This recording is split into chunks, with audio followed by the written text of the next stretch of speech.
Welcome to Sleep Audiobooks. If you would like our Better Sleep Quick Guide filled with proven techniques to improve sleep, sign up to our mailing list at sleepaudiobooks.com and we'll send the PDF as a thank you. Subscribing and leaving a comment helps this channel more than you know, so please feel free to offer suggestions for future audiobooks or to just say hi. Thank you for listening. We hope you have an excellent night's sleep. This is Sleep Audiobooks.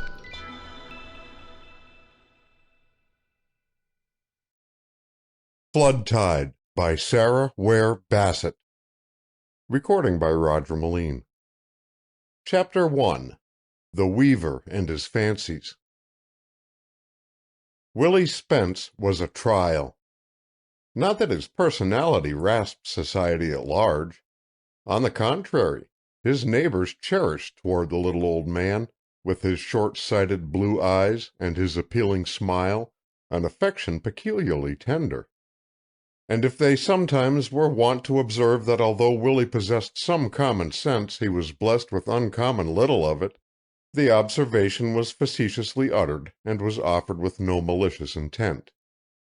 In fact, had one scoured Wilton from end to end, it would have been difficult to unearth a single individual who bore enmity toward the owner of the silver-gray cottage on the harbor road. It was impossible to talk 10 seconds with Willie Spence and not be won by his kindliness, his optimism, his sympathy, and his honesty. Willie probably could not have dissembled had he tried, and fortunately his life was of so simple and transparent a trend that little lay hidden beneath its crystalline exterior. What he was, he was. When baffled by phenomena, he would scratch his thin locks and with a smile of endearing candor frankly admit, "I don't know." When, on the other hand, he knew himself to be master of a debated fact, no power under heaven could shake the tenacity with which he clung to his beliefs. There was never any compromise with truth on Willie's part. A thing was so, or it was not. This reputation for veracity, linked as it was with an ingenuous goodwill toward all mankind, had earned for Willie Spence such universal esteem and tenderness that whenever the stooping figure with its ruddy cheeks, soft white hair, and gentle smile made its appearance on the sandy roads of the hamlet, it was hailed on all sides with the loving and indulgent greetings of the inhabitants of the village. Even Celestina Morton, who kept house for him and who might well have lost patience at his defiance of domestic routine, worshipped the very soil his foot touched.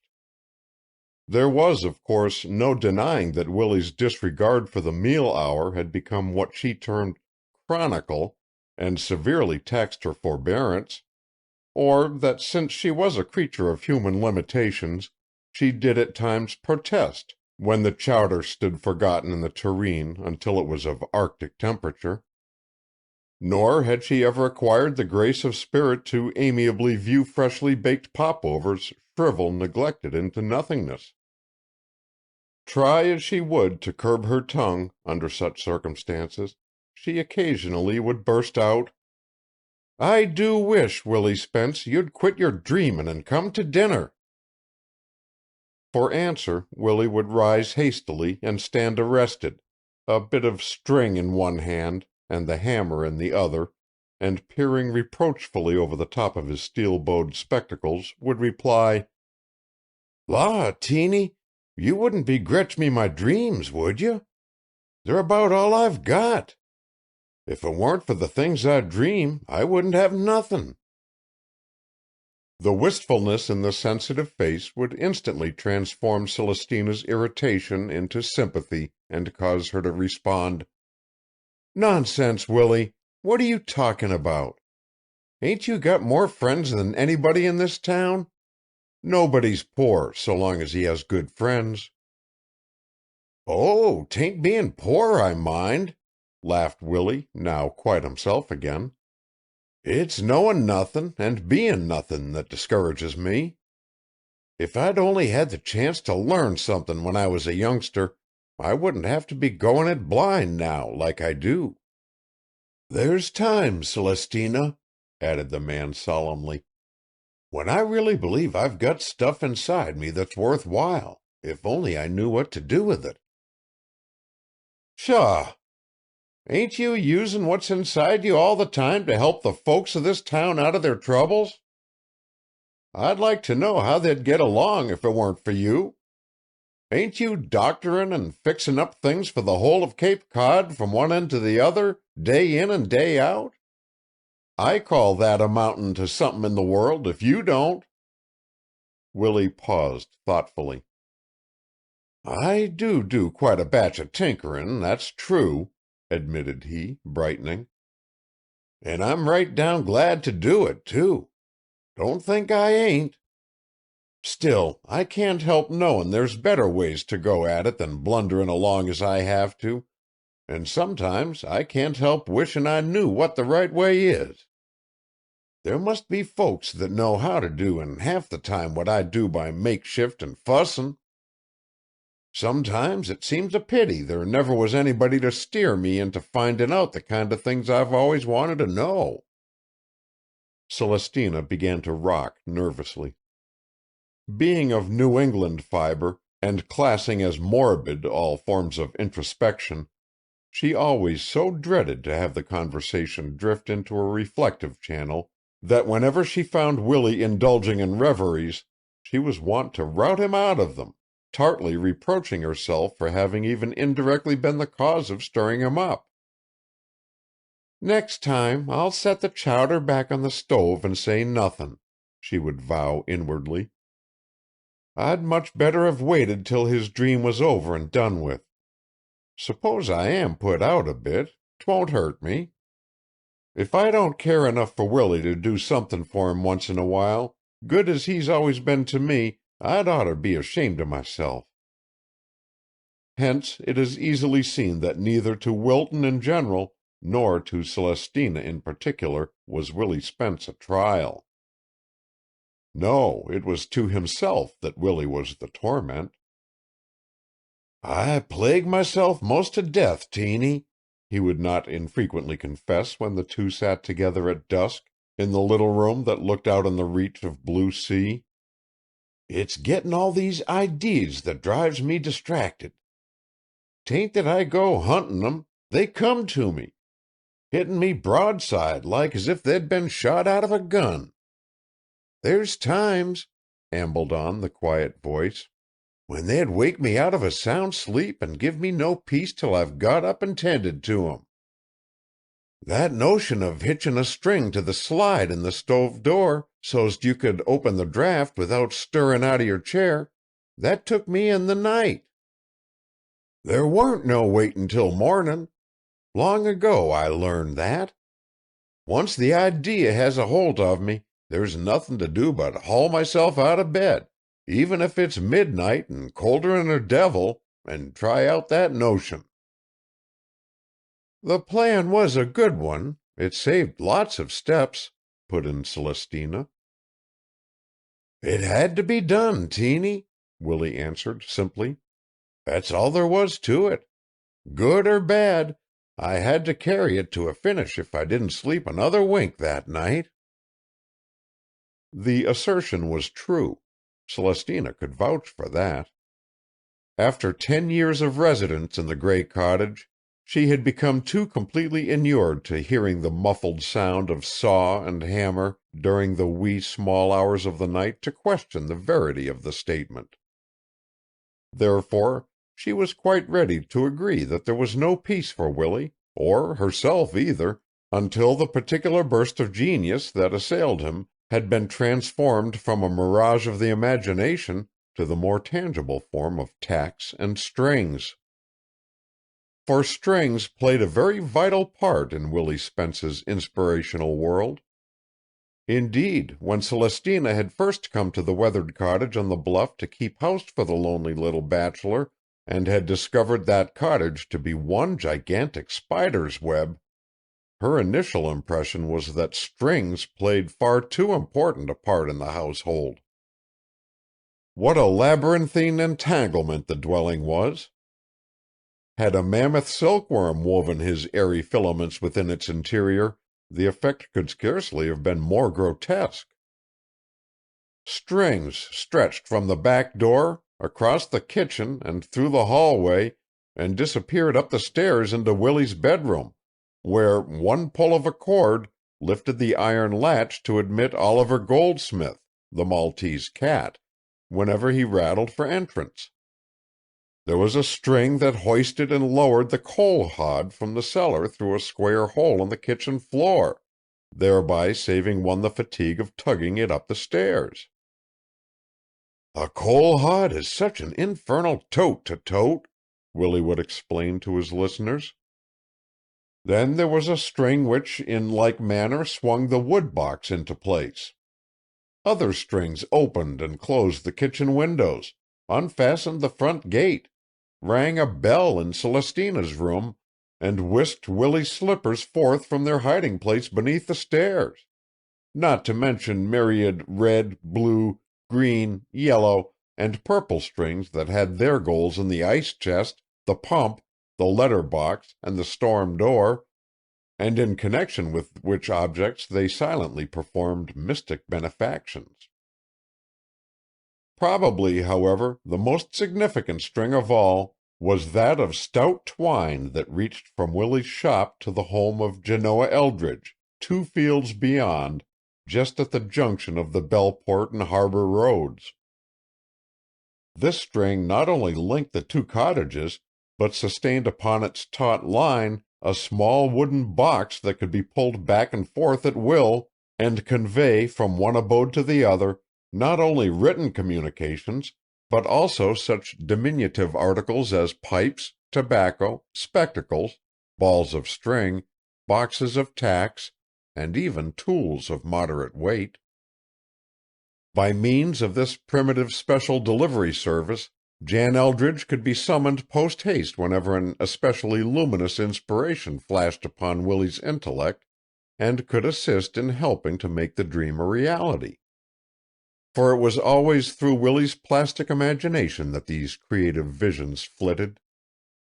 In all his 70 years, Jan had been beset by only one outburst of genius, and that had pertained to whisking an extra blanket over himself when he was cold at night. How much pleasanter to lie placidly between the sheets and have the blanket miraculously appear without the chill and discomfort of arising to fetch it, he argued.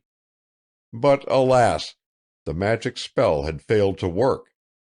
Instead, the strings had wrenched the corners from the age-worn covering, thereby arousing Mrs. Eldridge's ire. Moreover, although Jan had not confessed it at the time, the blanket, while in process of locomotion, had for some unfathomable reason dragged in its wake all the other bedclothes, freeing them from their moorings and submerging his head in a smothering weight of disorganized sheets and counterpanes, only to leave his poor shivering body a prey to the unfriendly elements. An attack of lumbago that rendered him helpless from January until March followed, and had decided Jan that inventors were born, not made. Thereafter he had been content to abandon the realm of research to his comrade, and allow Willie to furnish the inspiration for further creative ventures. Nevertheless, his retirement from the spheres of discovery did not prevent him from zealously assisting in the mechanical details that rendered Willie's schemes material. Jan not only possessed a far more practical type of mind than did his friend, but he was also a more skillful workman, and therefore in the carrying out of any plan his aid was indispensable. He was, moreover, content to be the lesser power, looking up to Willie's ability with admiration, and asserting with unfeigned sincerity to every one he met that Willie Spence had not only been born with the engine, but he had the newity to go with it. "Why," Jan would often declare with spirit, "in my opinion, Willie has every whit as much call to write XYZ and all them other letters after his name as any of those fellers that graduate from colleges. He's a wonder, Willie Spence is, a walkin' wonder. Some day he's going to make his mark, too, and cause the folks in this town to set up and take notice. See if he don't." Willie's neighbors had long since tired of waiting for the glorious moment of his fame to arrive, and although they had too genuine a regard for the little old inventor to state publicly what they really thought of the strings, the nails, the spools, the wires, and the pulleys, in private they did not hesitate to denounce derisively the scientist's contrivances, and assert that some fine day the house on the bluff would come to dire disaster. "Somebody's going to get hung or strangled on one of them contraptions Willie's rigged up," Captain Phineas Taylor prophesied impressively to Zenas Henry as the two men sat smoking in the lee of the woodpile. "You watch out and see if they don't." Indeed, there was no denying that Celestina was continually catching hairpins, hooks, and buttons in the strings, or that some such dilemma as had been predicted had actually occurred, for one day, while alone in the house, a pin fastening the back of her print gown had become inextricably entangled in the maze amid which she moved, and fearing Willie's wrath if she should sunder her fetters, she had been forced to stand captive and helplessly witness a newly made sponge cake burn to a crisp in the oven. She had hoped the ignominious episode would not reach the outside world, but as Wilton was possessed of a miraculous power for finding out things, the story filtered through the community, affording the village a laugh and the opportunity to affirm with ominous shakings of the head that it was only because the Lord looked out for fools and little children that a worse evil had not long ago befallen the Spence household. Willie accepted the banter in good part. Born with a forgiving, non-combative disposition, he seldom took offense, and although Genoa Eldridge, who knew him better perhaps than anyone else on earth did, acclaimed that this tranquil exterior concealed, as did Tim Linkinwater's, unsuspected depths of ferocity, Wilton had yet to encounter its lion-like fury. Instead, the mild little inventor, with his spools and his pulleys, his bits of wire, and his measureless reaches of string, pursued his peaceful though tortuous way, and if his abode became transformed into a magnified cobweb, only himself and Celestina were inconvenienced thereby. To Celestina, inconvenience was second nature, since from the moment of her birth it had been her lot in life. Arriving in the world prematurely, she had found nothing prepared for her coming, and had been forced to put up with such makeshifts for comfort as could be hurriedly scrambled together. From that day until the present instant, the same fate had shadowed her path. Perhaps it was in her stars. Her parents had been of dilatory habits, and by the time a crib with the necessary pillows and bedding had been secured, and she had drawn a few peaceful breaths therein, a new baby had arrived, and she had been ousted from her resting place, and compelled to surrender to it the more recent comer. Ever since, she had been shunted from pillar to post, sleeping on cots, on couches, in folding beds, and in hammocks, and keeping her meager possessions in pasteboard boxes tucked away beneath tables and bureaus. Poised on the ragged edge of domesticity, she continued throughout her girlhood to look forward with hope to an eventual state of permanence. When she was 18, however, her mother died, and in the task of bringing up 6 brothers and sisters younger than herself, all considerations for her personal ease were forgotten. 10 years passed, and her father was no more. Then, gradually, one after another, the family she had so patiently reared took wing, leaving Celestina a lonely spinster of 50, homeless and practically penniless. This cruel lack of responsibility on the part of her relatives resulted less from a want of affection than from a supreme misunderstanding of their older sister. So completely had Celestina learned to efface her personality and her inclinations that they reasoned she was utterly without preferences, that she lacked the homing instinct, and was quite as happy in one place as in another. Having thus washed their hands of her, they proceeded to sell the Morton homestead, and each one pocket his share of the proceeds. Very scanty this inheritance was, so scanty that it compelled Celestina to begin a rotation around the village, where, in return for shelter, she filled in domestic gaps of various kinds. She helped here, she helped there, she took care of babies, nursed the sick, comforted the aged. On she moved from house to house, no enduring foundation ever remaining beneath her feet. No sooner would she strike her roots down into a congenial soil than she would be forced to pluck them up again and find new earth to which to cling. She might have married a dozen times during her youth, had not her conscience deterred her from deserting her father and the children left to her care.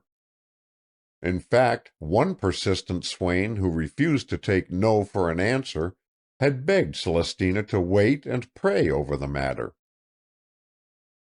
"I never trouble the Lord with things I can settle myself," replied she, firmly. "I can't go marryin', and that's all there is to it." Other offers had been declined with the same characteristic firmness, until now the golden season of mating time was past. And although she was still a pretty little woman, the stamp of spinsterhood was unalterably fixed upon her. Wilton, in the meantime, had long ago lost sight of the uncomplaining self-sacrifice it had previously lauded, and explained Celestina Morton's unwedded state by declaring that she was too easy-goin' to make anybody a good wife. This criticism came perhaps more loudly from the female faction of the town than from the male. However that may be, the stigma, merited or unmerited, had become so firmly branded upon Celestina that it could not be effaced. She may to some extent have brought it upon herself, for certain it was that she never kicked against the pricks or tried to shape her circumstances more in accordance with her liking. Undoubtedly, had she accepted her lot less meekly, she might have commanded a greater measure of attention and sympathy. Still, if she had not been of a more or less plastic nature, and surrendered herself patiently to her destiny, it is a question whether she would have survived at all. It was this mutability, this power to detach herself from her environment and view it with the stoical indifference of a spectator, that caused Wilton, with its harsh New England standards, to characterize Celestina as easy-goin'. In fact, this popularly termed flaw in her make-up was what had acted as an open sesame to every door at which she knocked and had kept a roof above her head. She had been just 60 years of age when Willie Spence's sister had died and left him alone in the wee cottage on the harbor road. And all Wilton had begun to speculate as to what was to become of him. Willie was as dependent as an infant. The village gossips who knew everything knew that. From childhood he had been looked after, first by his mother, then by his aunt, and lastly by his sister. And when death had removed in succession all three of these props, leaving the little old man at last face to face with life, his startled blue eyes had grown large with terror. What was to become of him now? Not only did Willie himself helplessly raise the interrogation, but so did all Wilton. Of course he could go and board with the Eldridges, but that would mean renting or selling the silver-gray cottage where he had dwelt since birth, and would be a tragic severing of all ties with the past. Moreover, and a fact more potent than all the rest, it would mean dismantling the house of the web that for years he had spun, the symbols of dreams that had been his chief delight. Should he go to the Eldridges, there could be no more inventing, for Jan's wife, was a hard, practical woman who had scant sympathy with Willie's ideas. Nevertheless, one redeeming consideration must not be lost sight of. She was a famous cook, a very famous cook. And poor Willie, although he cared little what he ate, was incapable of concocting any food at all. But the strings! The strings! No, to go to live with Jan and Mrs. Eldridge was not to be thought of. It was just at this psychological juncture, when Willie was choosing twixt flesh and spirit, that he saw Celestina Morton standing like a vision in the sunshine that spangled his doorway. She said she knew how lonely he must be, and therefore she had come to make a friendly call and tidy up the house, or mend for him anything that needed mending. With this simple introduction, she had taken off her hat and coat, donned an ample blue and white pinafore, and set to work. Fascinated, Willie watched her deft movements. Now and then she smiled at him, but she did not speak, and neither did he. Nor, he noticed, did she disturb his strings, or comment on their inconvenience. When twilight came and the hour for her departure drew near, Willie stationed himself before the peg from which dangled her shabby wraps, and stubbornly refused to have her hat and cloak removed from the nail. There, figuratively speaking, they had hung ever since, the inventor reasoning that life without this paragon of capability was a wretched and profitless adventure.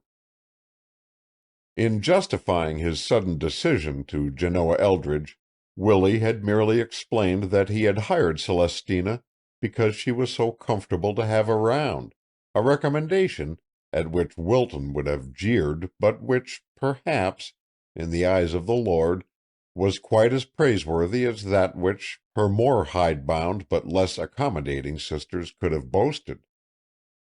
For disorder and confusion never kept Celestina awake nights, or prevented her from partaking of 3 hearty meals a day, as it would have Abby Brewster or Deborah Howland. So long as things were clean, their being an inch or 2, or even a foot out of plumb, did not worry the new inmate of the gray house an iota. And when Willie was balked in an idea that had ketched him, and left 6 strings and wires swinging in mid-air for weeks together, Celestina would patiently duck her head as she passed beneath them, and offer no protest more emphatic than to remark, "Them strings hanging down over the sink snare me every time I wash a dish. Ain't you calculatin' ever to take 'em down, Willie?" The reply vouchsafed would be as mild as the suggestion. "I reckon they ain't there for eternity, Teeny," the inventor would respond. "Like as not, both you and me will live to see 'em out of the way." That was all the satisfaction Celestina would get from her feeble complaints. It was all she ever got. Yet, in spite of the exasperating response, she adored Willie, who had been to her the soul of kindliness and courtesy ever since she had come to the bluff to live. He might forget to come to his meals, forget, in fact, whether he had eaten them or not. He might venture forth into the village with 1 gray sock and 1 blue one, or, when part way to the post office, become lost in reverie and return home again without ever reaching his destination. Such incidents had happened and were likely to happen again. Nevertheless, notwithstanding his absent-mindedness, he was never too much absorbed to maintain toward Celestina an old-fashioned deference very appealing to one accustomed to being ignored and slighted. The impulse, it was quite obvious, was prompted less by conventionality than by a knightliness of heart, and Celestina, who had never before been the recipient of such courtesies, found herself inexpressibly touched by the trifling attentions. Often she speculated as to whether this mental attitude toward all womanhood was one Willie himself had evolved, or whether it was the result of standards instilled into his sensitive consciousness by the women who had been his companions through life, his mother, his aunt, his sister. Whichever the case, there was no question that the old man's bearing toward her placed her on a pinnacle where gossip was silenced, and transformed her humble ministrations from those of a hireling into acts of graciousness and beauty. Moreover, to live in the same house with such an optimist was no ordinary experience. Well Celestina remembered the day when at dinner the little old man had choked violently, turning purple in the face in his fight for breath. She had rushed to his side, terror-stricken, but between his spasms of coughing the inventor had gasped out, "Why make so much fuss over what's going down the wrong way, Teeny? Think of the things I've swallowed all these years that have gone down right." The observation was characteristic of Willie's creed of life. He never emphasized the exceptions, but always the big, fine, elemental good in everything. Even the name by which he went had been bestowed on him by the community as a term of endearment. There were, to be sure, other men in the hamlet whose names had passed into diminutives. There was, for example, Seth Crocker, whose wife explained that she called him Sethy for short. But Sethy's name was never pronounced with the same affectionate drawl that Willie's was. No, Willie had his peculiar niche in Wilton, and a very sacred niche it was. What marvel, therefore, that Celestina reverenced the very earth which he trod, and cheerfully put up with the strings, the wires, the spools, the tacks, and the pulleys, that she shifted the meals about to suit his convenience, and that when she was awakened at midnight by a rhythmic hammering which portended that the inventor had once again got ketched with a new idea, she smiled indulgently in the darkness, and instead of cursing the echoes that disturbed her slumber, whispered to herself Jan Eldridge's oft-repeated prediction that the day would come when Willie Spence would astonish the scoffers of Wilton and would make his mark. End of Chapter 1. Chapter 2. Willie has an idea.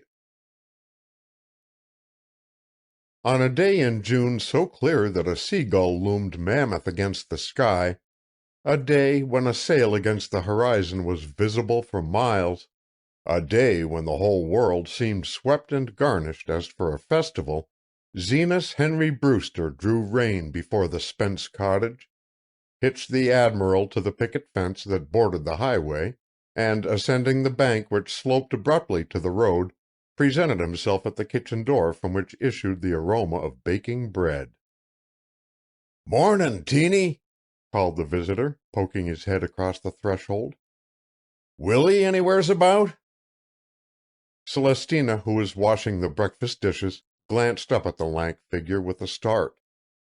"Law, Zenas Henry, what a turn you gave me!" she exclaimed. "I never heard a footfall. Yes, Willie's outside somewheres. He and Jan Eldridge have been tinkerin' with the pump since early mornin'. They've had it apart 100 times, I guess, and like as not, they're round there now pullin' it to pieces for the 101th. Zenas Henry grinned. "That's a queer to-do," he remarked. "What's got all the pumps?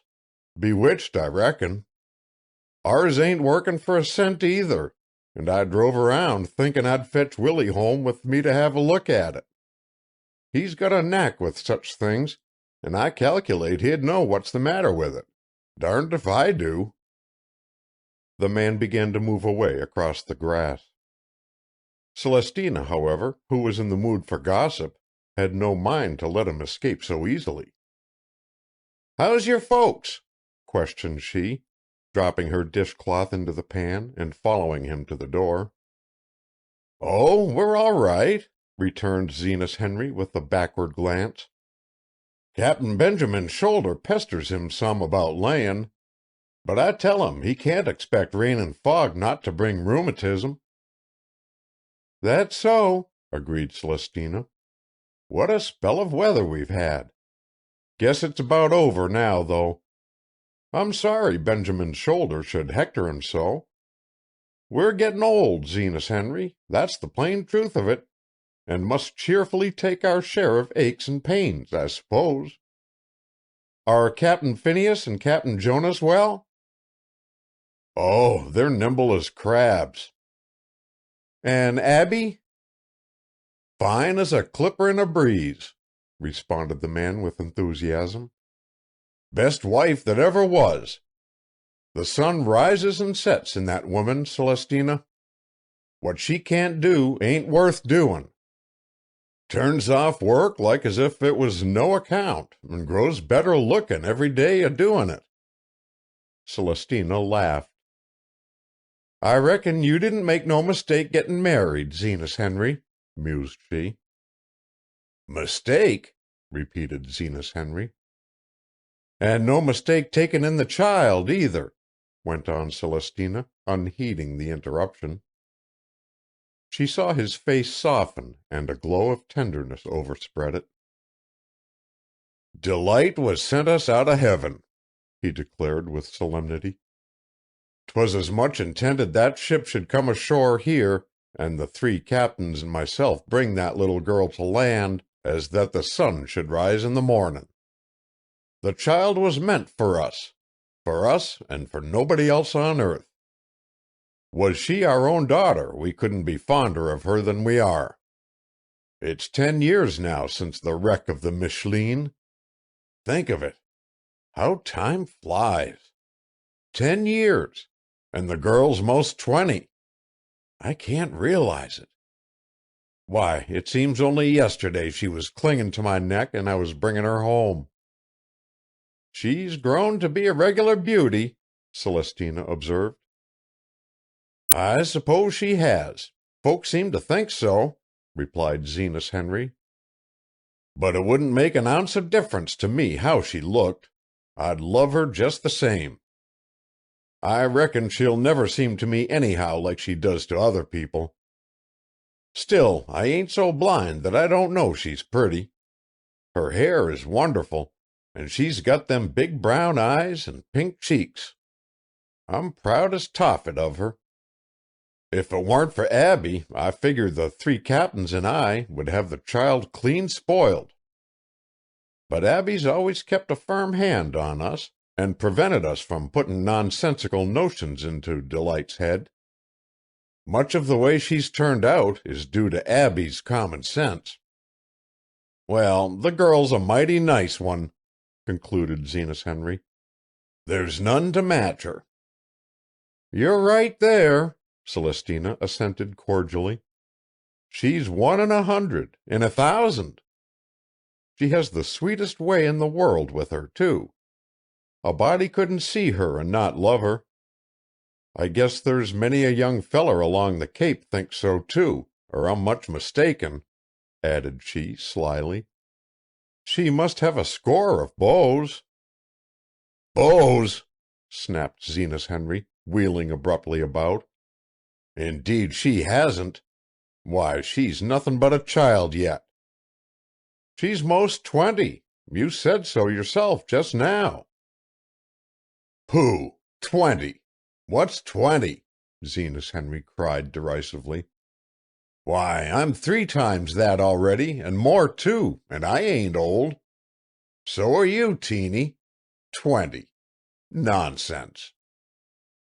"But Delight is 20, Zenas Henry," persisted Celestina. "What of it?" "Well, you mustn't forget it, that's all," continued the woman softly. "Many a girl her age is married and—" "Married!" burst out the man with indignation. "What under heaven are you talking about, Celestina? Delight marry?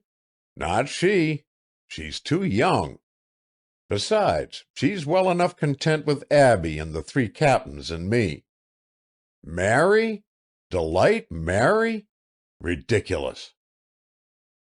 But you don't mean to say you expect a creature as pretty as she is not to marry, said Celestina, aghast. Oh, why, yes, ruminated Zenas Henry. Of course she's going to get married sometime, by and by, maybe in 10 years or so, but not now. 10 years or so? My goodness! Why, she'll be 30 or 35, and an old maid by that time. No, she won't.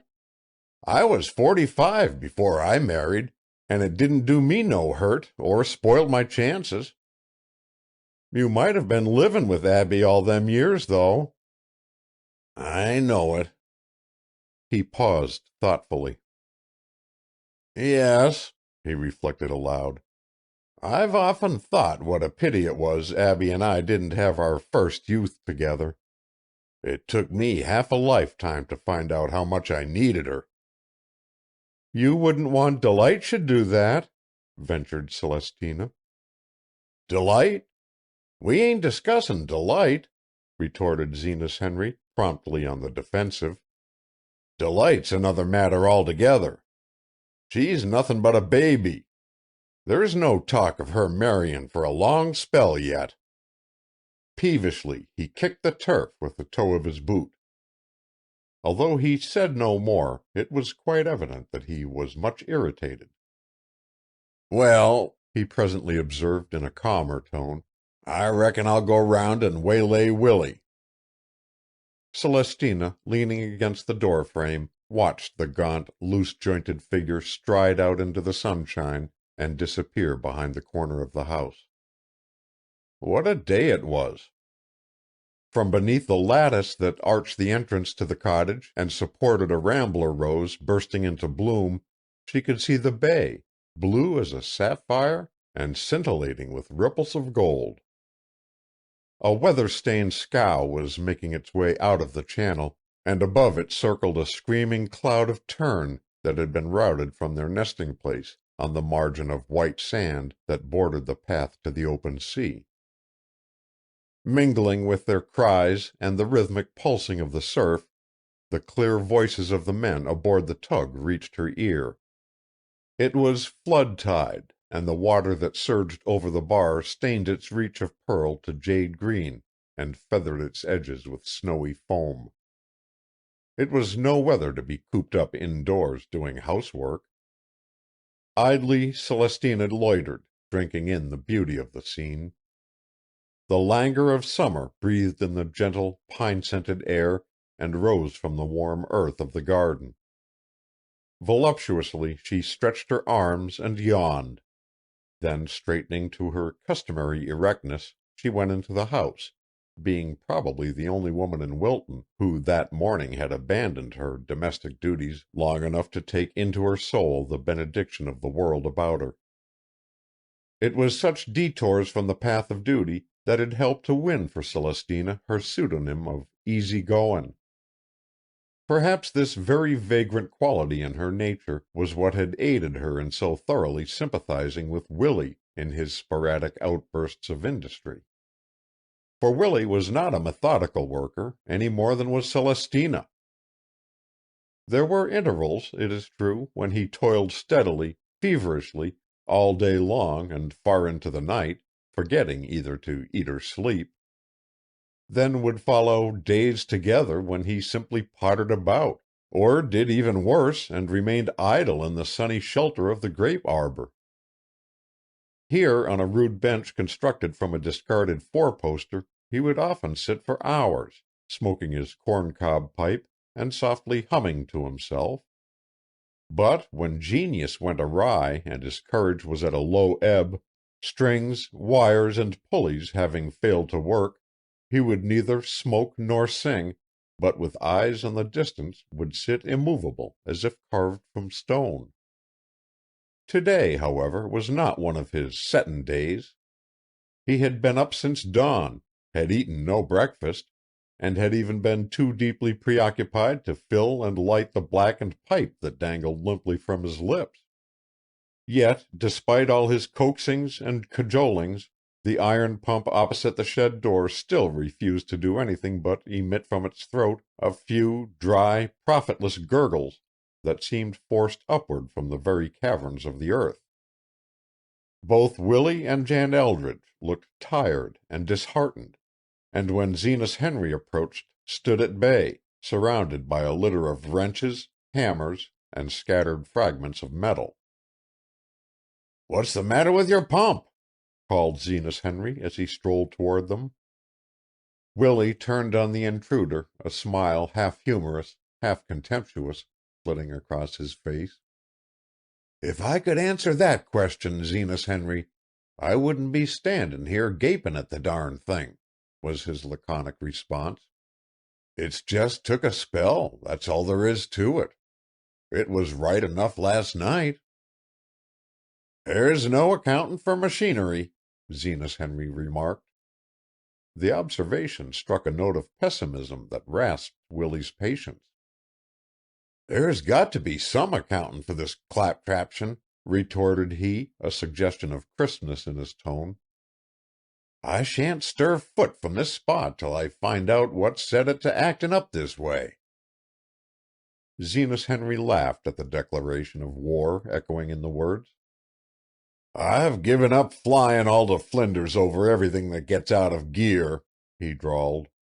"If I was to be goin' up higher'n a kite every time, for instance, that the seaweed catches round the propeller of my motor boat, I'd be in mid-air most of the time." Willie raised his head with the alertness of a hunter on the scent. "Seaweed?" he repeated vaguely. Zenas Henry nodded. "Ain't there no scheme for doin' away with a nuisance like that?" "I ain't discovered any," came dryly from Zenas Henry. "We've all had a whack at the thing, Captain Jonas, Captain Phineas, Captain Benjamin, and me, and we're back where we were at the beginnin'. Nothin' we've tried has worked." Ruminated Willie, stroking his chin. "I've about come to the conclusion we ain't much good as mechanics anyhow," went on Zenas Henry with a short laugh. "In fact, Abby's of the mind that we get things out of order faster'n we put 'em in." Genoa Eldridge rubbed his grimy hands and chuckled, but Willie deigned no reply. "This propeller, now," he presently began, as if there had been no digression from the topic. "I suppose the kelp gets tangled round the blades?" "That's it," assented Zenas Henry. "And that holds up your engine?" "Uh-huh," Zenas Henry agreed with the same bored inflection. "And that leaves you rockin' like a baby in a cradle till you can get the wheel free." "Uh-huh." There was a moment of silence. "It can't be much of a stunt tossin' round in a choppy sea like as if you was a chip on the waves," commented Jan Eldridge with a commiserating grin. "'Tain't. What do when you find yourself in a fix like that?" he inquired with interest. "Do?" reiterated Zenas Henry. "What a question!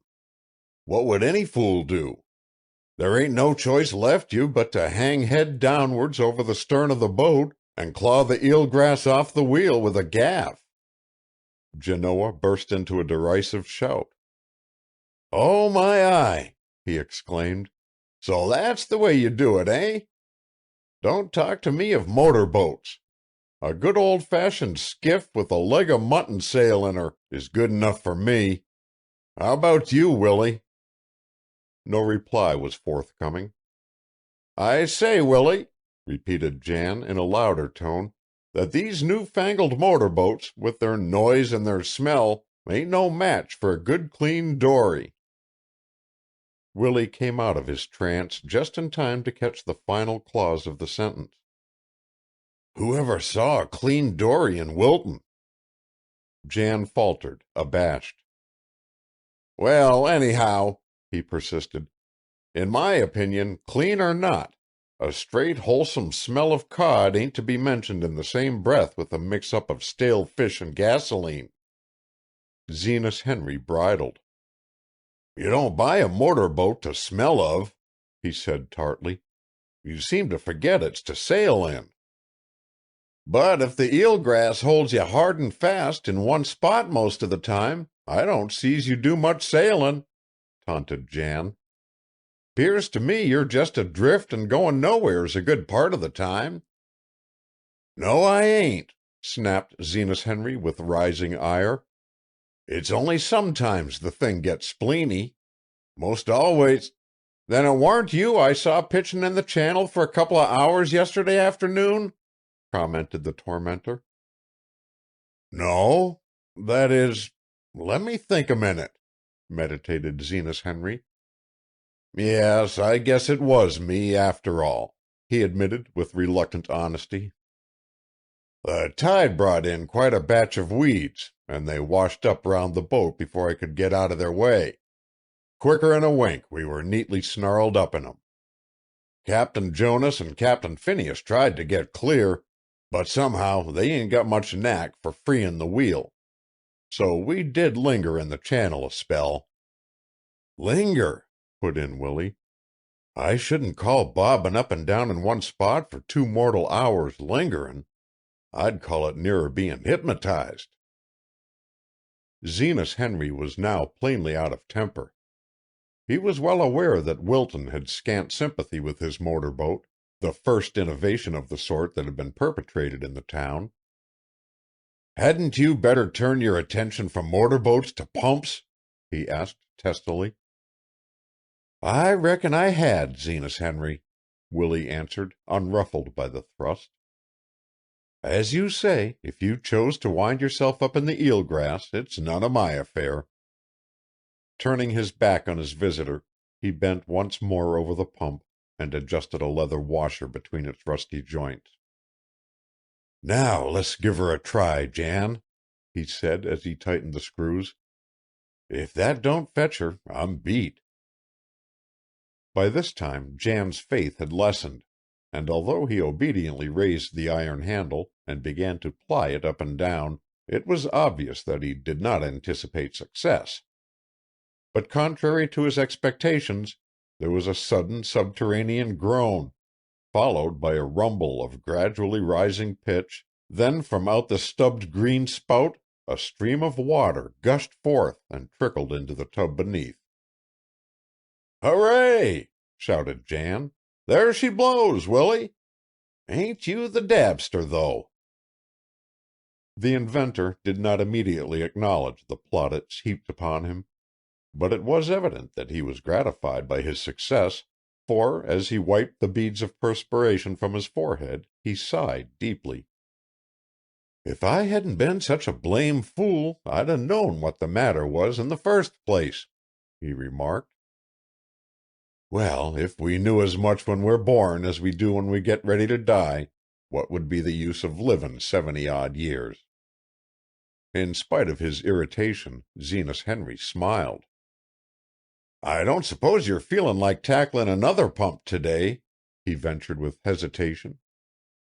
Ours up at the White Cottage has gone on a strike, too. Instantly, Willie was interested. What's got yours? He asked. Blessed if I know. We've took it all to pieces and ain't found nothin' out with it, and now to save our souls we can't put it together again, Zenas Henry explained. I drove round, thinkin' that maybe you'd go back with me and have a look at it. Course I will, Zenas Henry, Willie said without hesitation. I'd admire to. A pump that won't work is like a fish line without a hook. Good for nothin'.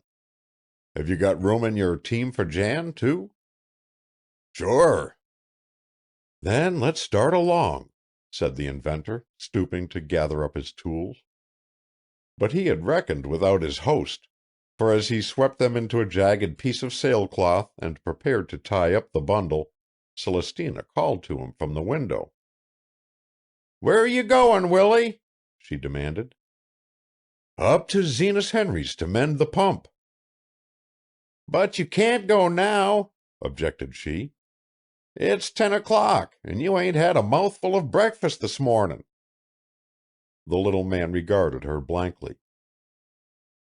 Ain't I et nothin'? He inquired with surprise.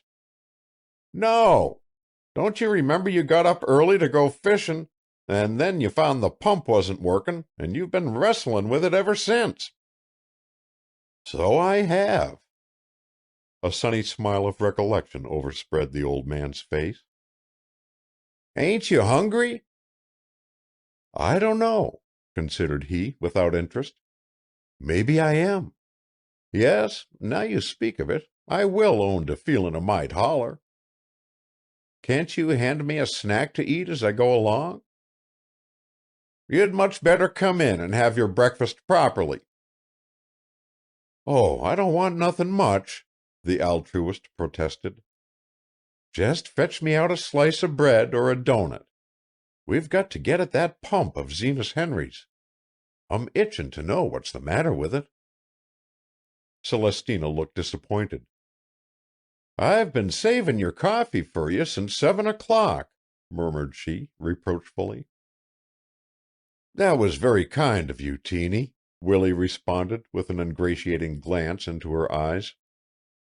You just keep it hot a spell longer and I'll be back. Likely I won't be long. You've been working 5 hours on your own pump. 5 hours? Pshaw, you don't say so, mused the tranquil voice. Think of that. And it didn't seem no time.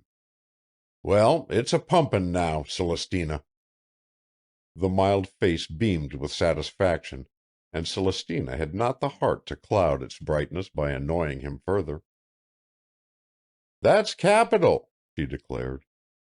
Here's your bread and butter, Willie, and here's some apple turnovers for you and Jan and Zenas Henry. They'll be nice for you going along in the wagon. Then, turning to see Jan, she whispered in a pleading undertone, Do watch, Jan, that Willie don't lay that bread down somewheres and forget it. Maybe if he sees the rest of you eatin', he'll remember to eat himself. If he don't, though, remind him, for he's just as liable to bring it back home again in his hand. Keep your eye on him.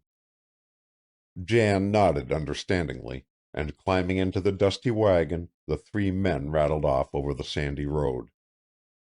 Willie dropped his tools into the bottom of the carriage, but the slice of bread remained untouched in his fingers. Now that triumph had brought a respite in his labors, he seemed silent and thoughtful. It was not until the Admiral had turned in at the Brewster gate that he roused himself sufficiently to observe with irrelevance, Speakin' about that propeller of yours, Zenas Henry, it must be no end of a temper rasper. Zenas Henry slapped the reins over the horse's flank and waited breathlessly, hoping some further comment would come from the little inventor. But as Willie remained silent, he at length could restrain his impatience no longer and ventured with diffidence, S'pose you ain't got any notion what we could do about it, have you, Willie? The old man shrugged his shoulders. No, not the ghost, was his terse reply. That night, however, Celestina was awakened from her dreams by the ring of a hammer. She rose and lighted her candle, tiptoed into the hall. It was 1 o'clock, and she could see that Willie's bedroom door was ajar and the bed untouched. With a little sigh, she blew out the flame in her hand and crept back beneath the shelter of her calico comforter. She knew the symptoms only too well. Willie was once again ketched by an idea. End of Chapter 2. Chapter 3. A New Arrival. The new idea, whatever it was evidently not one to be hastily perfected, for the next morning when Celestina went downstairs, she found the jaded inventor seated moodily in a rocking-chair before the kitchen stove, his head in his hands. "Law, Willie, are you up already?" she asked, as if unconscious of his nocturnal activities. The reply was a wan smile. "And you've got the fire built, too," went on Celestina cheerily. "How nice!" "Eh? repeated he, giving her a vague stare. "The fire?" "Yes. I was saying how good it was of you to start it up." The man gazed at her blankly. "I ain't touched the fire," he answered. "I might have, though, as well as not, Teeny, if I'd thought of it." "That's all right," Celestina declared, making haste to repair her blunder. "I've plenty of time to lay it myself. 'Twas only that when I saw you settin' up before it, I thought maybe you'd built it, 'cause you were cold." "I was cold," acquiesced Willie, his eyes misty with thought. "But I warn't noticin' there was no heat in the stove when I drew up here." Celestina bit her lip. How characteristic the confession was. "Well, there'll be a fire now very soon," said she, bustling out and returning with paper and kindlings. "The kitchen will be warm as toast in no time. And I'll make you some hot coffee straight away. That'll heat you up. This northerly wind blows the cobwebs out of the sky, but it does make it chilly." Although Willie's eyes automatically followed her brisk motions and watched while she deftly started the blaze, it was easy to see that he was too deep in his own meditations to sense what she was doing. Perhaps had his mood not been such an abstract one, he would have realized that he was directly in the main thoroughfare and obstructing the path between the pantry and the oven. As it was, he failed to grasp the circumstance, and not wishing to disturb him, Celestina patiently circled before, behind, and around him in her successive pilgrimages to the stove. Such situations were exigencies to which she was quite accustomed, her easy-going disposition quickly adapting itself to emergencies of the sort. So skillful was she in effacing her presence that Willie had no knowledge he was an obstacle, until suddenly the iron door swung back of its own volition and in passing brushed his knuckles with its hot metal edge. "Ouch!" cried he, starting up from his chair. "What's the matter?" called Celestina from the pantry. "Nothin'. The oven door sprung open, that's all." "It didn't burn you?" "No, but it made me jump," laughed Willie. "Why didn't you tell me, Teeny, that I was in your way?" "You weren't in my way." "But I must 'a' been," the man persisted. "You should 'a' shoved me aside in the beginnin'." Stretching his arms upward, with a comfortable yawn, he rose and sauntered toward the door. "Now you're not to pull out of here, Willie Spence," Celestina objected in a peremptory tone, "until you've had your breakfast. You had none yesterday, remember, thanks to that pump. And you had no dinner, either, thanks to Zenas Henry's pump. You're going to start this day right. You're to have 3 square meals if I have to tag you all over Wilton with 'em. I don't know what it is you've got on your mind this time, but the world's worried along without it up to now, and I guess it can manage a little longer." Willie regarded his mentor good-humoredly. "I figure it can, Celestina," he returned. "In fact, I reckon it'll have to content itself for quite a spell without the notion I've run afoul of now." Celestina offered no interrogation. Instead, she said, "Well, don't let it harry you up. That's all I ask. If it's going to be a long, drawn-out piece of tinkerin', why, there's all the more reason you should eat your 3 good meals like other Christians. Next you know, you'll be gettin' run down, and I'll be havin' to brew some dandelion bitters for you." She came to an abrupt stop, halfway between the oven and the kitchen table, a bowl and spoon poised in her hand. "I ain't sure but it's time to brew you somethin' anyway," she announced. "You ain't had a tonic for quite a spell, and maybe 'twould do you good." A helpless protest trembled on Willie's lips. I don't need any bitters, Celestina," he at last observed mildly. "You don't know whether you do or not. Celestina replied with as near an approach to sharpness as she was capable of. However, there's no call to discuss that now. The chief thing this minute is for you to sit up to the table and eat your victuals. Docilely the man obeyed. He was hungry, it proved, very hungry indeed. With satisfaction, Celestina watched every spoonful of food he put to his lips, inwardly gloating as one muffin after another disappeared. And when at last he could eat no more and took his blackened cob pipe from his pocket, she drew a sigh of satisfaction. "There now, if you want to go back to your inventin', you can," she remarked, as she began to clear away the dishes. "You've took aboard enough rations to do you quite a while." Notwithstanding the permission, Willie did not immediately avail himself of it, but instead lingered uneasily as if something troubled his conscience. "Say, Teeny," he blurted out at length, "if you happen around by the front door and miss the screen, don't be scared and think it's stole. I had to use it for something last night." "The screen door?" gasped Celestina. "Yes." But Willie, the door was new this spring. There wasn't a brack in it." "I know it," was the calm answer. "That's why I took it." "But you could have got nettin' over at the store today." "I couldn't wait." Celestina did not reply at once, but when she did, she had herself well in hand, and every trace of irritation had vanished from her tone. "Well, we don't often open that door anyway," she reflected aloud, "so I guess no harm's done. It's a full year since anybody's come to the front door, and like as not 'twill be another before—" A jangling sound cut short the sentence. "What's that?" exclaimed she, aghast. "It's a bell." "I never heard a bell like that in this house."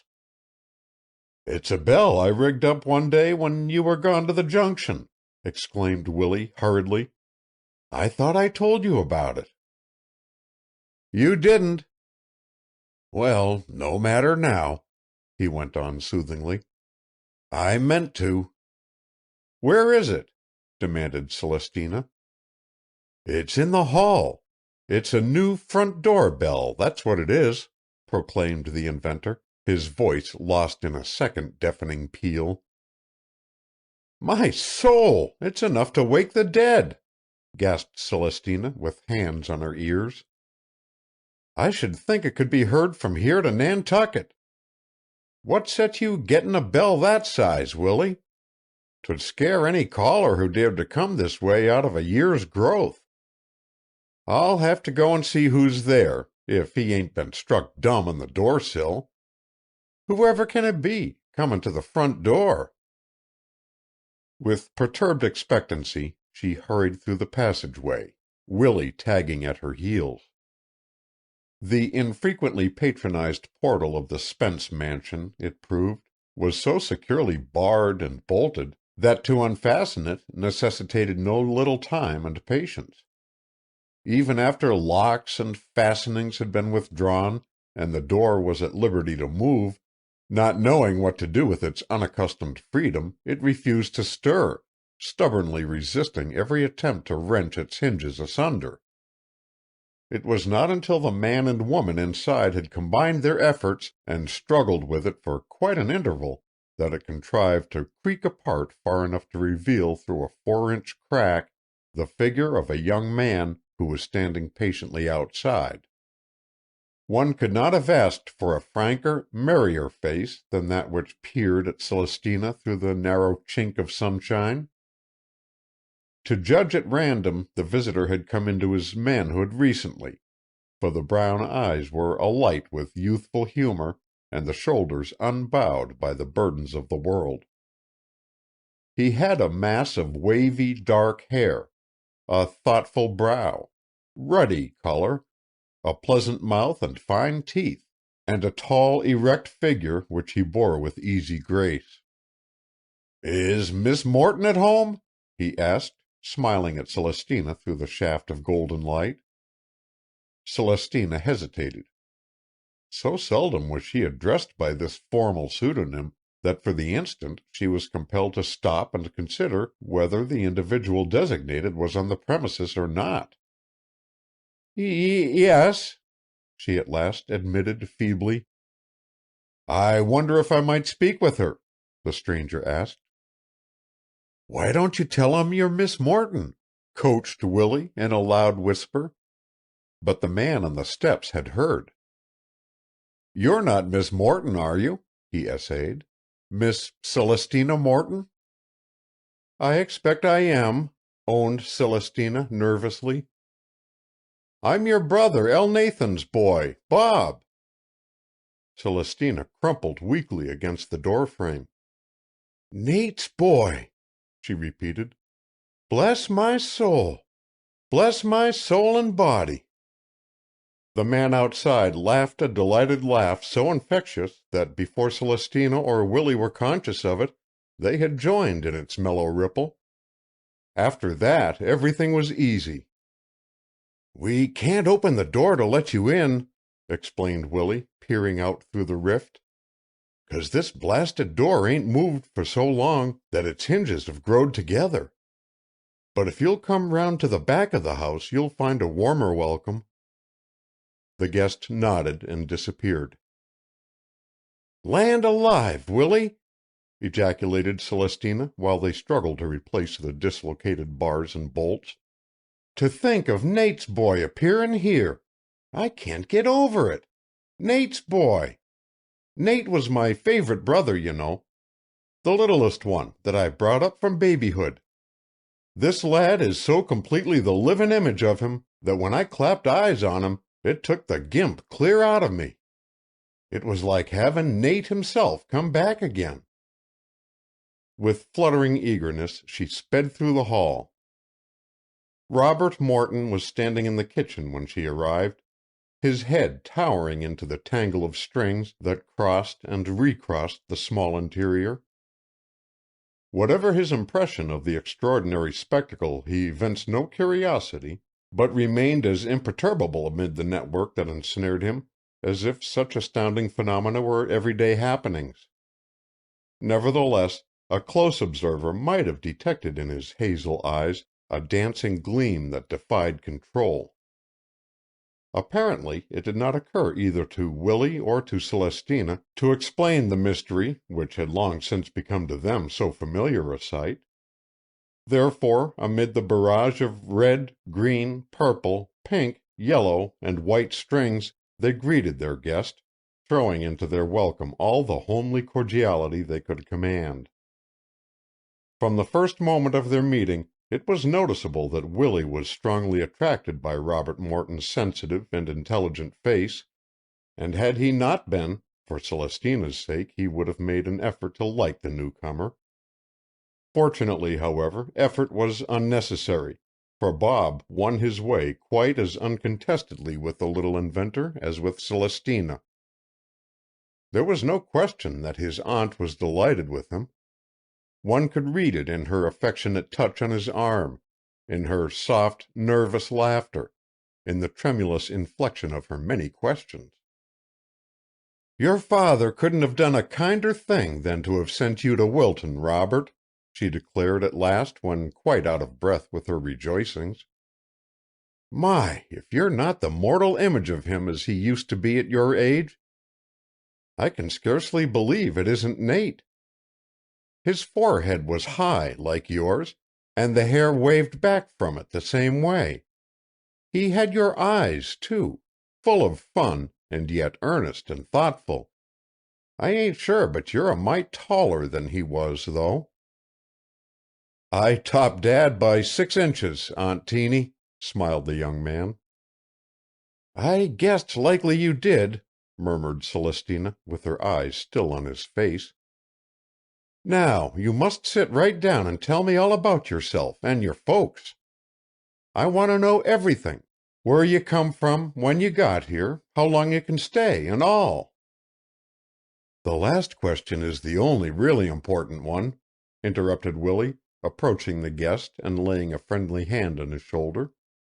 "The doin's of your family will keep, and where you come from ain't no great matter neither. What counts is how long you can spare to visit in Wilton and your aunt. We ain't much on talk here on the Cape, but I just want you should know that there's an empty room upstairs with a good bed in it, that's yours long's as you can make out to use it. Your aunt is a prime cook, too, and though there's no danger of your mixin' up this place with Broadway or Palm Beach, I believe you might manage to keep contented here." "I'm sure I could," Bob Morton answered. "And you're certainly kind to give me such a cordial invitation. I wasn't expecting to remain for any length of time, however. I came down from Boston, where I happened to be staying yesterday afternoon, and had planned to go back tonight. I've been doing some postgraduate work in naval engineering at Tech, and have just finished my course there. So, you see, I'm really on my way home to Indiana. But Dad wrote that before I returned, he wanted me to take a run down here and see Aunt Teeny and the old town where he was born, so here I am." Willie scanned the stranger's face meditatively. "Then you're clear of work and startin' off on your summer vacation." "That's about it," confessed Bob. "Anything to take you west right away?" "No, nothing, except that the family have not seen me for some time. I've accepted a business position with a New York firm, but I don't start in there until October." "You're your own master for 4 months, huh?" "Yes, sir." "Well, I ain't a-going to urge you to put in your time here, but I will say again, in case you've forgotten it, that so long as you're content to remain with us, we'd admire to have you. 'Twould give your aunt no end of pleasure, I'll be bound, and I'd enjoy it as well as she would." "You're certainly not considering going back to Boston today," chimed in Celestina. "I was," laughed Bob. "You may as well put that notion right out of your head," said Willie, "for we shan't let you carry out no such crazy scheme." "But to come launching down on you this way," began the younger man. "You ain't come launchin' down," objected his aunt with spirit. "We ain't got nothin' to do but inventin', and I reckon that can wait." Glancing playfully at Willie, she saw a sudden light of eagerness flash into his countenance.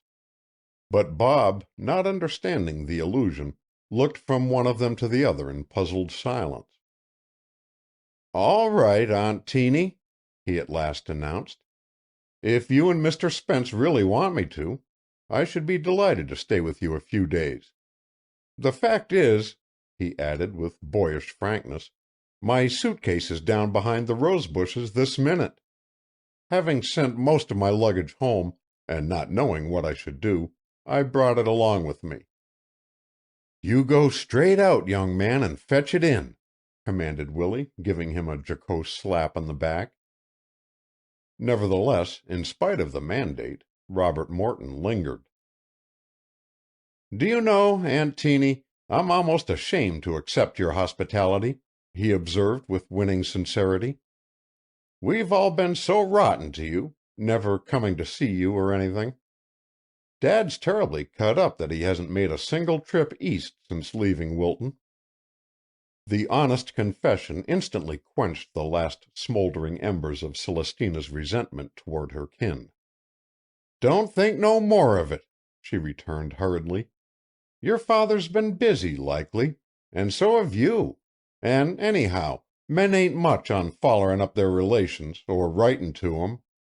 So don't say another word about it. I'm sure I've hardly given it a thought." That the final assertion was false, Robert Morton read in the woman's brave attempt to control the pitiful little quiver of her lips. Nevertheless, he blessed her for her deception. "You're a dear, Aunt Teeny," he exclaimed heartily, stooping to kiss her cheek. "Had I dreamed half how nice you were, wild horses couldn't have kept me away from Wilton." Celestina blushed with pleasure, Very pretty she looked standing there in the window, her shoulders encircled by the arm of the big fellow who, towering above her, looked down into her eyes so affectionately. Willie couldn't but think, as he saw her, what a mother she would have made for some boy. Possibly something of the same regret crossed Celestina's own mind, for a shadow momentarily clouded her brow, and to banish it she repeated with resolute gaiety, "Do go straight out and bring in that suit-case, Bob, or some straggler may steal it. And put out of your mind any notion of going to Boston for the present. I'll show you which room you're to have so's you can unpack your things, and while you're washing up I'll get you some breakfast. You ain't had none, have you?" "No, but really, Aunt Teeny, I'm not—" "Yes, you are. Don't think it's any trouble, for it ain't. Not a mite." Willie beamed with good will. "You've landed just in time to set down with us," he remarked. "We ain't had our breakfast either." Celestina wheeled about with astonishment. Willie's hospitality must have burst all bounds if it had lured him, who never deviated from the truth, into uttering a falsehood monstrous as this.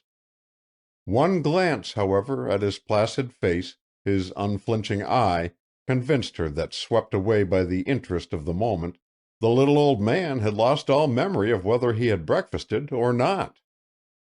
She did not enlighten him. "Mebbe it ain't honest to let him go on thinkin' he's had nothin' to eat," she whispered to herself. "But if all them muffins and oatmeal and coffee don't do nothin' toward remindin' him he's et once, I ain't goin' to do it. This second meal will make up for the breakfast he missed yesterday. I ain't deceivin' him. I'm simply squarin' things up." End of Chapter 3. Chapter 4. The Green-Eyed Monster Enters. Before the morning had passed, Bob Morton was as much at home in the little cottage that faced the sea as if he had lived there all his days. His property was spread out in the old mahogany bureau upstairs.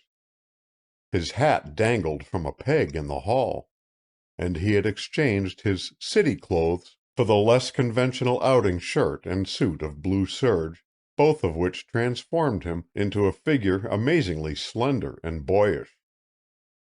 For 2 hours he and Celestina had rehearsed the family history from beginning to end, and now he had left her to get dinner, and he and Willie had betaken themselves to the workshop, where they were deep in confidential conversation.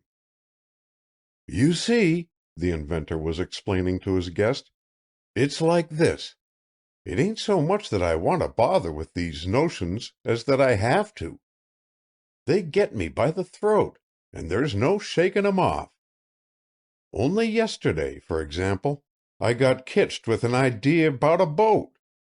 He broke off, regarding his listener with sudden suspicion. Bob waited. Evidently Willie's scrutiny of the frank countenance opposite satisfied him, for dropping his voice he continued in an impressive whisper, "About a motor boat, this idea was." Glancing around as if to assure himself that no one was within hearing, he hitched the barrel on which he was seated nearer his visitor. "There's a sight of plague with motor boats among these shoals," he went on eagerly. "What with the eel grass that grows along the inlets and the kelp that's washed in by the tide after a storm, the propeller of a motor boat is snarled up a good bit of the time. Now my scheme," he announced, his last trace of reserve vanishing, "is to box that propeller somehow, if so be as it can be done, and—" The voice trailed off into meditation. Robert Morton, too, was silent. "You would have to see that the wheel was kept free," he mused aloud after an interval. "I know it." "And not check the speed of the boat." "Right you are, mate," exclaimed Willie with delight. "And not hamper the swing of the rudder." "You have it! You have it!" Willie shouted, rubbing his hands together and smiling broadly. "It's all them things I'm up against, I believe the trick might be turned, though, replied young Morton, rising from the nail keg on which he was sitting and striding about the narrow room. It's a pretty problem, and one it would be rather good fun to work out. I'd need to rig up a model to experiment with, I suppose, reflected Willie. Oh, we could fix that easily enough, Bob cried with rising enthusiasm. We? Sure, I'll help you. The announcement did not altogether reassure the inventor, and Bob laughed at the dubious expression of his face.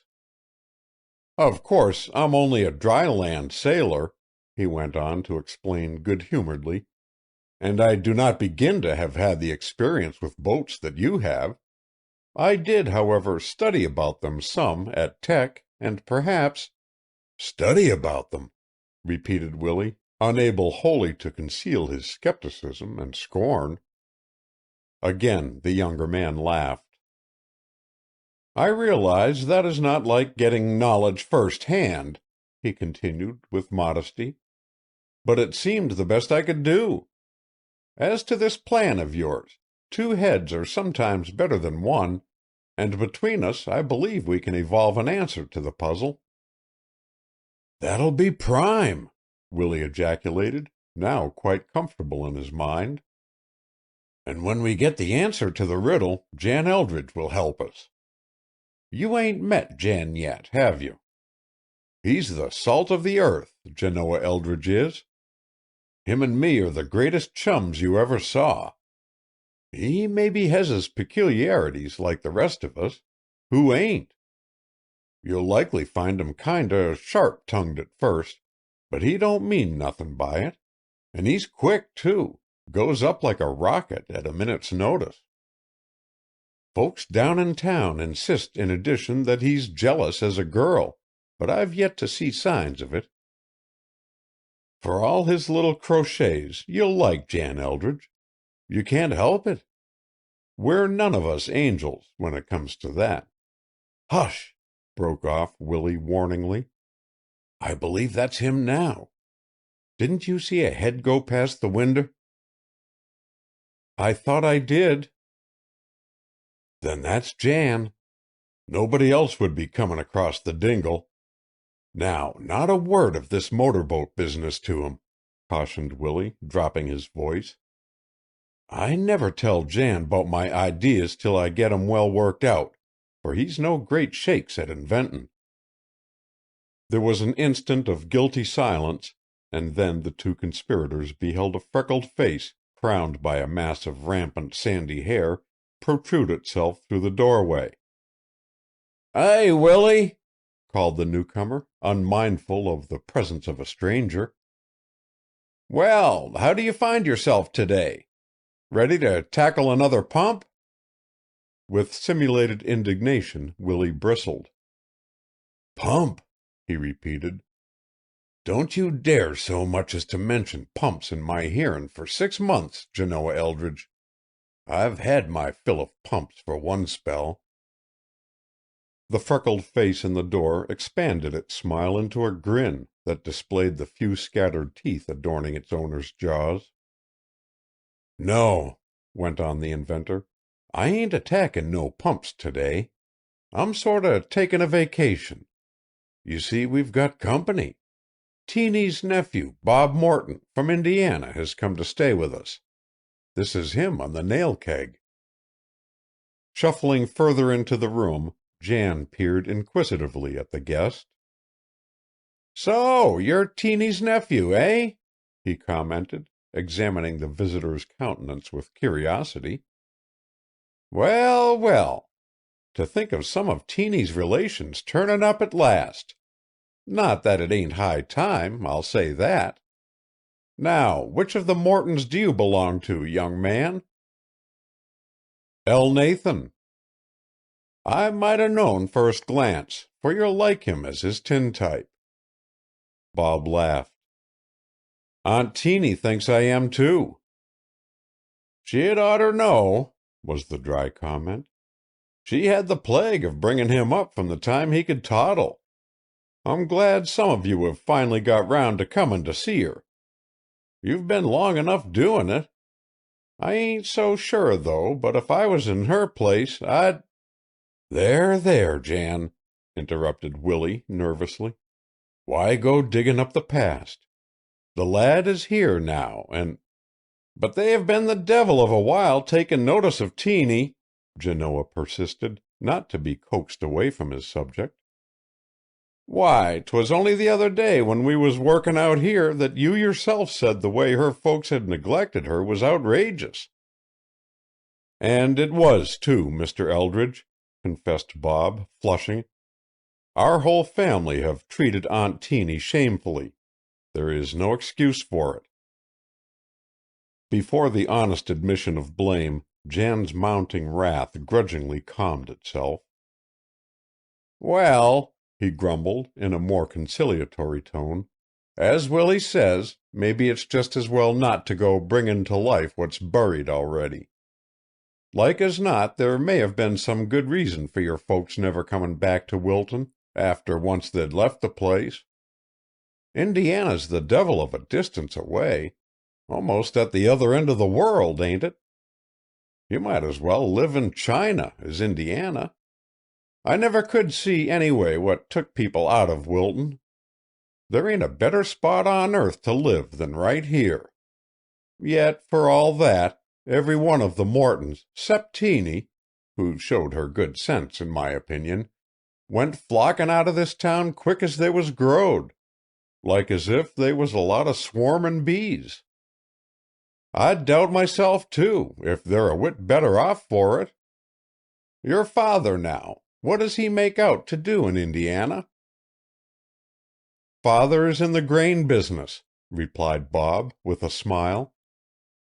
"The grain business, is he? And likely he sets in an office all day long, in out of the fresh air," continued Jan with contempt. "Plumb foolish, I call it, when he could be livin' in Wilton and fishin' and clammin' and enjoyin' himself. That's the way with so many folks. They go kitin' off to the city to make money enough to buy one of them automobiles. You won't catch me with an automobile. No, nor a motor boat, neither. Nor any other of them derned things that's goin' to set me livin' like as if I was shot out of the cannon's mouth. What's the good of bein' whizzed through life as if old Nick himself was at your heels, workin' faster, eatin' faster, dyin' faster? I see nothin' to it, nothin' at all." At the risk of rousing the philosopher's resentment, Bob burst into a peal of laughter. "But ain't it so now, I ask you? Ain't it just as I say?" insisted Genoa Eldridge. "Argue as you will, what's the gain in it?" To the speaker's apparent disappointment, the citizen from Indiana did not accept the challenge for argument, but instead observed pleasantly, "I'll wager you will outlive all us city people, Mr. Eldridge." "Course I will," was the old man's confident retort. "I'll be a sailin' in my dory when the whole lot of you motor boat folks are under the sod. You see if I ain't. And speakin' of motor boats, Willie, I suppose you ain't done nothin' towards tacklin' Zenas Henry's tribulations with that propeller, have you?" The question was unexpected, and Willie colored uncomfortably. He was not good at dissembling. "'Twould mean quite a bit of thinkin' to get Zenas Henry out of his troubles," returned he evasively. "'Tain't so simple as it looks." Moving abruptly to the workbench, he began to overturn at random the tools lying upon it. Something in this unusual proceeding arrested Jan's attention, causing him to glance with suspicion from Robert Morton to the inventor, and from the inventor back to Robert Morton again. The elder man was whistling "Tenting Tonight," an air that had never been a favorite of his, and the younger, with self-conscious zeal, was shredding into bits a long curl of shavings. Jan eyed both of them with distrust. I figure we're going to have a spell of fine weather now, remarked Willie with jaunty artificiality. The offhand assertion was too casual to be real. Cloud and fog were not dealt with in this cursory fashion in Wilton. It clinched Jan's doubts into certainty. Something was being kept from him, something of which this stranger, who had only been in the town a few hours, was cognizant. For the first time in 50 years, another had usurped his place as Willie's confidant. It was monstrous. A tremor of jealous rage thrilled through his frame, and he stiffened visibly. "I reckon I'll be jogging along home," said he, moving with dignity toward the door. "But you've only just come, Jan," protested Willie. "I didn't come for nothing but to leave this hammer," Jan answered, placing the implement on the long bench before which his friend was standing. "Maybe there was something you wanted to see Mr. Spence about," ventured Bob. "If there was, I will—" "No, there warn't," snapped Genoa. "Mr. Spence ain't got nothin' confidential to say to me, whatever he may have to say to other folks." And with this parting thrust, he shot out of the door. Bob gave a low whistle. "What's the matter with the man?" he asked in amazement. Willie flushed apologetically. Nothin' in the world," he answered. "Jan gets like that sometimes. Don't you remember I told you he was kinder quick? It's just possible it may have bothered him to see me talking to you. Don't mind him." "Do you think he suspected anything?" "Mercy, no, not he," responded Willie comfortably. "He's liable to fly off the handle like that a score of times a day. Don't you worry about him. He'll be back before the mornin's over." Nevertheless, sanguine as this prediction was, the hours wore on, and Genoa Eldridge failed to make his appearance. In the meantime, Bob and Willie became so deeply engrossed in their new undertaking that they were oblivious to his absence. They worked feverishly until noon, devoured a hurried meal, and returned to the shop again, there to resume their labors.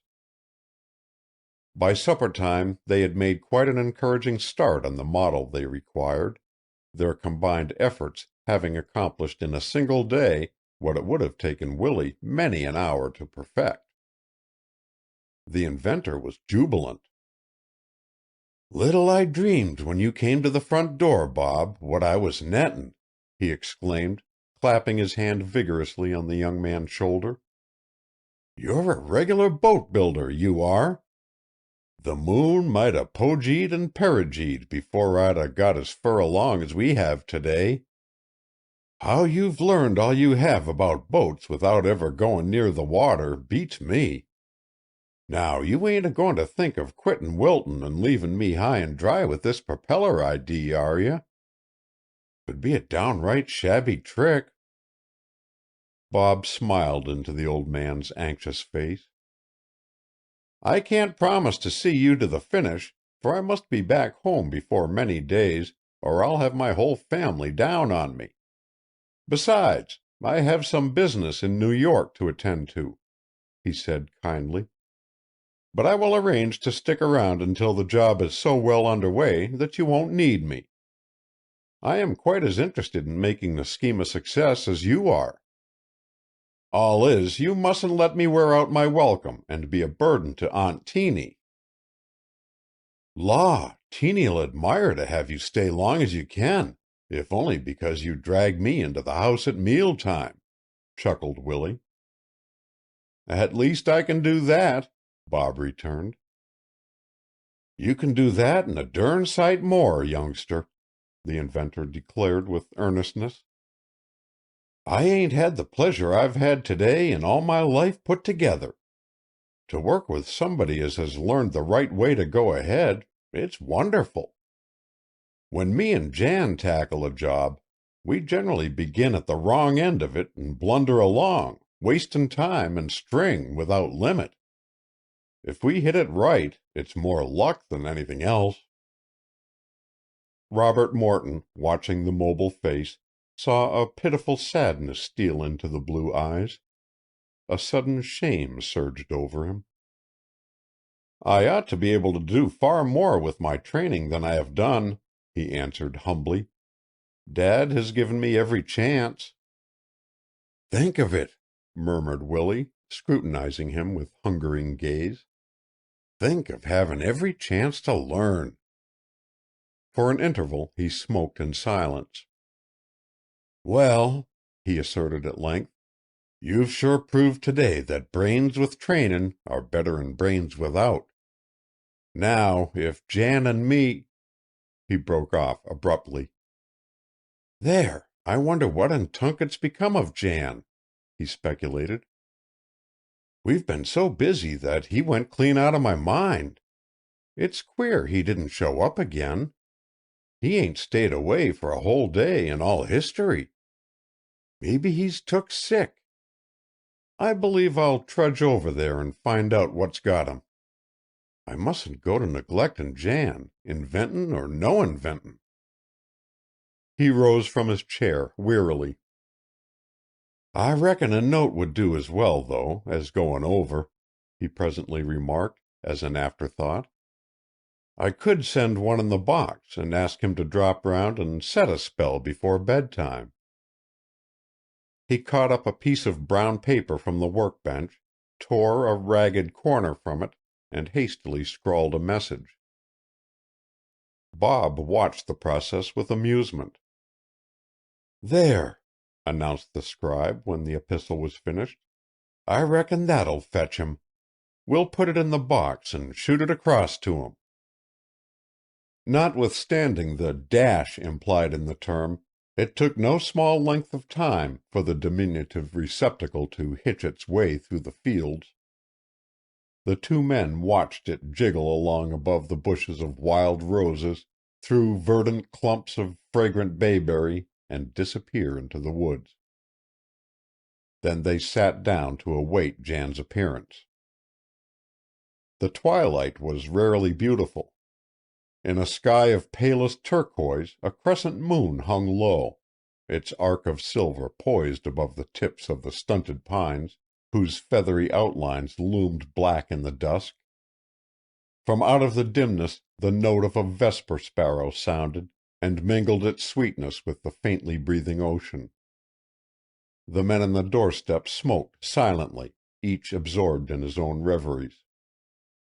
How peaceful it was there in the stillness, with the hush of evening descending like a benediction on the darkening earth.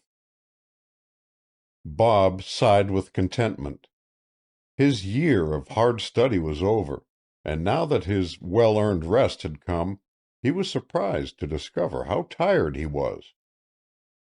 Already the peace of Wilton was stealing over him, its dreamy atmosphere almost too beautiful to be real. From where he sat he could see the trembling lights of the village jewelling the rim of the bay like a circlet of stars. A man might do worse, he reflected, than remain a few days in this sleepy little town. He liked Willie and Celestina, too. Indeed, he would have been without a heart not to have appreciated their simple kindliness. Why should he hurry home?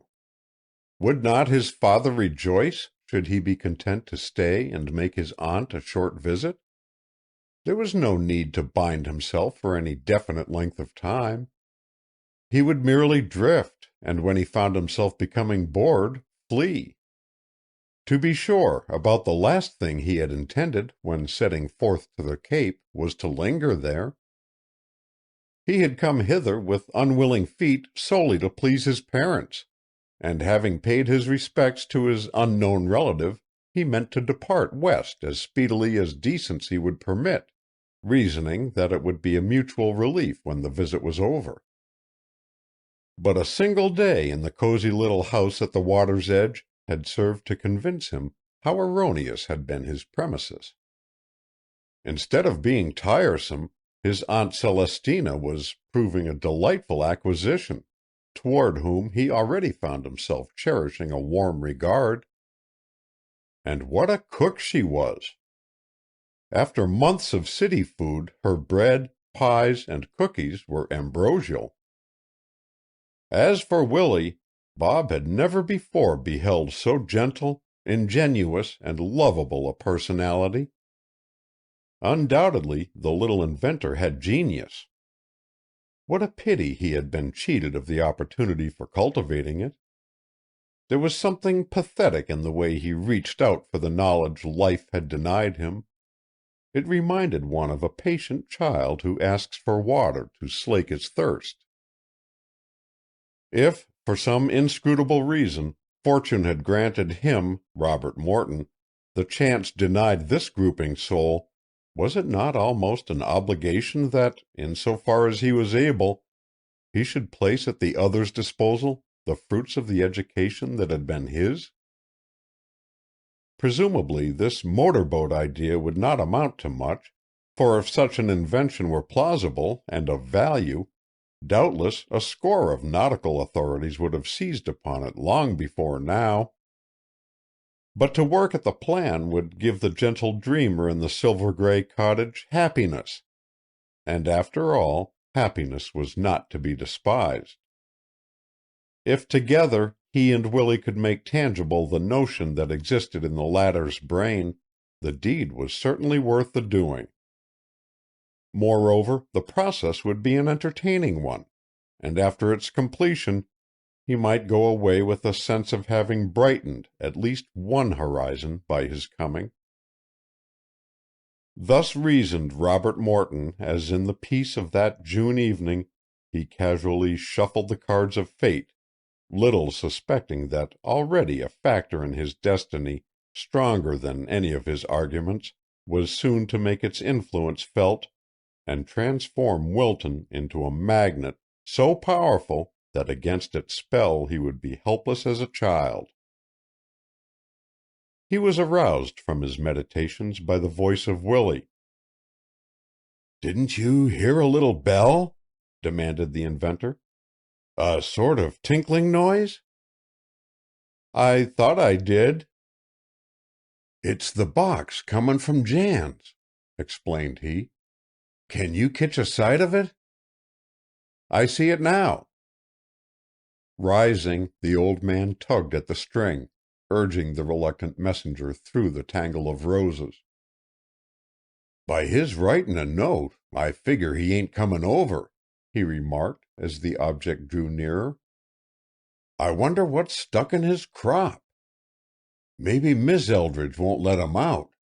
She's something of a tartar, Arabella is. Jan has to walk the plank, I can tell you." By this time the cigar-box swaying on the taut twine was within easy reach. Willie raised its cover and took from its interior a crumpled fragment of paper. "Umph, he's mighty savin'," he commented as he turned the missive over. "He's writ on the other side of my letter. Let's see what he has to say. Can't come. Busy." "Well, did you ever?" gasped he, blankly. "Busy? Good Lord! Jan's never been known to be busy in all his life. He don't even know the feelin'.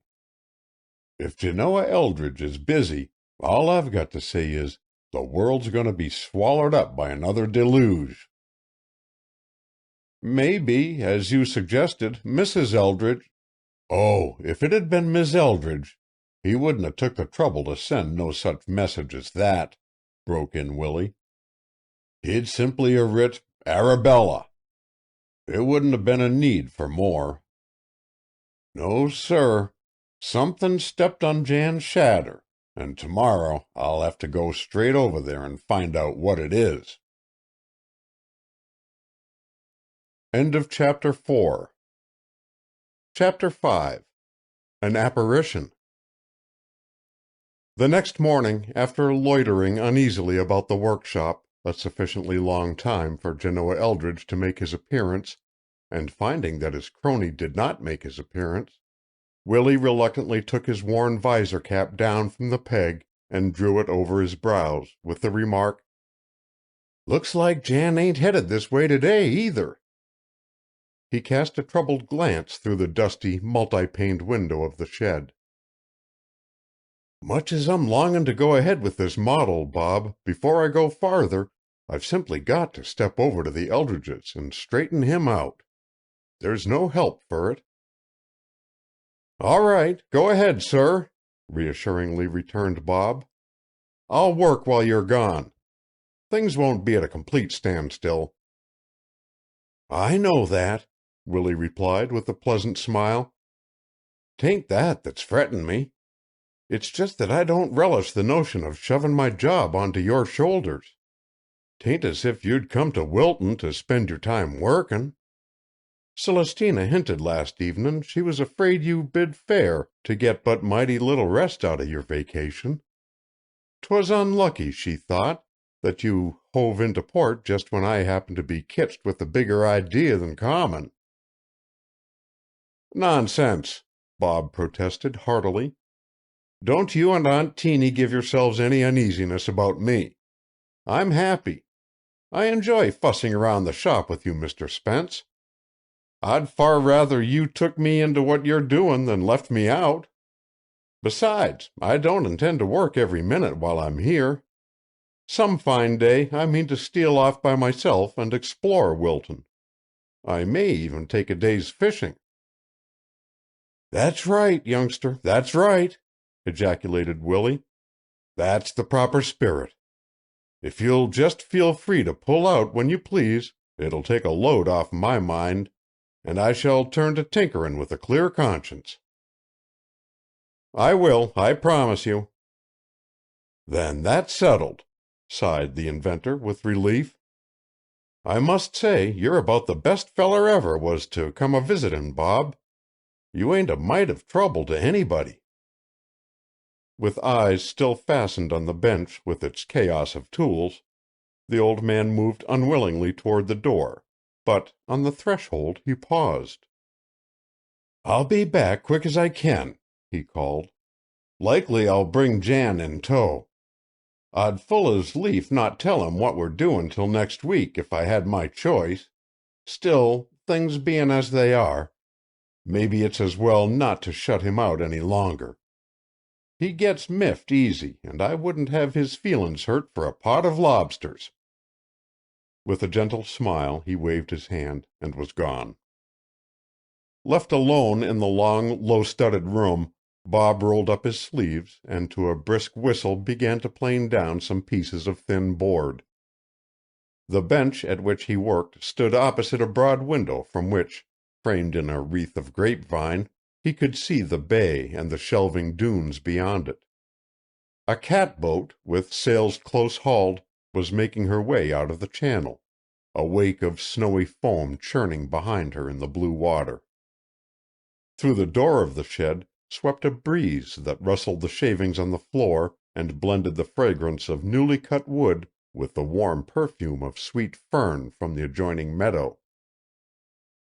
For all its untidiness and confusion, its litter of boards, tools, and battered paint pots, the shop was unquestionably one of the most homey corners of the Spence cottage.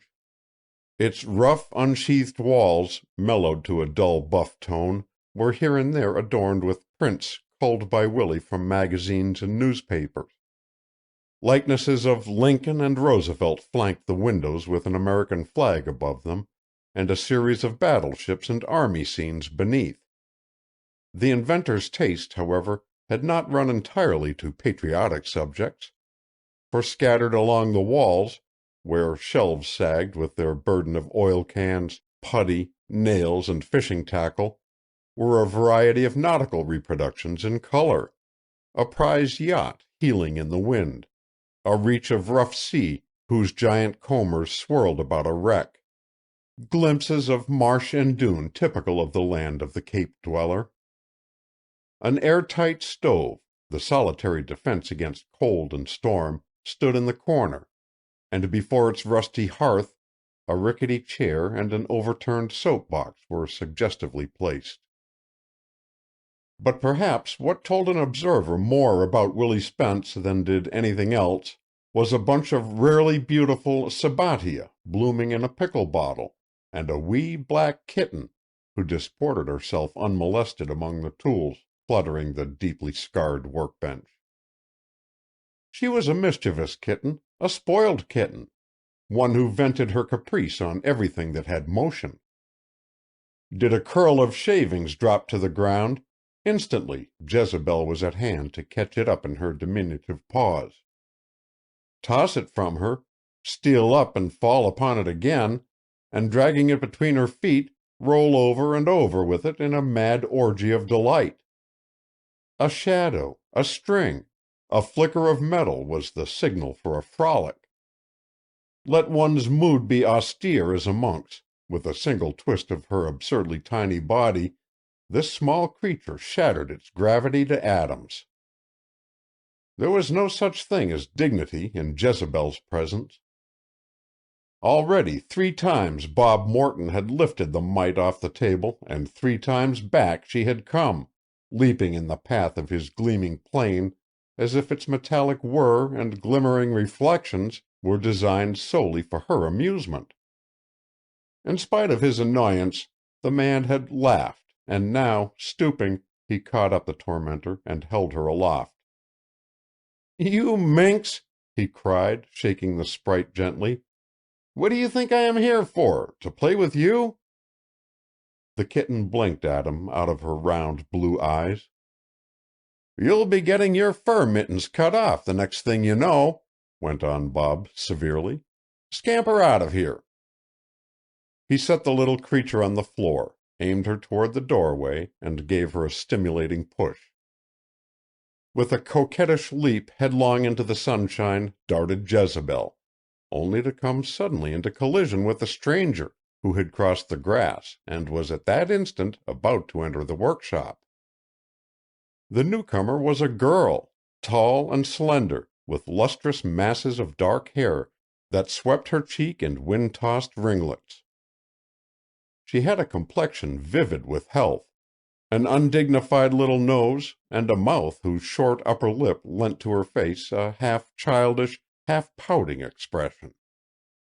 But it was in her eyes that one forgot all else, eyes large, brown, and softly deep, with a quality that held the glance compellingly.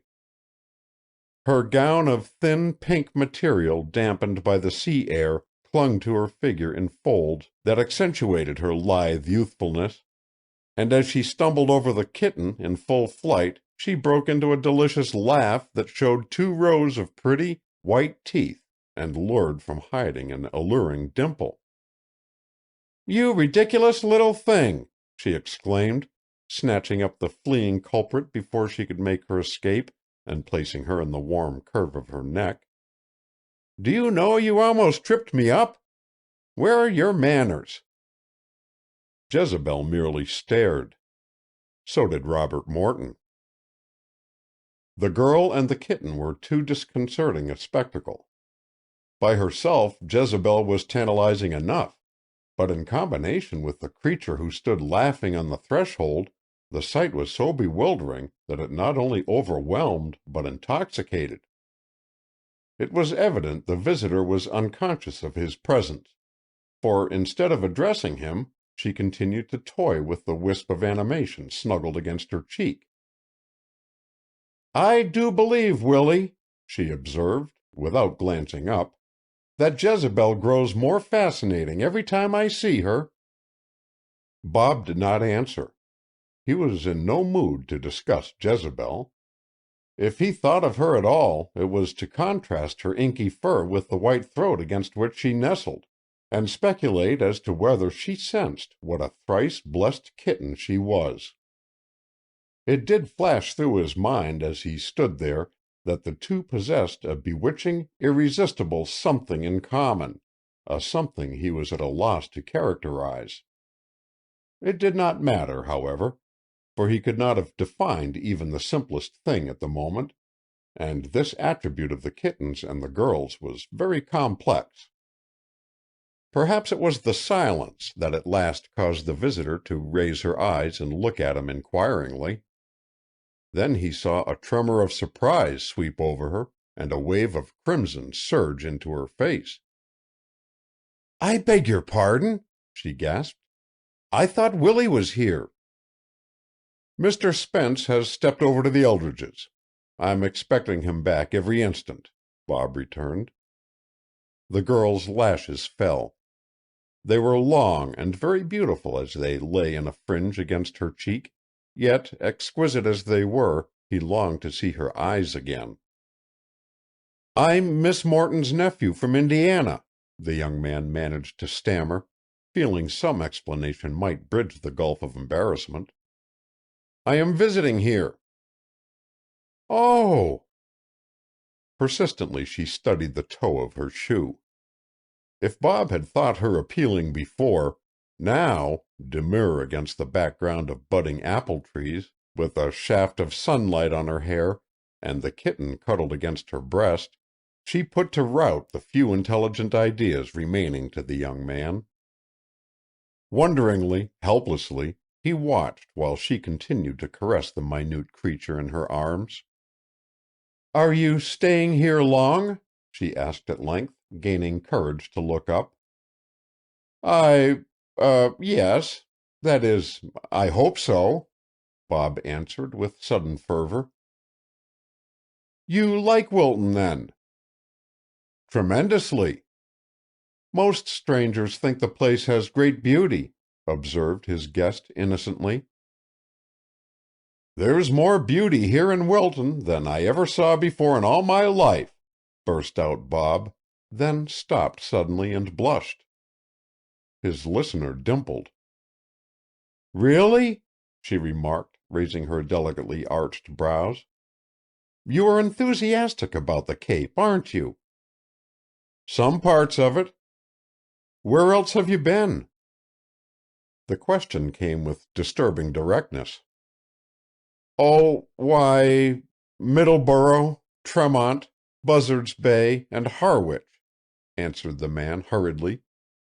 As he named the list, he was conscious that it smacked rather too suggestively of a brakeman's, and he saw she thought so too, for she turned aside to hide a smile. "You might sit down, won't you?" he suggested, eager that she should not depart. Flecking the dust from the soap box with his handkerchief, he dragged it forward and placed it near the workbench. As she bent her head to accept the crude throne with a queen's graciousness, Jezebel, roused into playful humor, thrust forth her claws and, encountering Bob as he rose from his stooping posture, fixed them with random firmness in his necktie. Now it chanced that the tie was a 4-in-hand of raw silk, very choice in color, but of a fatally loose oriental weave, and once entangled in its meshes, the task of extricating its delicate threads from the clutch that gripped them seemed hopeless. It apparently failed to dawn on either of the young persons brought into such embarrassingly close contact by the dilemma that the kitten could be handed over to Bob, or that the tie might be removed. Instead, they drew together, trying vainly to liberate the struggling Jezebel from her imprisonment. It was not a simple undertaking, and, to add to its difficulties, the ungrateful beast, irritated by their endeavors, began to protest violently. "She'll tear your tie all to pieces," cried the stranger. "No matter, I don't mind, if she doesn't scratch you." "Oh, I am not afraid of her. If you can hold her a second longer, I think I can free the last claw." As the girl toiled at her precarious mission, Bob could feel her warm breath fan his cheek and could catch the fragrant perfume of her hair. So far as he was concerned, Jezebel might retain her hold on his necktie forever. But alas, the slim white fingers were too deft, and he heard at last a triumphant "There!" At the same instant the offending kitten was placed on the floor. "You little monkey!" cried the man, smiling down at the furry object at his feet. "Isn't she?" echoed the visitor sympathetically. "There she goes, the imp! What is left of your tie? Let me look at it." "It's all right, thank you. There is just one thread roughed up. I could fix it if I had a pin." From her gown she produced one, but as she did so, a spray of wild roses slipped to the ground. "You've dropped your flowers," said Bob, picking them up. "Have I? Thank you. They are withered anyway, I'm afraid." Tossing the rosebuds on the bench, she began to draw into smoothness the silken loop that defaced the tie. "There!" she exclaimed, glancing up into his eyes, and tilting her head critically to one side. "That is ever so much better. You would hardly notice it. Now I really must go. I have bothered you quite enough." "You have not bothered me at all," contradicted Bob emphatically. "But I know I must have," she protested. "I've certainly delayed you. Besides, it doesn't look as if Willie was coming back." "Isn't there something I can do for you?"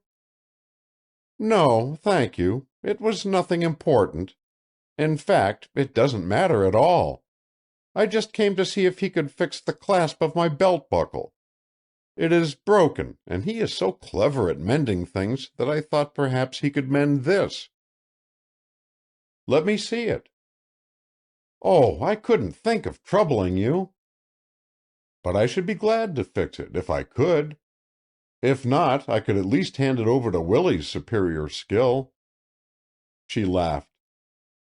"I'm not certain whether Willie's skill is superior," was her arch retort. "Why not make a test case and find out?" Still she hesitated. "You're afraid to trust your property to me," Bob said, piqued by her indecision. "No, I'm not," was the quick response. "See, here is the belt." She drew from her pocket a narrow strip of white leather to which a handsome silver buckle was attached, and placed it in his hand. He took it, inspected its fastening, and looked with beating pulse at the girdle's slender span. "Do you think it can be mended?" she inquired anxiously. "Of course it can." "Oh, I'm so glad." "Give me a few days, and you shall have it back as good as new." "That will be splendid." Her eyes shone with starry brightness. "You see," she went on, "it was given me on my birthday by by someone I care a great deal for, by my—" She stopped, embarrassed. Robert Morton was too well mannered to put into words the interrogation that trembled on his lips, but he might as well have done so, so transparent was the questioning glance that traveled to her left hand in search of the telltale solitaire. Even though his search was not rewarded, he felt certain that the hand concealed in the folds of her dress wore the fatal ring. Of course, mused he, with a shrug, he might have guessed it. No such beauty as this was wandering unclaimed about the world. Well, her fiancé, whoever he might be, was a lucky devil. Without doubt, confound his impudence, his arm had traveled the pathway of that band of leather scores of times. One couldn't blame the dog. For want of a better vent for his irritation, Bob took up the belt and again examined it. He had been quite safe in boasting that the bauble should be returned to its owner as good as new, for although he did not confess it, on its silver clasp he had discovered the manufacturer's name.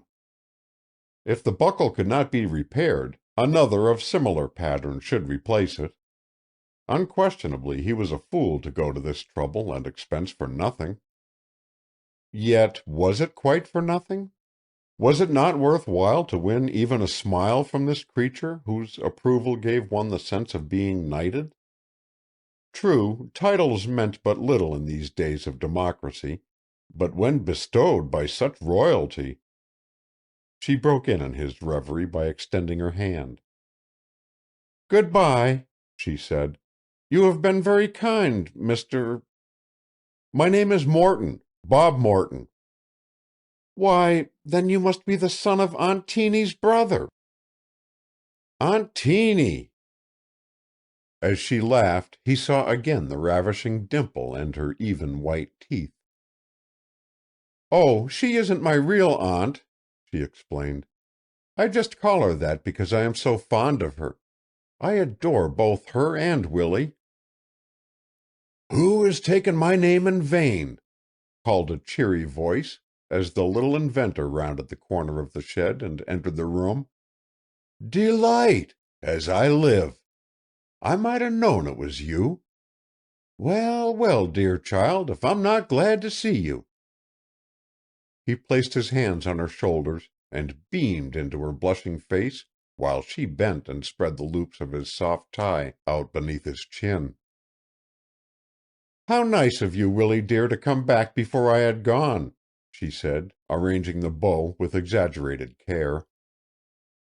"Bless your heart, I'd 'a' come back sooner had I known you were here," declared he affectionately.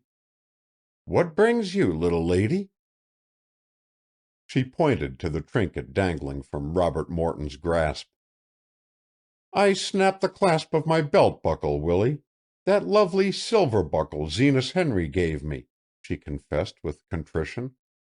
"How do you suppose I could have been so careless? I have been heartbroken ever since." "Nonsense, nonsense!" cried the old man, patting her head. "Don't go grievin' over a little thing like that. 'Tain't worth it. Break all the buckles ever was made, but not your precious heart, my dear. Like as not the thing can be mended." "Mr. Morton says it can."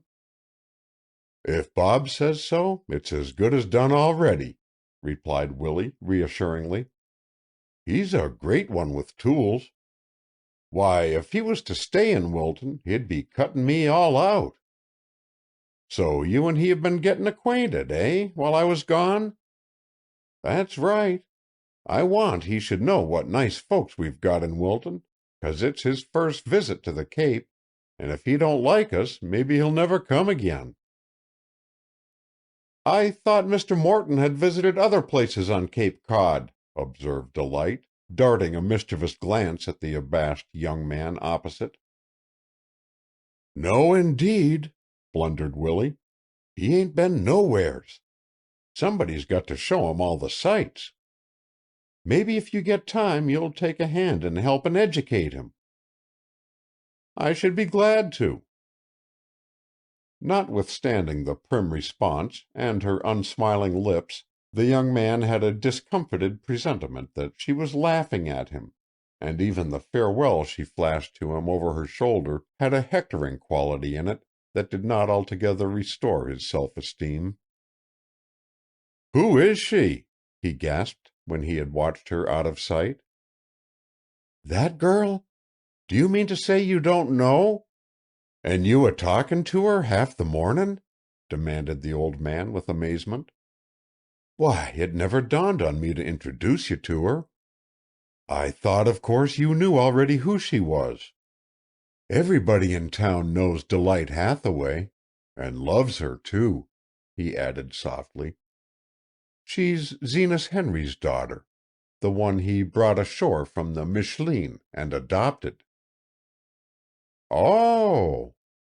A light began to break in on Bob's understanding. "It's Zenas Henry's motorboat we're tinkerin' with now," went on Willie. "I see."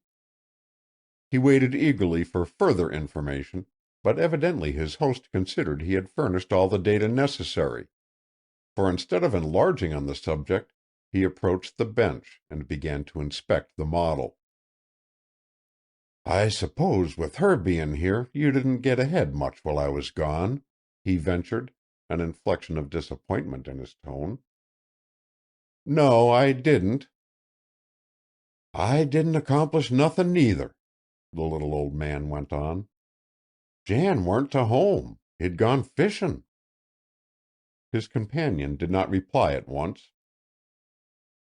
"I don't quite get my soundin's on Jan," he at length ruminated aloud. "Something's wrong with him. I feel it in my bones." "Perhaps not." "There is, I tell you. I know Janoah Eldridge from crown to heel, and it ain't like him to go off fishin' by himself." "I shouldn't fret about it if I were you," Bob said in an attempt to comfort the disquieted inventor. "I'm sure he'll turn up all right."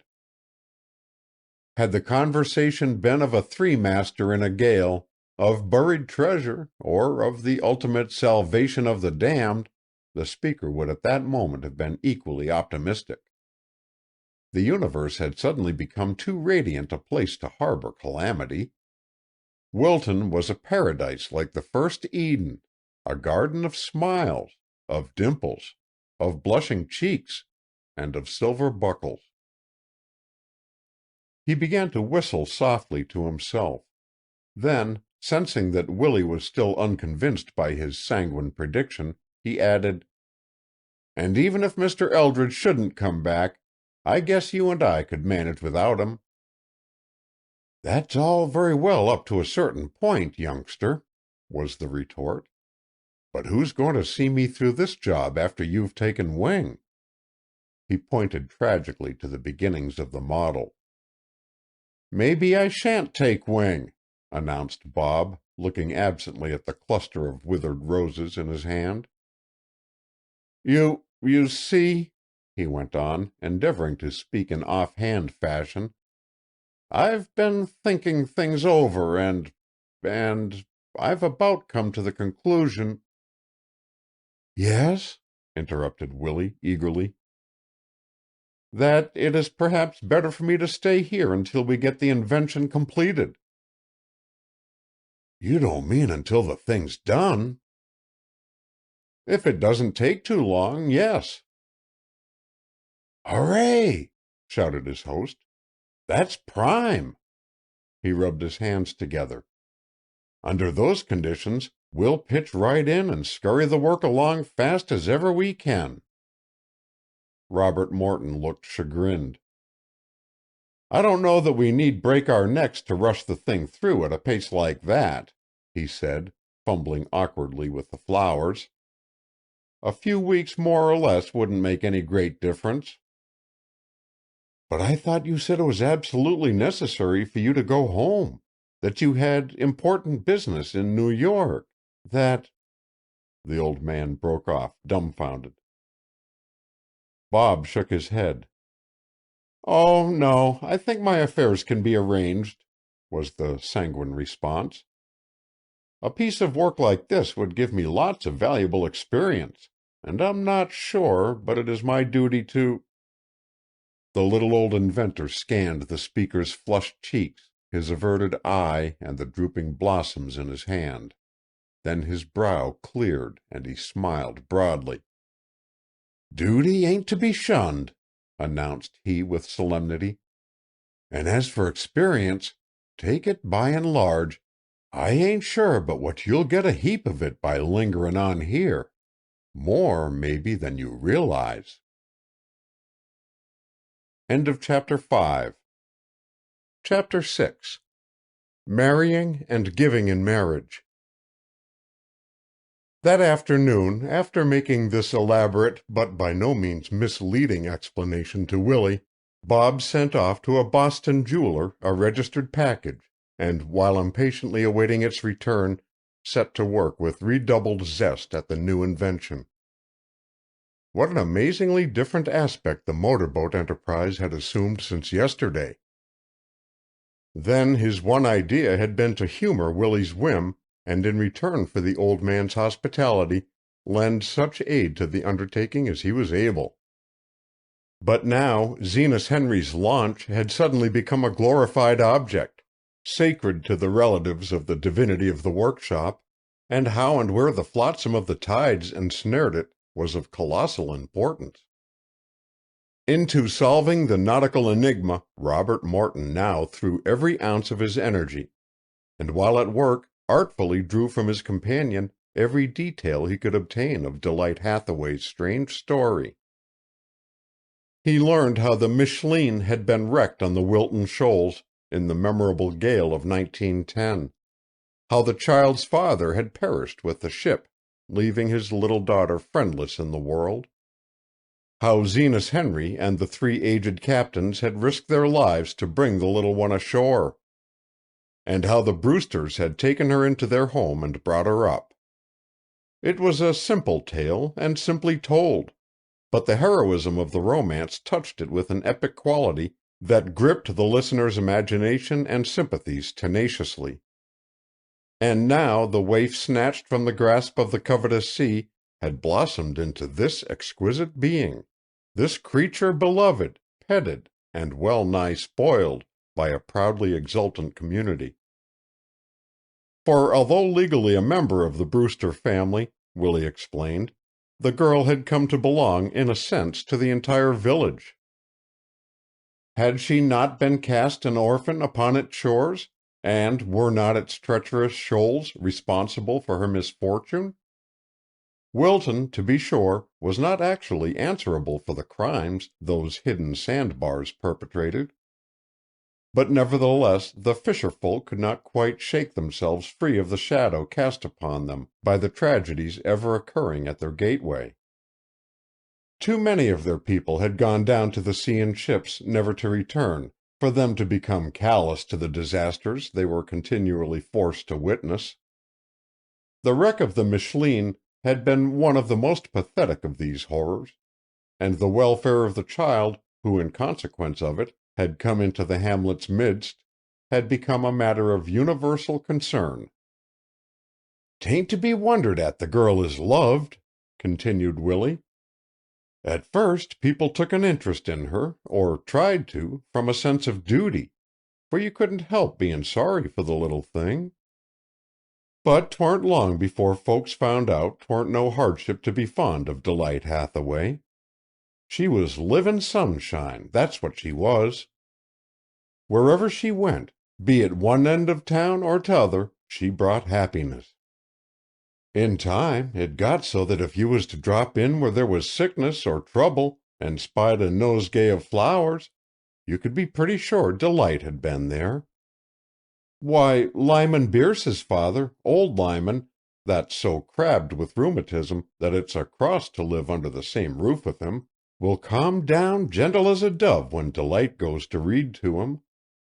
As for Mis' Ferber, I reckon she'd never get to the Junction to do a mite of shoppin' or marketin' but for Delight stayin' with the babies whilst she was gone. I couldn't tell you half what that girl does. She's here, there, and everywhere. Now she's gettin' up a party for the school children, now makin' a birthday cake for somebody, now trimmin' a bonnet for Teeny or helpin' her plan out a dress. Willie stopped to rummage on a distant shelf for a level. "Once," he went on, "Sara Libby Lewis asked me what Delight was going to be. I told her there weren't no going to be about it. Delight was bein' it right now. She didn't need to go soundin' for a mission in life." "I take it you are not in favor of careers for women, Mr. Spence," observed Robert Morton, who had been eagerly drinking in every word the old man uttered. "Yes, I am," contradicted the inventor. "There's times when a girl needs a career, but there's other times when to desert one's plain duty and go huntin' a callin' is criminal. Queer how people will look right over the top of what they don't want to see, ain't it? I suppose it's human nature, though," he mused. A soft breeze stirred the shavings on the floor. "Teeny thinks," resumed the quiet voice, "that I mix myself up too much with other folks' concerns anyhow. Leastways, she says I let their troubles weigh on me more'n I'd ought. But to save my life I can't seem to help it. Don't you believe those on the outside of a tangle sometimes see it straighter than them that is snarled up in the mess?" Robert Morton nodded. "That's the way I figure it," rambled on the old man. Maybe that's the reason I can't keep my fingers out of the pie. You'd be surprised enough if you was to know the things I've been dragged into in my lifetime. Family quarrels, will-makin's, business matters that I didn't know no more about than the man in the moon. Why, I've even taken a hand in love affairs." He broke into a peal of hearty laughter. "That's the beatery," he declared, slapping his thigh. "'Magine me up to my ears in a love affair. But I have been, scores of 'em, enough, I reckon, put 'em all together, to marry off the whole of Cape Cod." "You must be quite an authority on the heart by this time," Robert Morton ventured. "I ain't," the other declared soberly. "You see, none of the snarls was ever the same, so you kinder had to feel your way along every time, like as if you was navigatin' a new channel. Women may be all alike, take 'em in the main, but they're almighty different when you get them to the fine point, and that's what raises the devil with making any general rule for managing 'em." The philosopher held the piece of wood he had been planing to the light, and examined it critically. "Once," he resumed, taking up his work again, "when Dave Ferber was courtin' Katy Beers, I drove over to Sawyer's Falls with him to get Katy a birthday present, and among other things we thought we'd buy some candy. We went into a store, I recollect, where there was all kinds spread out in trays, and Dave and me started to pick out what we'd have. As I stood there attemptin' to decide, I couldn't help thinkin' that selectin' that candy was a good deal like choosin' a wife. You couldn't have all the different kinds, and making up your mind which you preferred was a 7 days conundrum." The little inventor took off his spectacles, wiped them, and replaced them upon his nose. "Luckily, as we was fixed, there was a chance in the box for quite a few sorts, so that saved the day. But suppose, I got to thinkin', you could only have one variety out of the lot. Which would you take? That's the sticker you face when choosin' a wife. Suppose, for instance, I was pinned down to nothin' but caramels. The caramel is a good, square, sensible, dependable candy. You can see through the paper exactly what you're gettin'. There's nothin' concealed or lurkin' in a caramel. Moreover, it lasts a long time, and you don't get tired of it. It's just like some women. Not much to look at, but wholesome and with good wearin' qualities. Should you choose the caramel, you'd feel sure you was doin' the wise thing, wouldn't you?" Robert Morton smiled into the half-closed blue eyes that met his so whimsically. "But along in the next tray to the caramel," Willie went on, "was bonbons. Every color of the rainbow they were, and pretty as could be, and they held all sorts of surprises inside 'em, too. They was temptin', but the minute you put your mind on it, you knew they'd turn out sweet and sickish, and that after gettin' 'em you'd wished you hadn't. There's plenty of women like that in the world. Maybe you ain't seen 'em, but I have." "Yes." "Besides these, there was dishes of sparklin' jelly things on the counter that the girl said weren't much use, gone in no time. They were just meant to dress up the box. I called 'em brainless candies, just silly and expensive, and if you look around you'll find women can match 'em. And along with 'em you can put the candied violets and sugared rose leaves that only make a man out of pocket and ain't a mite of use to 'em." Willie scanned his companion's face earnestly. "Finally, after runnin' the collection over, it kinder comes down to a choice between caramels or chocolates. Even then I still stood firm for the caramel, there bein' no way of making sure what I'd get inside the chocolate. I weren't willin' to go it blind, I told Dave. A chocolate's a sort of unknowable thing, ain't it? There's no fathomin' it at sight. After you've got it, you may be pleased to death with what's inside it, and then again you may not. So we settled mostly on caramels for Katy. I said to Dave, comin' home, it was lucky men weren't held down to one sort of candy like they are to one sort of wife, and he most laughed his head off.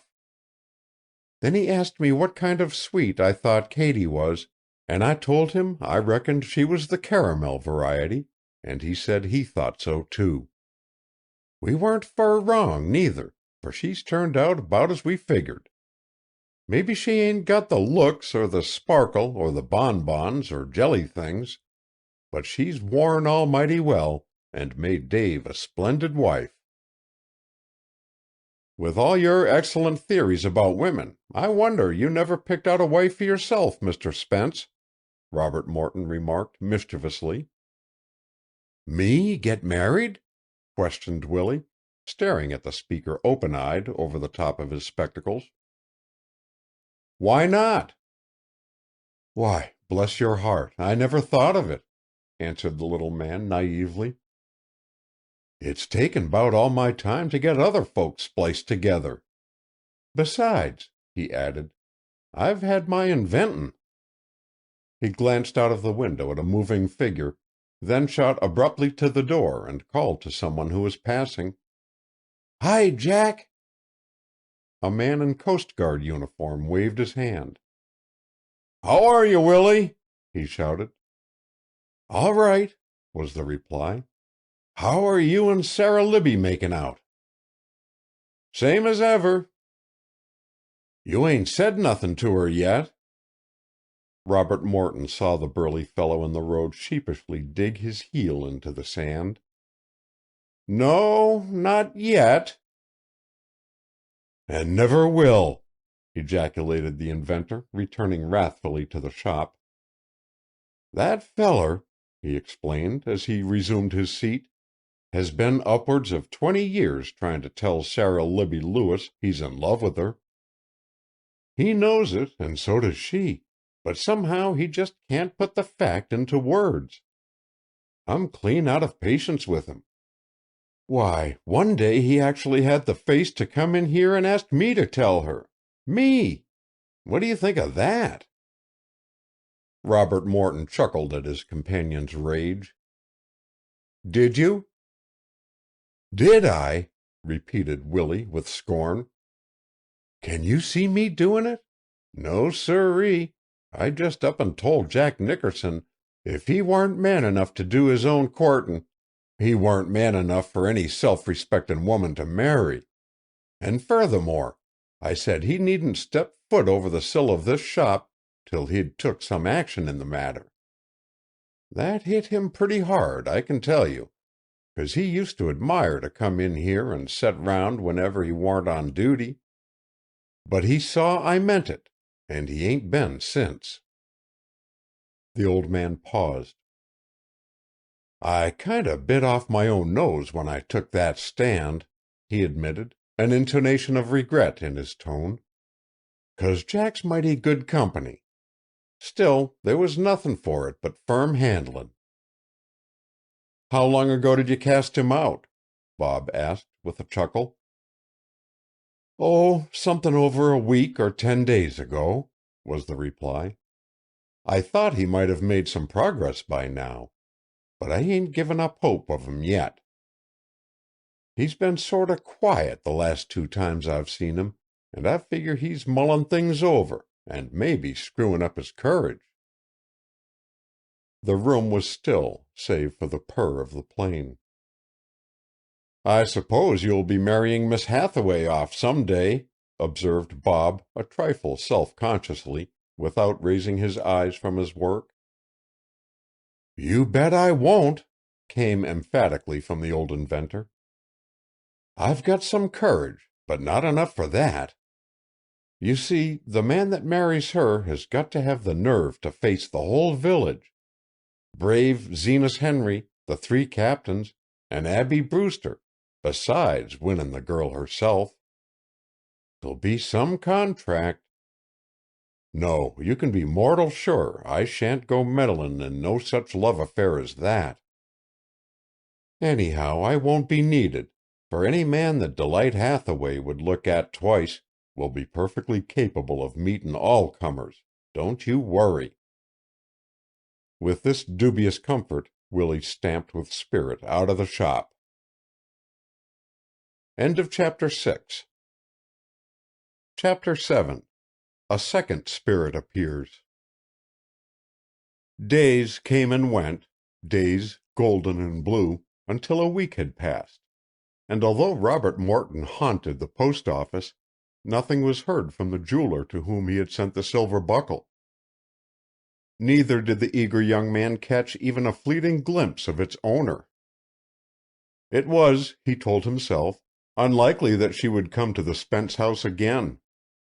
When her property was repaired, she probably would expect someone either to let her know or bring it to her. It was to the latter alternative that Bob was pinning his hopes. The errand would prove a perfectly natural excuse for him to go to the Brewster home, and once there he would meet the girl's family and perhaps be asked to come again. Until the trinket came back from Boston, therefore, he must bide his time with patience. Nevertheless, the logic of these arguments did not prevent him from turning sharply toward the door of the workshop whenever there was a footfall on the grass. Any day, any hour, any moment, the lady of his dreams might appear once more. Had not Willie said that she sometimes trimmed bonnets for Teeny? And was it not possible, yea, even likely, that his aunt might be needing a bonnet right away? Women were always needing bonnets, argued the young man vaguely. At least, both his mother and sister were, and he had not yet lived long enough in his aunt's household to realize that with Teeny Morton the purchase of a bonnet was not an equally casual enterprise. He even had the temerity to ask Celestina, when he saw her arrayed for the Grange one afternoon, why she did not have a hat with pink in it, and was chagrined to receive the reply that she did not like pink, and that anyway her hat was well enough as it was, and she couldn't have another for a good couple of years.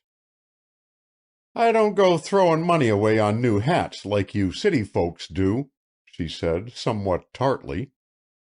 "A hat has to do me 3 seasons for best, and a 4th for common. I've too much to do to go chasing after the fashions. I leave that to Bart Coffin's wife." "Who is Bart Coffin?" inquired Bob, amused by her show of spirit. "You ain't met Bart?" "Not yet." "Well, you will. He's the one who always used to stow all his catch of fish in the bow of the boat, 'cause he said it was easier to row downhill. He ain't no heavyweight for brains, as you can see, and years ago he married a wife feather-headed as himself. He did it out of whole cloth, too, so he's got no one to blame if you don't like his bargain. At the time of the weddin' he was terrible stuck up about his bride, and he gave her a black satin dress that outdid anything the town had ever laid eyes on. It was loaded down with ruffles and jet and lace, and fitted her like as if she was poured into it. Folks said it was made in Brockton, but whether it was or not there's no way of knowin'. Anyhow, back she pranced to Wilton in that gown, and for a year or more, whenever there was a church fair, or a meetin' of the Eastern Star, or a funeral, you'd be certain of seein' Minnie Coffin there in her black satin. There wasn't a layout in town could touch it, and by it got so that it set the mark of every gatherin' that was held, those where Minnie's satin didn't appear bein' rated as of no account." Celestina paused, and her mouth took an upward curve, as if some pleasant reverie engrossed her. "But after a while," she presently went on, "there came an upheaval in the styles. Sleeves got smaller, and skirts began to be nipped in. Minnie's dress warn't wore a particle, but it looked as out of date as Joseph's coat would look on Willie. The women sort o' nudged one another and said that now Miss Bartley Coffin would have to step down a peg and stop bein' leader of the fashions." Celestina ceased rocking and leaned forward impressively. "But did she?" declaimed she with oratorical eloquence. "Did she? Not a bit of it. Minnie got pictures and patterns from Boston, scanted the skirt, took in the sleeves, made a wide girdle with the breadth she took out of the front, and there she was again, high-steppin' as ever." Robert Morton laughed with appreciation. "Since then," continued Celestina, "for at least 15 years she's been making that dress over and over.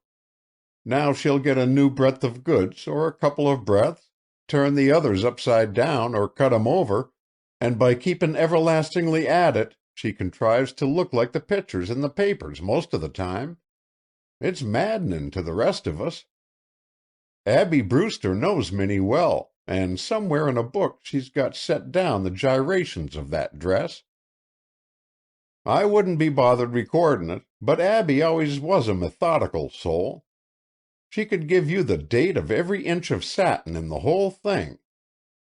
Just now there's 1914 sleeves, the front breadths are 1918, the back ones 1911.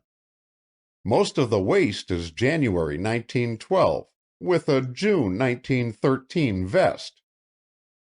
Half the girdle is made out of 1910 satin, and half out of 1919. Of course there's lights when the black don't all look the same. Still, unless you got close up, you wouldn't notice it, and Minnie Coffin keeps on setting the styles for the town like she always has." The narrator paused for breath. "She's making it over again right now," she announced, rising from her chair and moving toward the pantry. "You can always tell when she is, 'cause she pulls down all her front curtains, and won't come to the door when folks knock.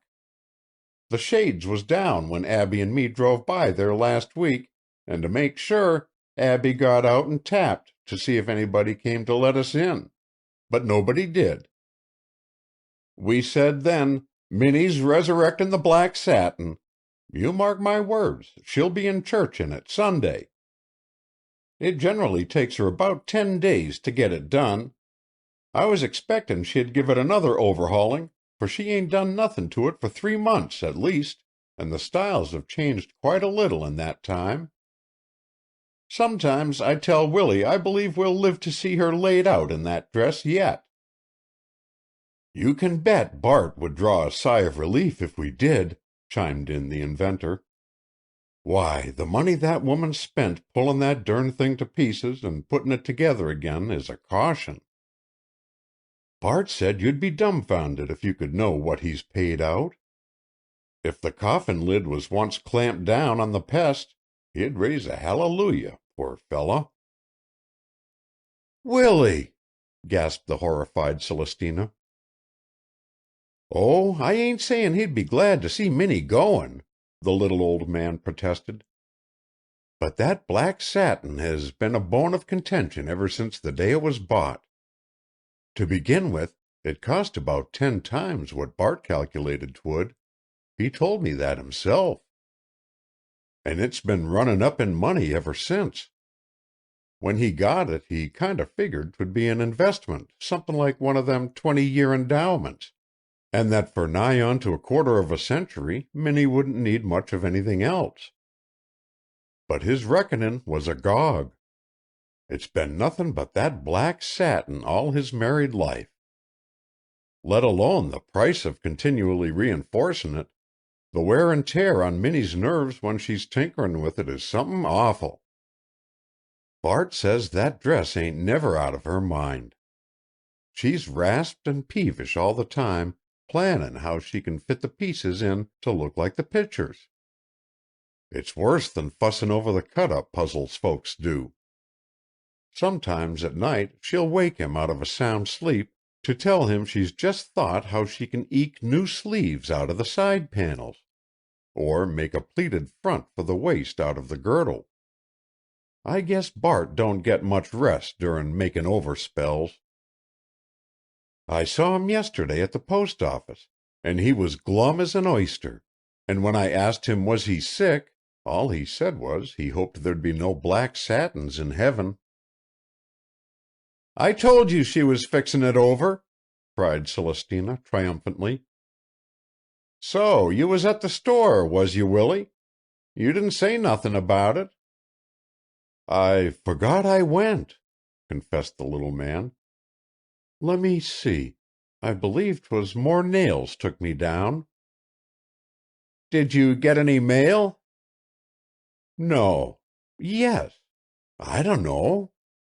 'Pears like I did get somethin'. If I did, it's in the pocket of my other coat."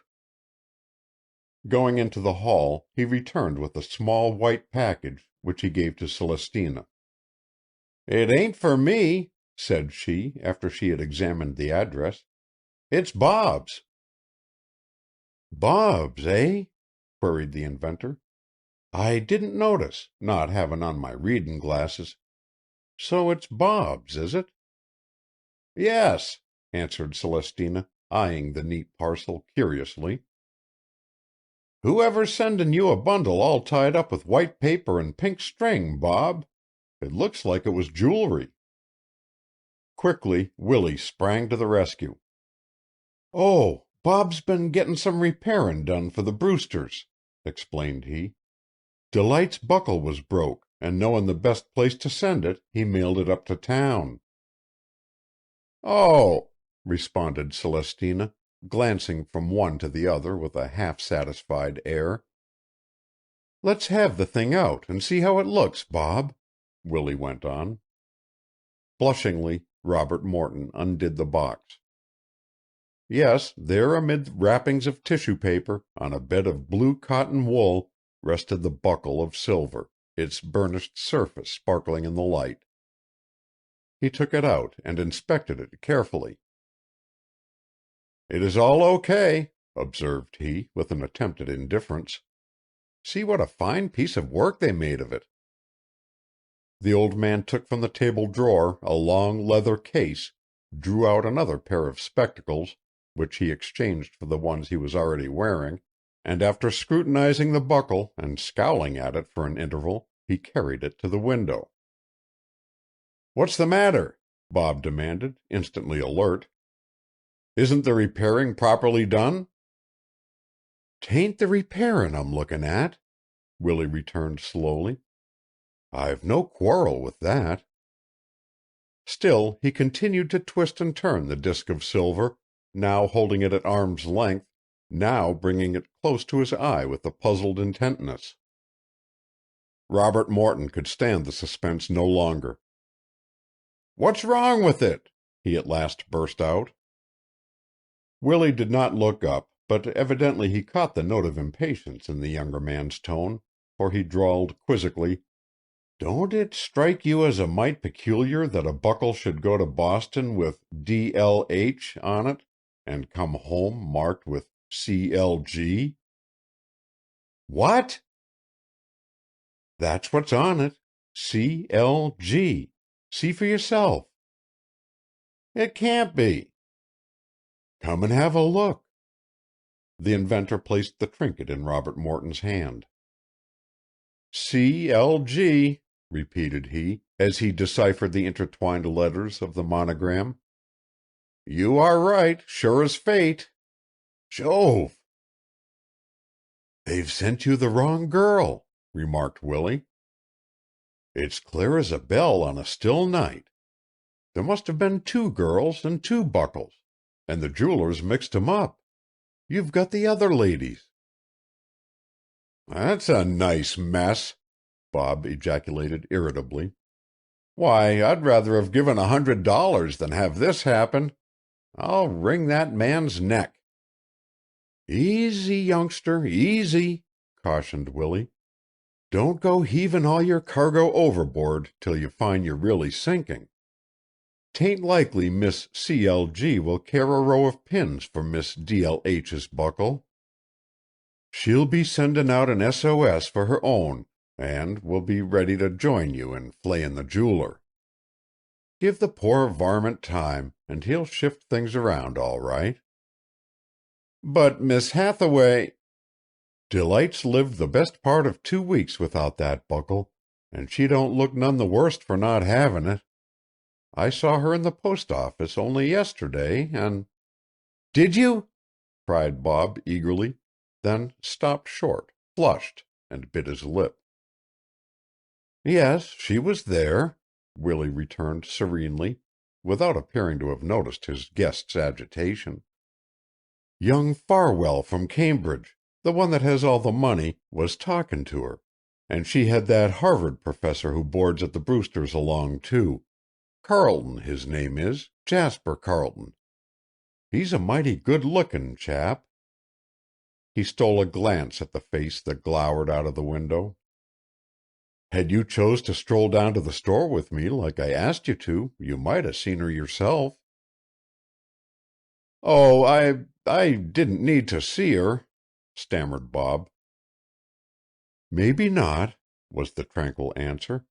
"And she didn't need to see you, neither, judgin' from the way she was talkin' and laughin' with them other fellers. Still, a young man is never the worse for chattin' with a nice girl.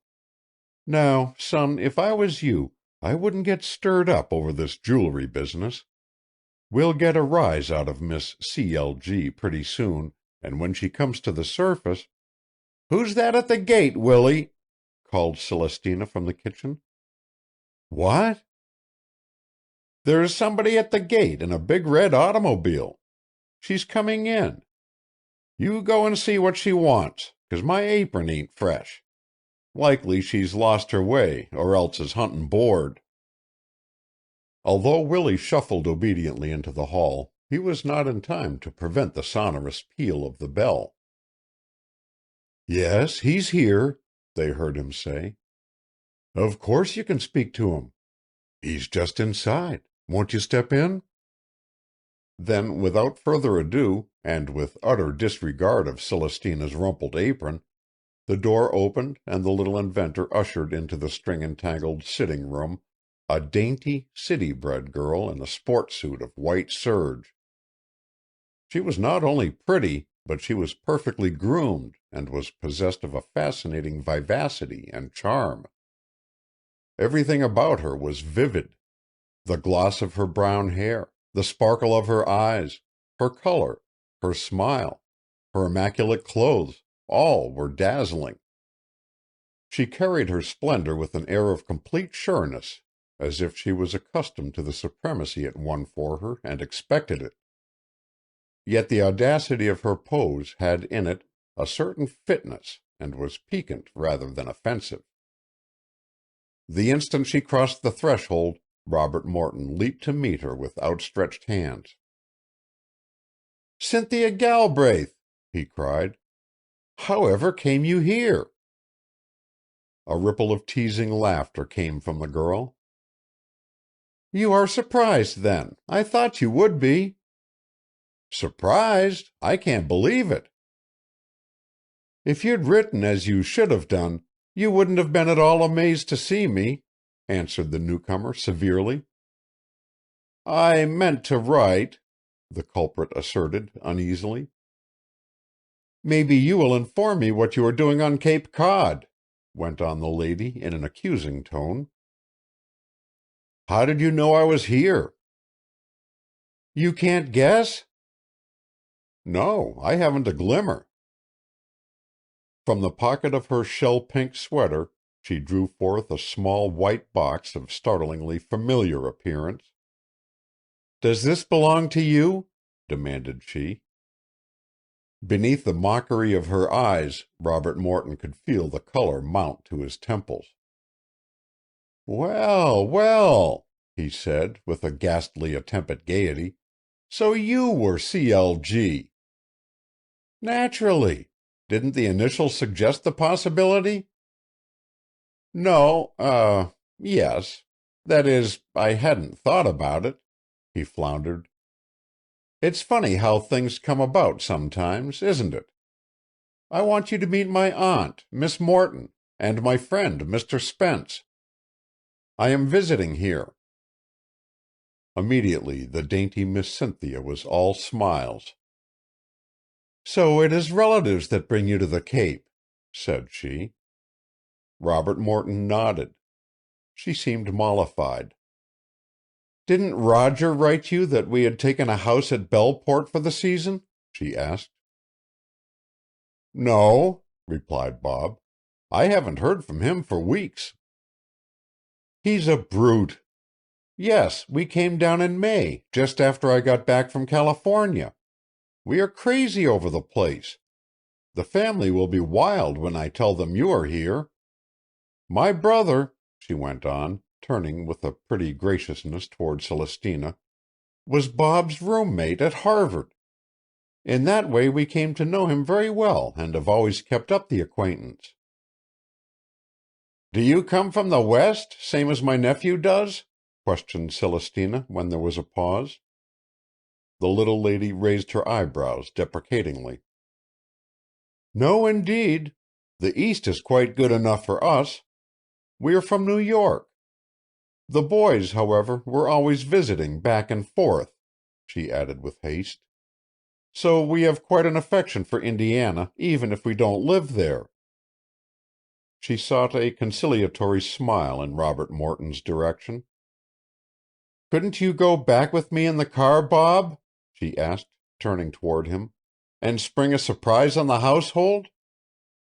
Dad's down, Mother's here, and also Grandmother Lee, and the mighty and illustrious Roger, fresh from his law office on Fifth Avenue, is expected Friday. Do come." "I am afraid I can't today," Bob answered. "Why, Bob, there ain't the least reason in the world you shouldn't go," put in Celestina. The young man fingered the package in his hand, nervously. "I really couldn't, Cynthia," he repeated, ignoring the interruption. "I'd like immensely to come another day, though. But today Mr. Spence and I have a piece of work on hand."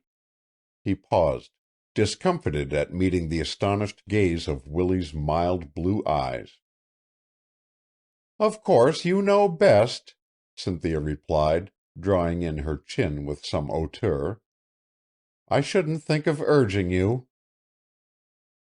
"I'd be bully glad to come another day," reiterated Robert Morton, fully conscious he had offended his fair guest, yet determined to stand his ground. "Tell the affluent Roger to slide over in his racer sometime, when he has nothing better to do, and get me." "He will probably only be here for the week-end," retorted Cynthia coldly. "Sunday, then. Why not Sunday? Mr. Spence and I do not work Sundays." "All right, if you positively won't come today. But I don't see why you can't come now, and Sunday, too." "I couldn't do that, dear lady." "Well, Sunday, then, if that is the earliest you can make it." She smiled an adieu to Willie and Celestina, and with her little head proudly set, preceded Bob to her car. But although the great engine throbbed and purred, it was some time before it left the gate and flashed its way down the high road toward Bellport. After it had gone, and Bob was once more in the house, Celestina had a score of questions with which to greet him. How remarkable it was the owner of the missing jewelry should be someone he knew. The Galbraiths must be well-to-do. What was the brother like? Did he favor his sister? These and numberless other inquiries like them furnished Celestina with conversation for the rest of the day. Willie, on the contrary, was peculiarly silent, and although his furtive glance traveled at frequent intervals over his young friend's face, he made no comment concerning Miss Cynthia L. Galbraith and her silver buckle. End of Chapter 7. Chapter 8. Shadows. In the meantime, the two men resumed their labors in the shop, touching shoulders before the bench where their tools lay.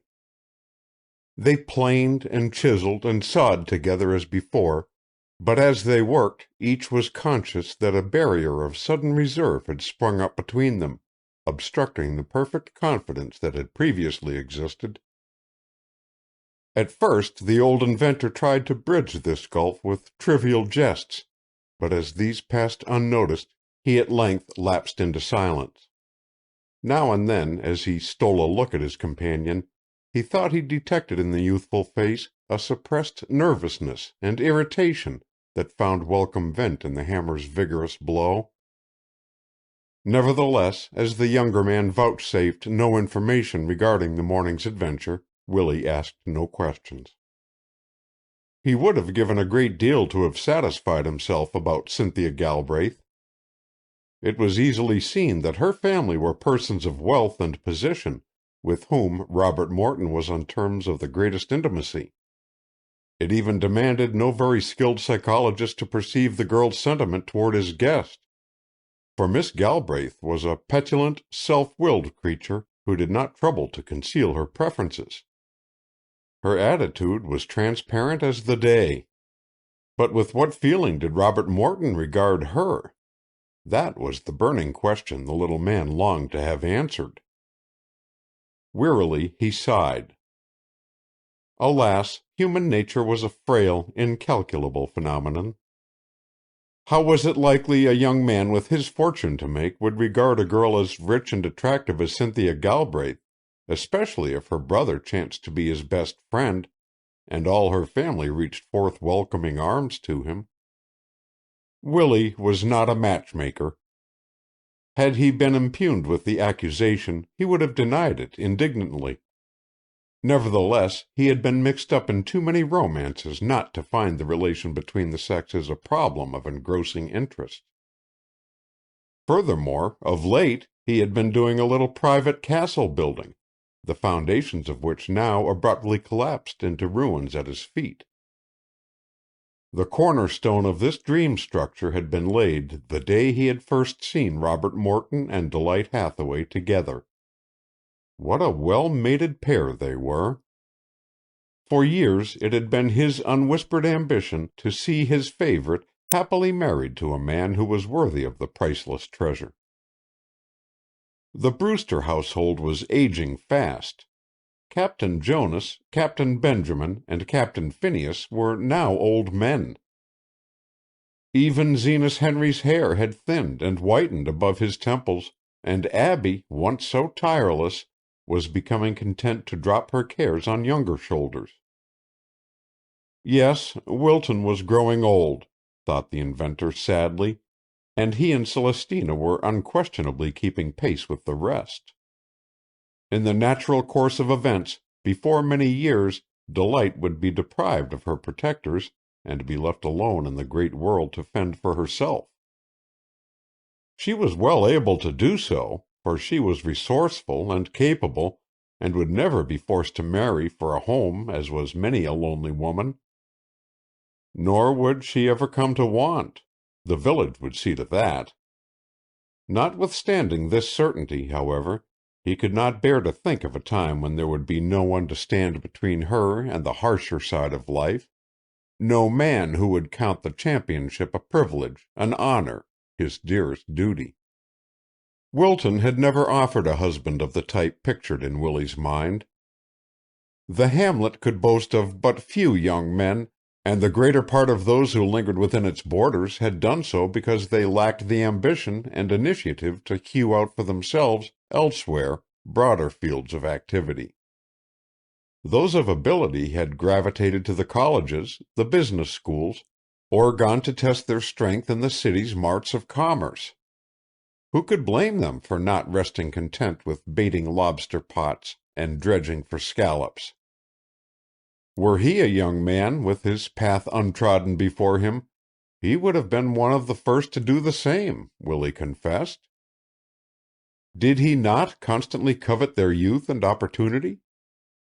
Nevertheless, praiseworthy as their motive had been, the fact remained that nowhere in the village was there a man the peer of Delight Hathaway. Rare in her girlish beauty, rarer yet in her promise of womanhood, what a prize she would be for him who had the fineness of fiber to appreciate the guerdon. Willie was wont to attest that he himself was not a marrying man, yet, notwithstanding the assertion, deep down within the fastness of his soul, he had had his visions.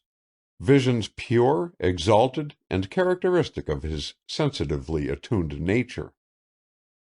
They were the exquisite secrets of his life, the unfulfilled dreams that had kept him holy, a part of the divine in him, echoes of hungers and longings that reached unsatisfied into a world other than this. Earth had failed to consummate the loves and ambitions of the dreamer. His had been a flattened, warped, starved existence whose perfecting was not of this sphere. And as without bitterness he reviewed the glories that had passed him by, he prayed that these bounties might not also be denied her who, rounding into the full splendor of her womanhood, was worthy of the best heaven had to bestow. From her childhood he had watched her virtues unfold, and none of their potentialities had gone unobserved by the quiet little old man. Through the beauty of his own soul he had been enabled to translate the beauties of another, until gradually Delight Hathaway had come to symbolize for him universal woman, the prototype of all that was purest, most selfless, most tender, most to be revered, watched over, beloved. Yet for all his worship, the girl remained for him very human, a creature with bewitching and appealing ways. In the same spirit in which he rejoiced in the tint of a rose petal, or the shell-like flush of a cloud at dawn, did he find pleasure in the crimson that colored her cheek, in the perfection of her features, in the shadowy, fathomless depths of her eyes. Father, brother, lover, artist, at her shrine he offered up a composite devotion which sought only her happiness. With such an attitude of mind to satisfy, was it a marvel that in the matter of selecting a husband for his divinity Willie was difficult to please, or that he studied with a criticism quite as jealous as Zenas Henry's own every male who crossed the girl's path? Yet with all his idealism Willie was a keen observer of life, and from the first moment of their meeting he had detected in Robert Morton qualities more nearly akin to his standards than he had discovered in any of the other outsiders who had come into the hamlet. There was, for example, the son of the Farwells who owned the great colonial mansion on the Point, Billy Farwell, with his racing car and his dogs and his general air of elegance and idleness. Delight had known him since she was a child. And there was Jasper Carleton, the scholarly scientist, years the girl's senior, who annually came to board with the Brewsters during the vacation months. Both of these men paid court to the village beauty, Billy with a half-patronizing, half-audacious assurance born of years of intimacy, and the professor with that old-fashioned reserve and deference characteristic of the older generation.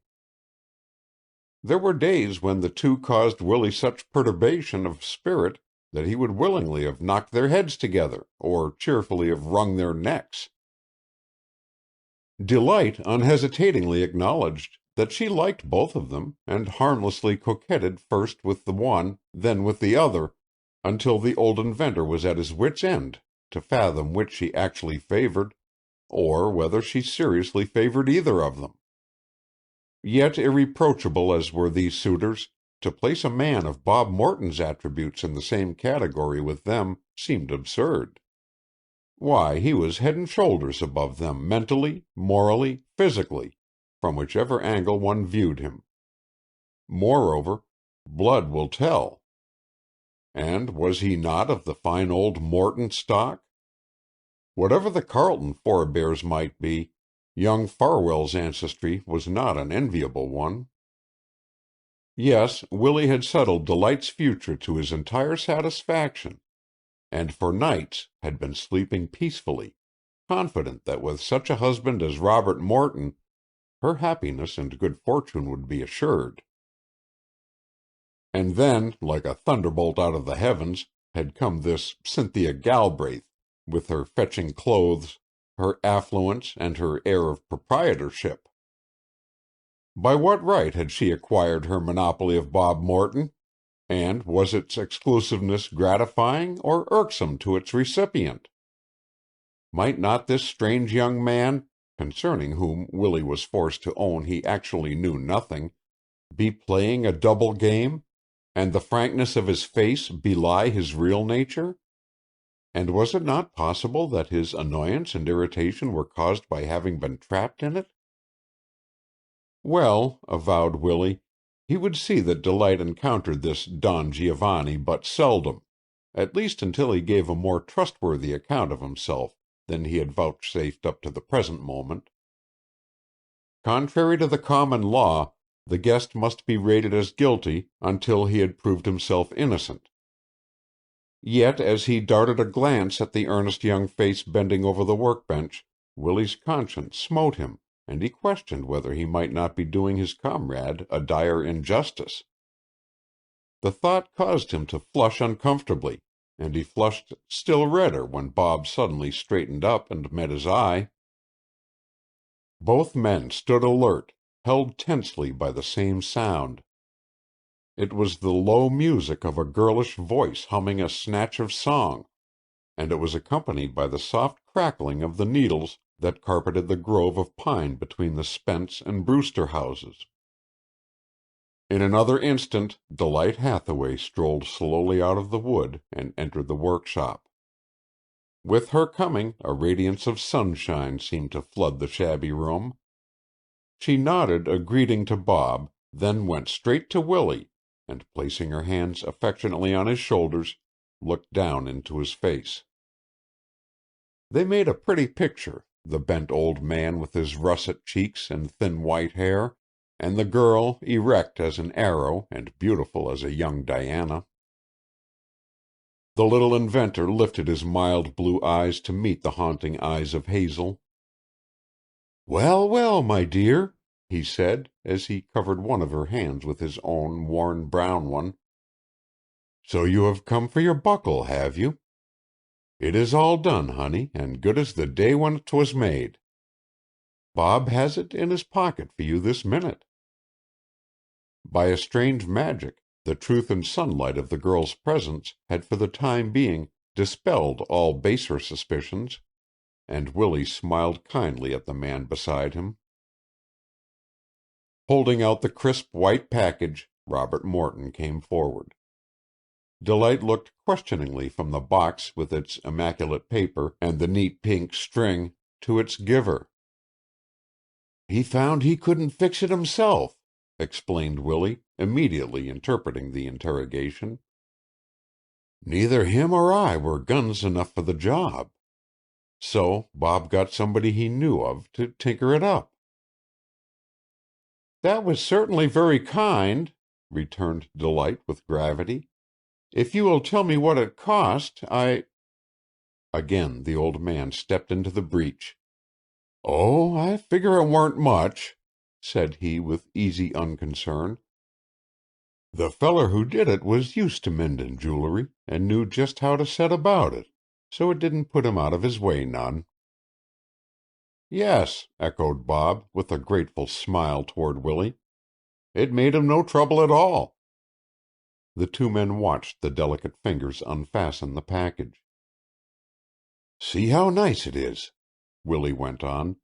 "You'd never know there was a thing the matter with it." "It's wonderful!" she cried. Her pleasure put to flight the old inventor's last compunction at his compromise with truth. "I am so pleased, Mr. Morton," she went on. "You are quite sure there was no expense?" "Nothing to speak of. I'm glad you like it," murmured the young man. "Indeed I do." She stretched the band of white leather round her waist, and Bob noticed how easily its clasp met. "There!" exclaimed she, raising her hand in mocking imitation of a military salute. "Isn't that fine?" Willie laughed with involuntary admiration at the gesture, and as for Robert Morton, he could have gone down on his knees before her and kissed her diminutive white shoe.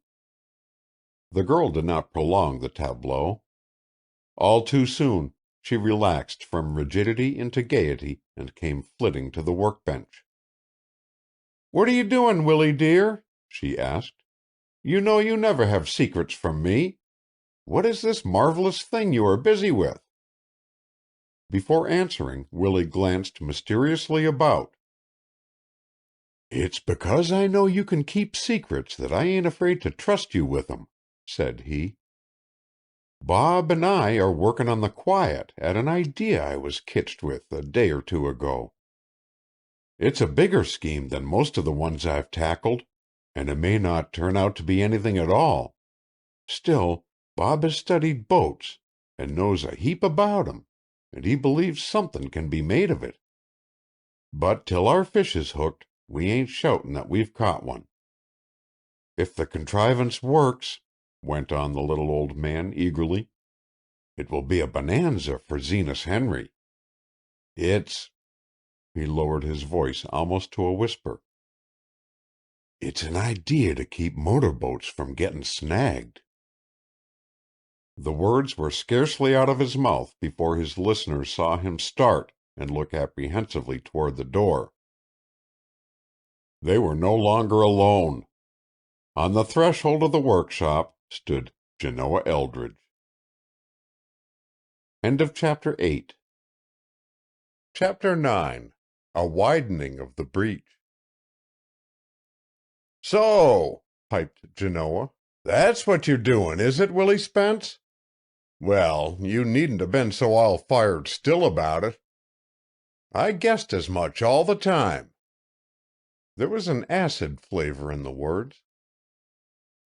"Yes, I knowed it from the beginning, well as if I'd been here, even if you did shut me out and take this city feller in to help you in place of me. Maybe he has studied about boats, but how do you know what he's up to? How do you know, anyhow, who he is or where he came from? He says, of course, that he's Teeny's nephew, and he may be, for all I can tell. But what proof have you he ain't somebody else who's come here to steal your ideas and get money for 'em?" There was a moment of stunned silence as the barbs from his tongue pierced the stillness. Then Delight stepped in front of the interloper. "How dare you, Genoa Eldridge?" she cried. "How dare you insult Willie's friend and mine? You've no right to speak so about Mr. Morton." Before her indignation, Genoa quailed.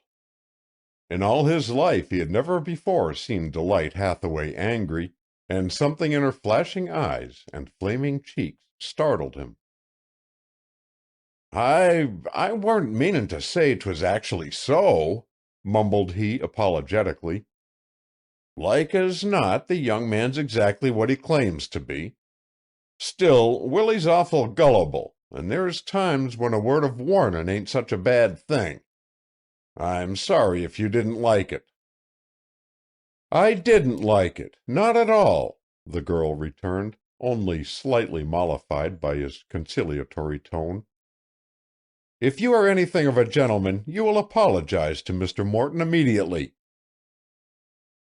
"Ain't I just said I was sorry?" hedged the sheepish Genoa. "Indeed, there is no need for anything further," Robert Morton protested. "Perhaps, knowing me so little, it was only natural that he should distrust me." "It was neither natural nor courteous," came hotly from Delight. "And I, for one, am mortified that any visitor to the village should receive such treatment." Then, as if clearing her skirts of the offending Mr. Eldridge, she drew herself to her full height and swept magnificently out the door. An awkward silence followed her departure. Robert Morton hesitated, glancing uneasily from Willie to Genoa, scented a storm, and, slipping softly from the shop, went in pursuit of the retreating figure. "For goodness' sake, Genoa, whatever set you making a speech like that?" Willie demanded when the two were alone. "Have you gone plumb crazy? The very notion of your lightin' into that innocent young feller. What are you thinking of?" "Maybe he ain't so innocent as he seems," the accuser sneered. The little old man faced him sharply. "Come," he persisted. "Let's have this thing out. What do you know about him?" "What do you?" retorted Genoa, evading the question. The inventor paused, chagrined. "You don't know nothin', and I don't know nothin'," continued Genoa, seizing the advantage he had gained. "Each of us is welcome to his opinion, ain't he? It's a free country. You're all for believin' the chap's an angel out of heaven. You've swallered down every word he's uttered, like as if it was gospel truth, and took him into your own house same as if he was a relation. There's fish that gobble down bait just that way. I ain't that kind. Young men don't bury themselves up in a quiet spot like Wilton without they've got something up their sleeve."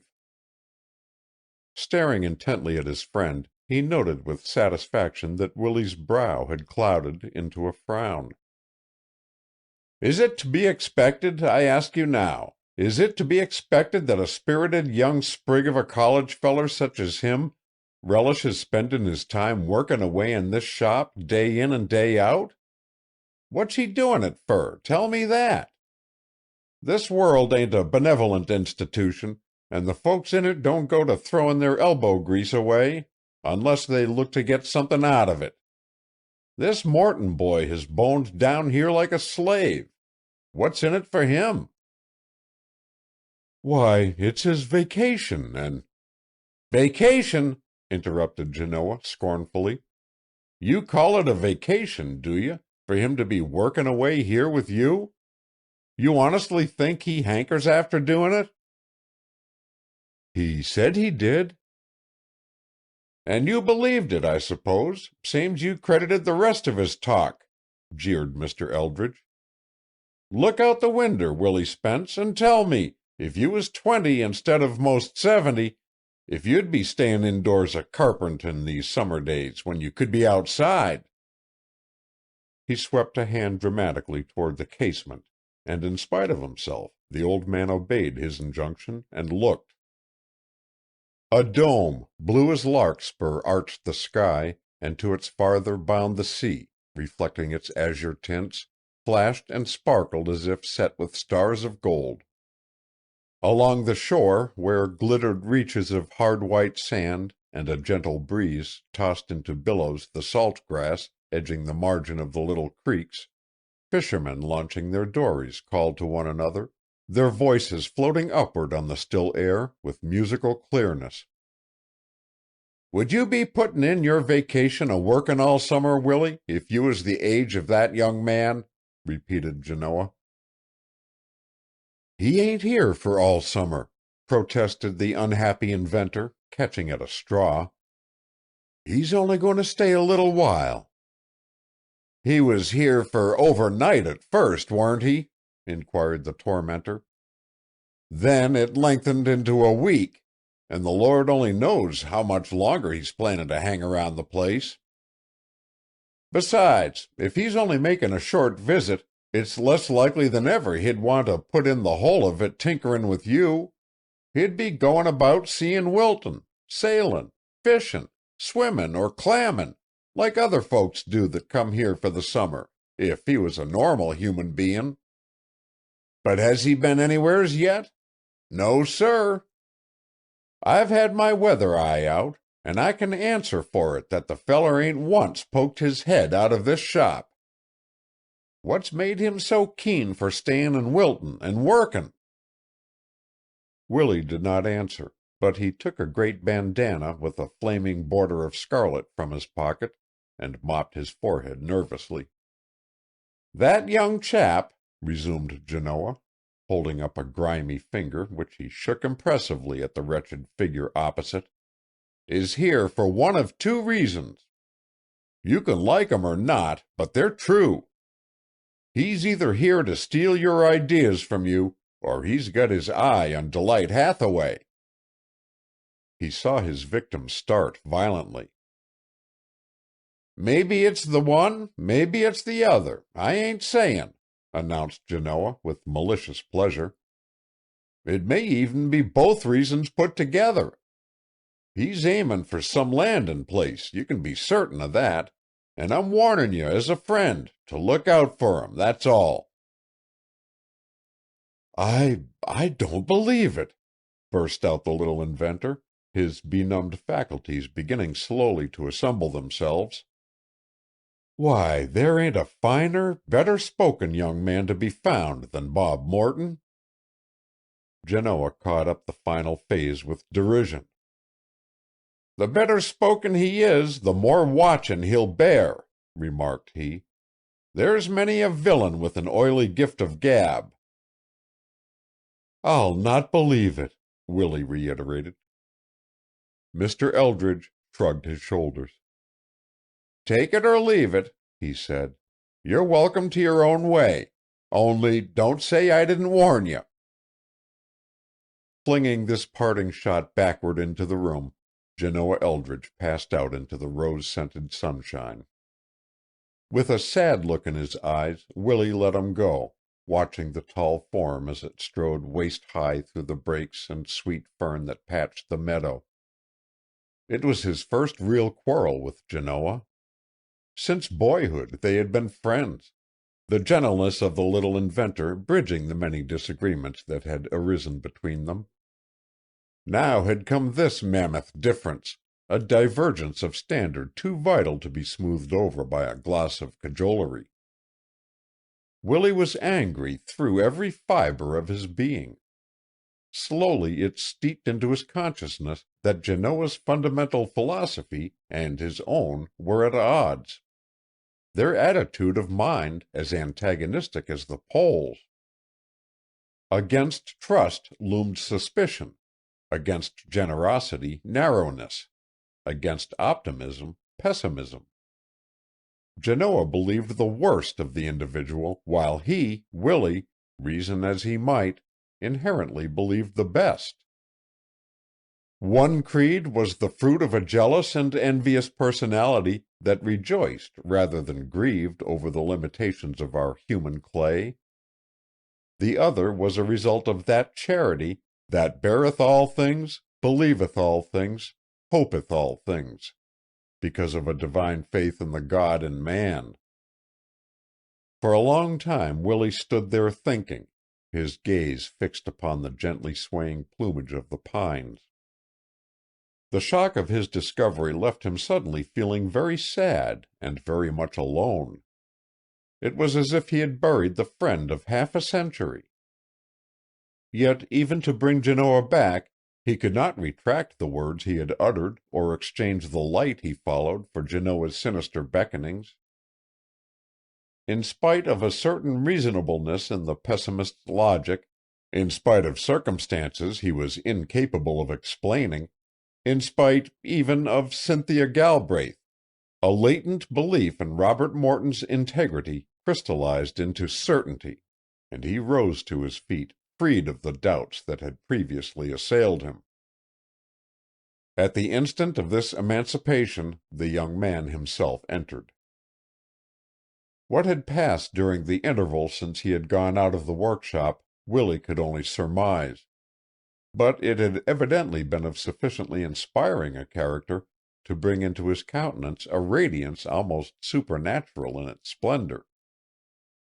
Nevertheless, he did not speak, but stood immovable before the little old inventor, as if awaiting a judge's decree, the glory fading from his eyes, and a half-veiled anxiety stealing into them.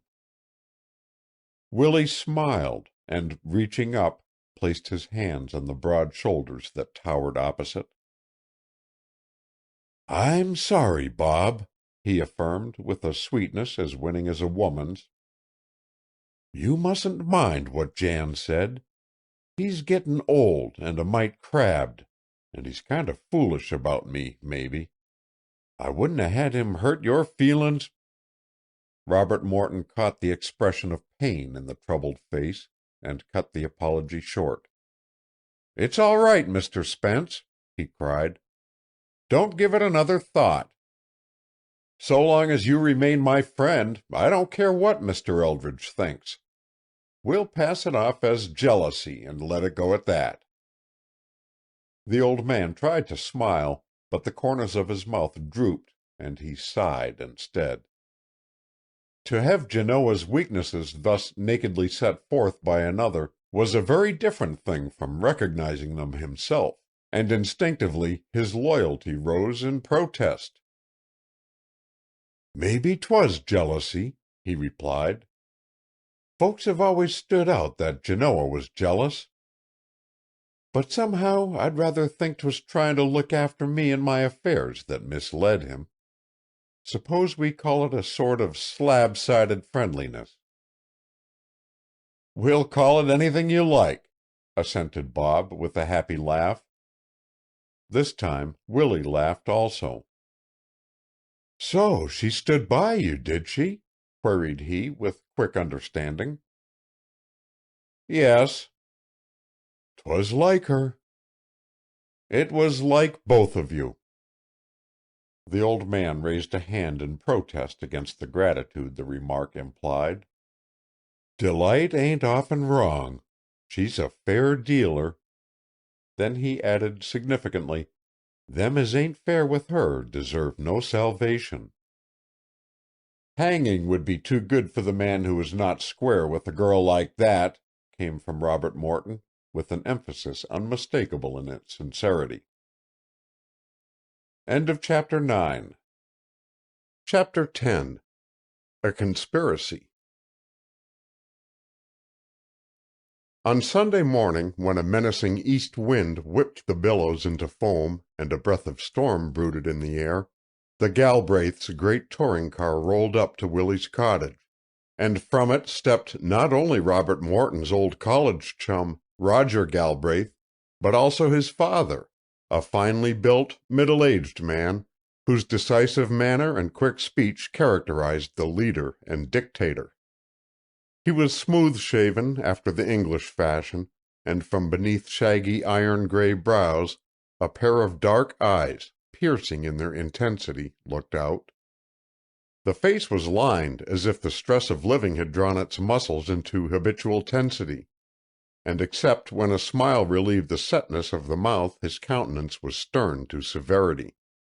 His son, on the other hand, possessed none of his father's force of personality.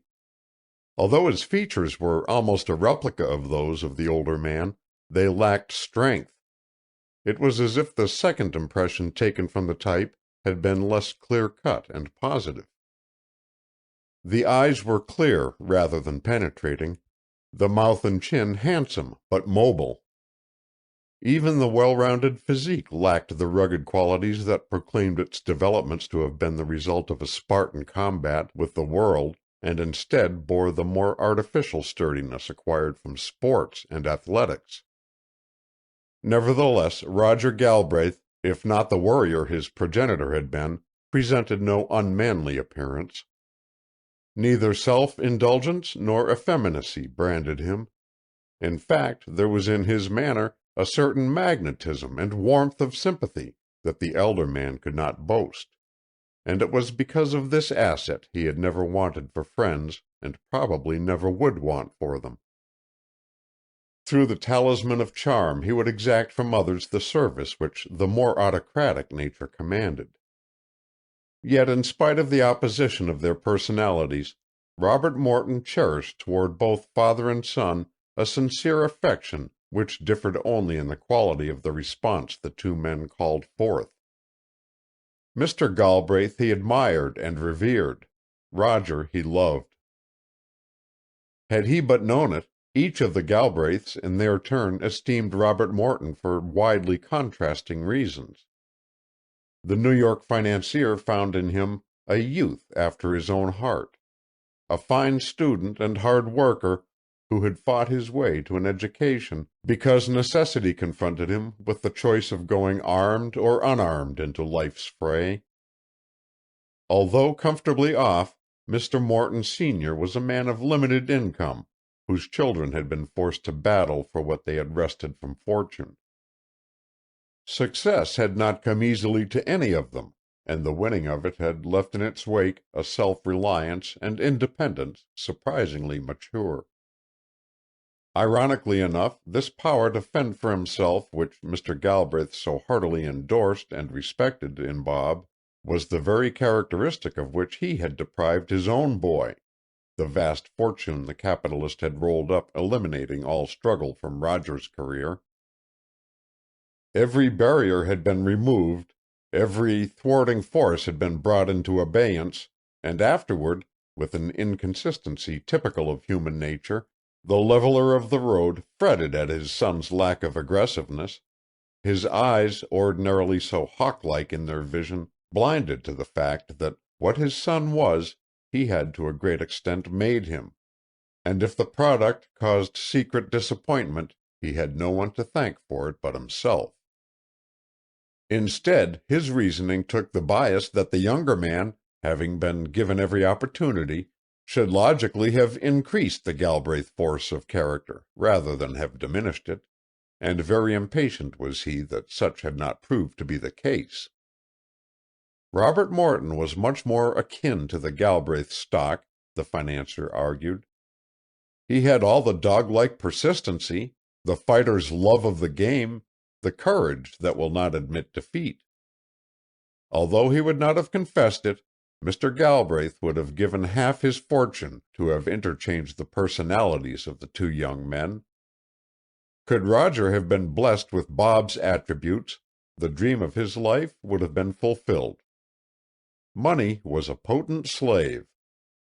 In the great man's hands it had wrought a magician's marvels. But this miracle, alas, it was powerless to accomplish. Roger was his son, his only son, whom he adored with instinctive passion, for whom he coveted every good gift, and in whose future the hopes of his life were bound up. Long since he had abandoned expecting the impossible. He must take the boy as he was, rejoicing that heaven had sent him as good a one. Yet, notwithstanding this philosophy, Mr. Galbraith never saw the two young men together, that the envy he stifled did not awaken, and the question rise to his lips, "Why could I not have had such a son?" The interrogation clamored now as he came up the walk to the doorway where Robert Morton was standing. "Well, my boy, I'm glad to see you," exclaimed he with heartiness. "You are looking fit as a racer." "And feeling so, Mr. Galbraith," smiled Bob. "You are looking well yourself." "Never was better in my life." As he stood still, sweeping his keen gaze over his surroundings, a telegraphic glance of greeting passed between the two classmates. "How are you, old man?" said Roger. "Bully, Kipper. It's great to see you again," was the reply. That was all, but they did not need more to assure each other of their friendship. "You have a wonderful location here, Bob," observed Mr. Galbraith, who had been studying the view. "I never saw anything finer. What a site for a hotel!" Robert Morton could not but smile at the characteristic comment of the man of finance. "You would have trouble rooting Mr. Spence out of this spot, I'm afraid," said he. "Mr. Spence?" "He is my host. My aunt, Miss Morton, is his housekeeper." Robert Morton had learned never to waste words when talking with Mr. Galbraith. "I see. I should be glad to meet your aunt and Mr. Spence." "I know they would like to meet you too, sir. They're just inside. Won't you come in?" Leading the way, Bob threw open the door into the little sitting room. In anticipation of the visit, Celestina had arrayed herself in a fresh print dress and ruffled apron, and had compelled Willie to replace his jumper with a suit of homespun and flatten his locks into water-soaked rigidity. By the exchange both persons had lost a certain picturesqueness which Bob could not but deplore. Nevertheless, the fact did not greatly matter, for it was not toward them that the capitalist turned his glance. Instead, his swiftly moving eyes traveled with one sweep over the cobweb of strings that enmeshed the interior, and without regard for etiquette, he blurted out, "Heavens, what's all this?" The remark, so genuine in its amazement, might under other conditions have provoked resentment, but now it merely raised a laugh. "I don't wonder you ask, sir," replied Willie, stepping forward good-humoredly. "'Tain't a common sight, I'll admit. We get used to it here, and think nothin' about it, but I reckon it must strike outsiders as tarnal queer." "What are you trying to do?" queried the capitalist, still too much interested to heed conventionalities. Simply and with artless naïveté, Willie explained the significance of the strings while the New Yorker listened, and as the old man told his story it was apparent that Mr. Galbraith was not only amused, but was vastly interested. "I say, Mr. Spence, you should have been an inventor," he exclaimed when the tale was finished. He saw a wistful light come into the aged face. "I mean," he corrected hastily, "you should have a workshop with all the trappings to help you carry out your schemes." "Oh, Mr. Spence has a workshop," Robert Morton interrupted. "The nicest kind of a one." "Would you like to see it?" inquired Willie. "I should, very much." "I'm afraid it's no place to take you, sir," objected Celestina, horrified at the suggestion. "It ain't been swept out since the deluge. Willie won't have it cleaned. He says he'd never be able to find anything again if it was." Mr. Galbraith laughed. "Workshops do not need cleaning, do they, Mr. Spence?" said he. "I remember the chaos my father's tool house always was in. It never was in order, and we all liked it the better because it wasn't." Celestina sighed and turned away. "Ain't it just the irony of fate," murmured she to Bob, "that after slickin' up every room in the house so's 'twould be presentable, Willie would tow them folks from New York out into the woodshed. I might 'a' saved myself the trouble." Robert Morton slipped a comforting arm around her ample waist. "Never you mind, Aunt Teeny," he whispered. "The Galbraiths have rooms enough of their own to look at. But they haven't a workshop like Willie's." He patted her arm sympathetically, and then, giving her a reassuring little squeeze to console her, followed his guests. It had not crossed his mind until he went in pursuit of them that if they visited the shop they must perforce be brought face to face with Willie's latest invention, still in its embryo state. And it was evident that in the pride of entertaining such distinguished strangers the little old man had also forgotten it. For as Bob entered he caught sight of him fumbling awkwardly with a piece of sailcloth, snatched up in a hurried attempt to conceal from view this last child of his genius. He had not been quick enough, however, to elude the capitalist's sharp scrutiny, and before he could prevent discovery the eager eyes had lighted on the unfinished model on the bench. "What are you up to here?" demanded Richard Galbraith. There was no help for it. Willie never juggled with the truth, and even if he had been accustomed to do so, it would have taken a quicker-witted charlatan than he to evade such an alert questioner. Therefore, in another moment, he had launched forth on a full exposition of the latest notion that had laid hold upon his fancy. Mr. Galbraith listened until the gentle drawling voice had ceased. "By Jove!" he ejaculated. "You've got an idea here. Did you know it?" The inventor smiled. "Bob and I kinder thought we had," returned he, modestly. "Bob is helping you?" "Oh, I'm only putting in an oar," the young man hastened to say. "The plan was entirely Mr. Spence's. I'm simply working out some of the details." "Bob knows a good deal more about boats than perhaps he'll own," Mr. Galbraith asserted to Willie. "I fancy you've found that out already. You are fortunate to have his aid."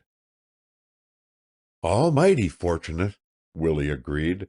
Then, glancing narrowly at his visitor, he added, "Then you think there's some likelihood that a scheme such as this might work? 'Tain't a plumb crazy notion?" "Not a bit of it. It isn't crazy at all. On the contrary, it should be perfectly workable, and if it proved so, there would be a mine of money in it." "You don't say!" It was plain that the comment contained less enthusiasm for the prospective fortune than for the endorsement of the idea.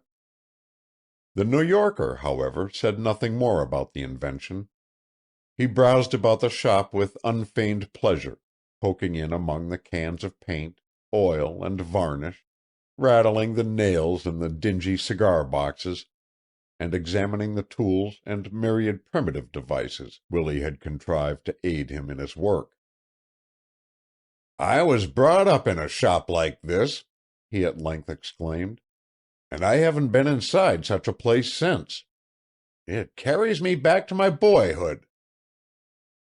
A strangely softened mood possessed him, and when at last he stepped out on the grass, he lingered a moment beneath the arch of grapevine and looked back into the low, sun-flecked interior of the shop as if loath to leave it.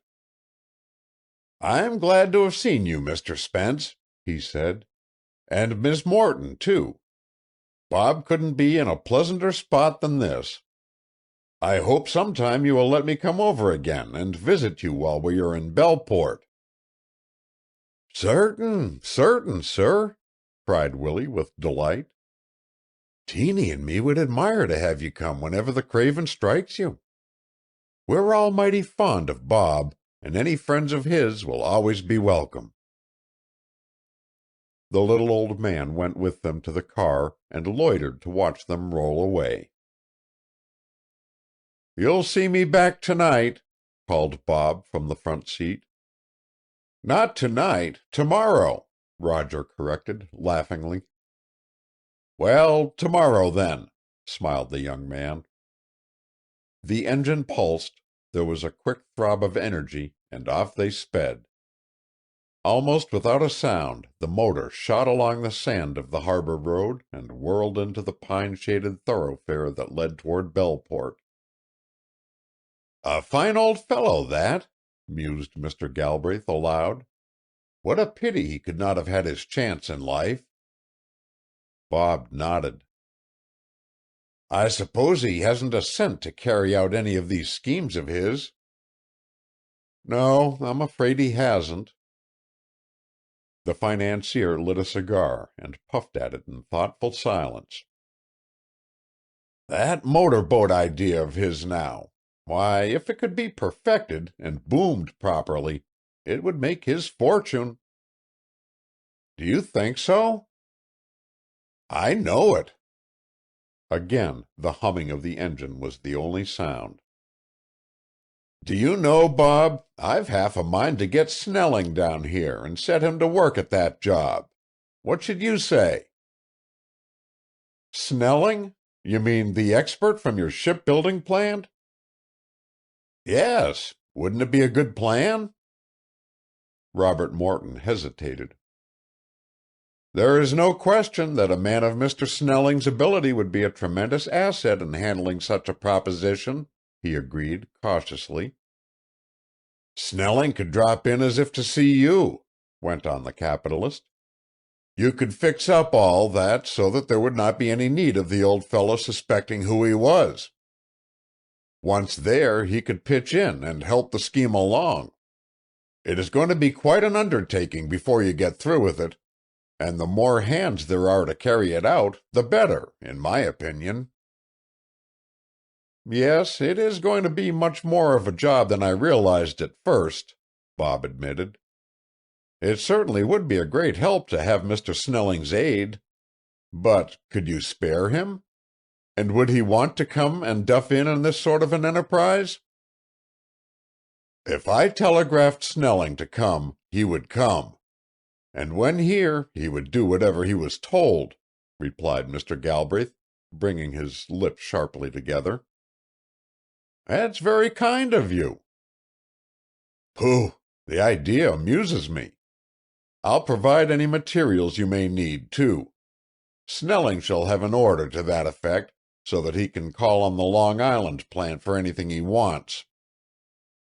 "That will be splendid, Mr. Galbraith. But where do you come in?"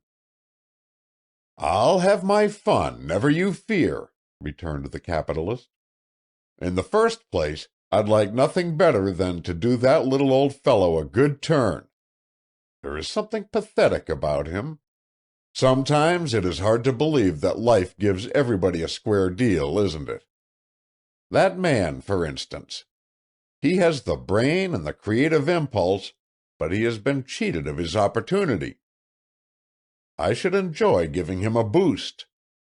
Occasionally I fling away a small sum on a whim that catches my fancy.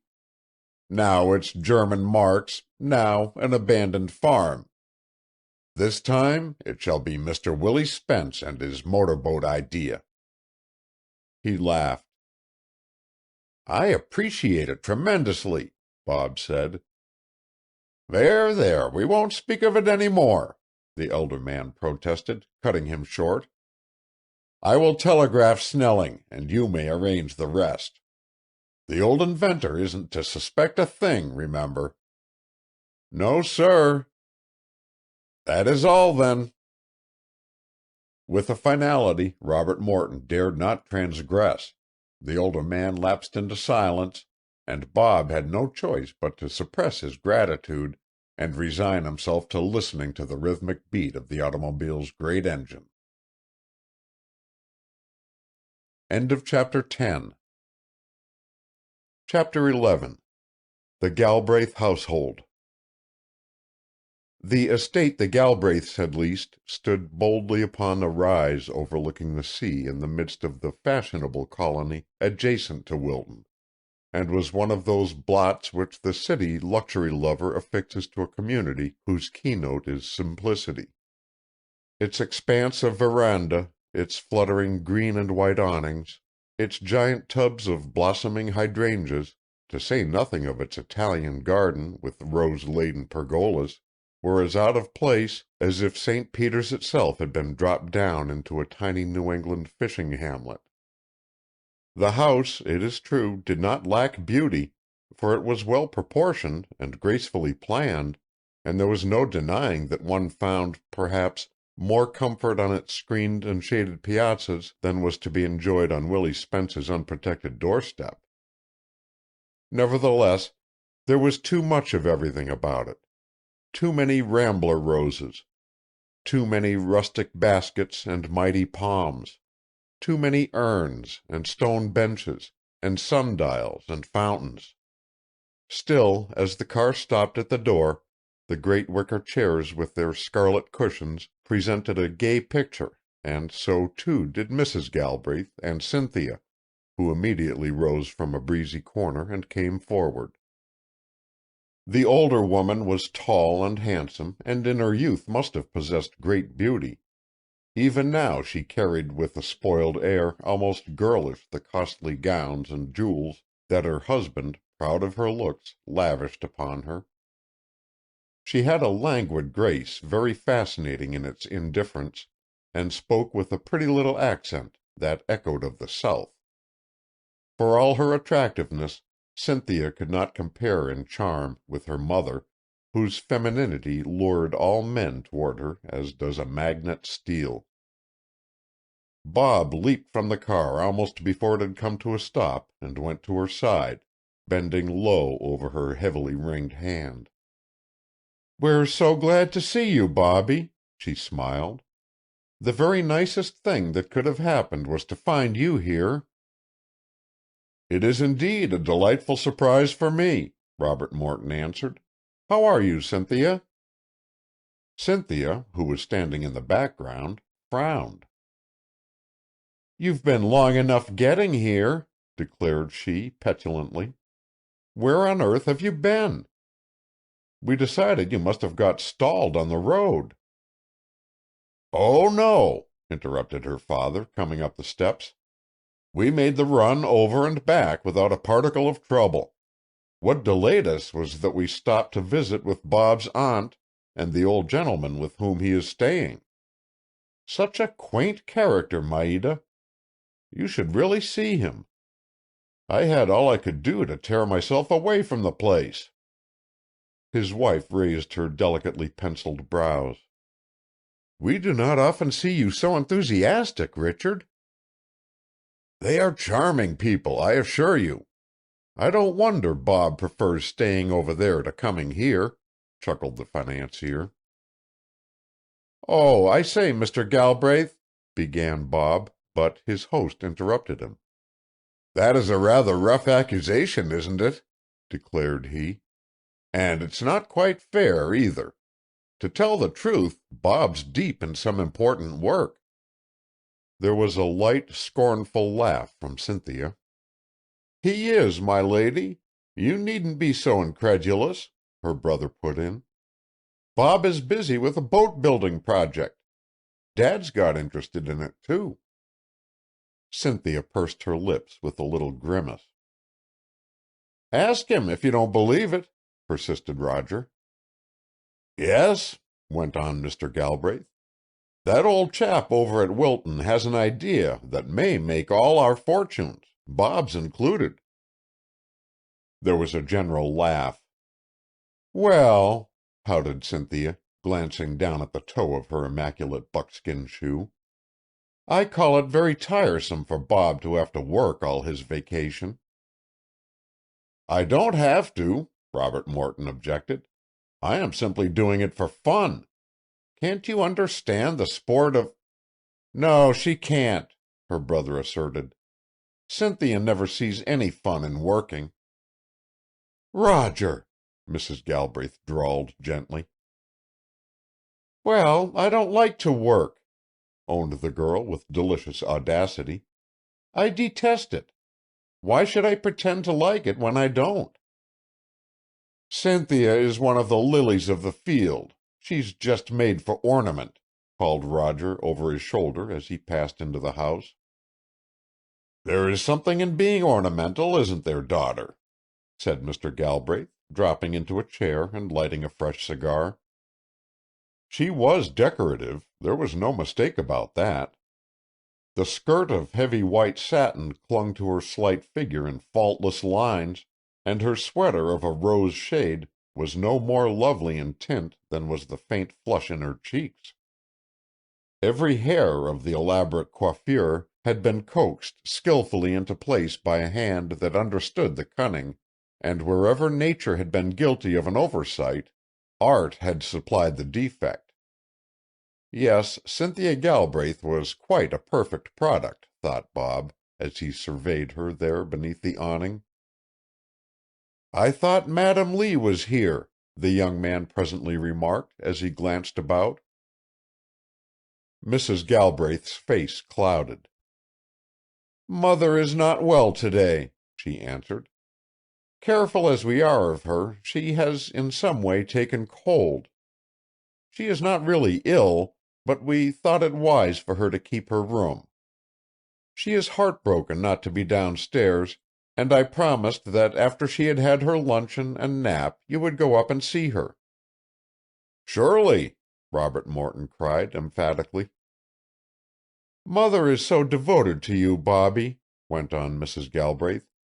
"Sometimes I think she cares much more for you than she does for her own grandchildren." "Nonsense! Of course she doesn't." "I'm not so certain," laughed the elder woman lightly. "You know she is tremendously strong in her likes and dislikes. All the Lees are. We're a headstrong family where our affections are concerned. You, Bob, are the apple of her eye." "She has always been mighty kind to me," the young man affirmed soberly. "I never saw my own grandmothers. Both of them died before I came into the world. So, you see, if it were not for borrowing Roger's and Cynthia's, I should be quite bereft." The party rose and moved through the cool hall into the dining room. A delicious luncheon, perfectly served by a velvet-footed maid and the old colored butler, followed, and there was a great deal of conversation, a great deal of reminiscing, and a great deal of laughter. Cynthia complained that the claret cup was too sweet, and that the ices were not frozen enough, and had much to say of the ice cream at Maillard's. "But you are far from Maillard's now, my dear," her mother remarked, "and you must make the best of things." "Being on Cape Cod, you are almighty lucky to get any ice cream at all," announced Roger with brotherly zest. "Roger, why will you tease your sister so? You hector Cynthia every moment you are in the house." "Oh, she knows I don't mean it," grinned Roger. "I just have to take the starch out of her now and then, don't I, Cynthia Ann?" "Roger," fretted his sister, "I wish you wouldn't call me Cynthia Ann. I can't imagine why you've taken to doing so lately." "Chiefly because you do not like it, my dear," was the retort. "If I were not so sure of getting a rise out of you every time, perhaps I might be tempted to stop." "You children quarrel like a pair of apes," Mr. Galbraith said. "If I did not know that underneath you were perfectly devoted to each other, I should be worried to death about you." "You needn't waste any worry on Cynthia Ann and me, Dad," Roger declared. "But as she is, she's the best sister I've got, and I rather like her in spite of her faults." A smile passed between the two. "You've some faults of your own, remember," observed the girl, with a grimace. "Not a one, mademoiselle, not a one, I swear it," was the instant retort. "Coming into the family first, I picked the cream of the Lee and Galbraith qualities, and gave you what was left." "I command you two to stop your bickering," Mr. Galbraith said at last. "You're wasting the whole luncheon squabbling. You'd much better be deciding what you're going to do with Bob for the rest of the day." "I thought I'd take him out in the knockabout," Roger suggested. "That is, if he would like to go. The tide will be just right, and there's a fine breeze." "You may take him, if you will get him home at tea time," Mrs. Galbraith said. "Your grandmother has set her heart on seeing him this afternoon, and you know she retires soon after dinner." "You wouldn't have any time to sail at all, Roger," put in Cynthia, "especially if you should get stuck on a bar, as you did the other day." "We should have 2 hours." "Why don't you take the launch, Roger?" his mother inquired. "And get snagged in the eel grass? Not on your life." "Bob and Mr. Spence are going to do away with all that eel grass, you know," called his father, sauntering out of doors. "I'll wait until they do, then," was the grim retort. "I should think Bob would a great deal rather go for a motor ride," Cynthia ventured, her eyes fixed impersonally on the landscape. "I suppose you'd like to cart him off in your car." "It doesn't make any difference whose car he goes in, does it?" "Well, rather. If he goes in yours, there's no room for me. If he goes in mine, there's no room for you. That's the difference." "Children, do stop tearing Bob to fragments," lisped Mrs. Galbraith with some amusement. "If you keep on pulling him to pieces, he won't go anywhere. Now, Roger, you take Bob sailing and have a good visit with him, and bring him back so he can have tea with your grandmother at 5. This evening the rest of us will have our chance to see him." She did not look at Cynthia, but with a woman's forethought she remembered that the verandas were roomy and that the moon was full soon after dinner. Cynthia remembered it too, and smiled. "Yes, go ahead, Roger," she called. "Take Bob around the bay. It is a lovely sail, and as he hasn't been here before, he will enjoy it." It was only a little past 5 when the two young men returned, a glow of health and pleasure on their faces. "Now, Bobby, do make haste," Mrs. Galbraith said, coming to meet him. Mother's tea has already gone up, and you know how she detests waiting. Her maid is there in the hall to show you the way. Hurry along, dear boy." Robert Morton needed no second bidding, and at once followed the middle-aged Englishwoman up the staircase and into a small, chintz-hung sitting-room that looked out on the sea. At the farther end of it, seated before a low tea-table, was a stately, white-haired lady, very erect, very handsome, and very elegantly dressed in a gown of soft, black material. At the neck, which was turned away, she wore a fichu of filmy lace, tinted by time to a creamy tone and held in place by an old-fashioned medallion of seed pearls. White ruffles at the wrists drooped over her delicately veined hands, and showed only the occasional flash of a ring and her perfectly manicured finger-tips. Summer or winter, fair weather or foul, Madam Lee never varied this costume, and it seemed to possess some measure of its owner's eternal youth, for it was always fresh and its lustrous folds always swept the ground in the same dignified fashion. Indeed, for those who knew Madam Lee, to think of her in any other guise would have been impossible. Her silvered hair was parted and rippled over her forehead to her ears, where it was slightly puffed and caught back with combs of shell, and from beneath it 2 little black eyes peered out with a bird's alertness of gaze. Although age had claimed her strength, it was evident from the woman's vivacious expression that she had lost none of her interest in life, and as she now sat before the silver-laden tea-table there was a girlish anticipation in her eager pose. "Ah, you scamp!" cried she, when she heard her visitor's footstep in the upper hall.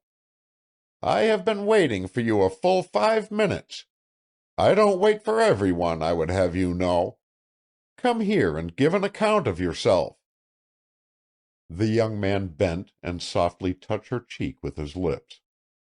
She put out her hand and let it linger affectionately in his as he dropped into the chair beside her. "I can't begin to tell you how glad I am to see you, Bob," she went on, in a voice soft and exquisitely modulated. "We had no idea you were on the Cape.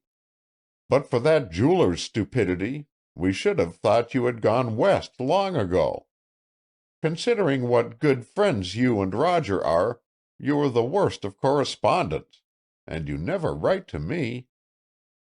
"I know it," owned Robert Morton with disarming honesty. "It's beastly of me." "No, dear. On the contrary, it is very like a man," contradicted Madam Lee, with a pretty little laugh. "However, I am not going to scold you about it now. I have seen too many men in my day.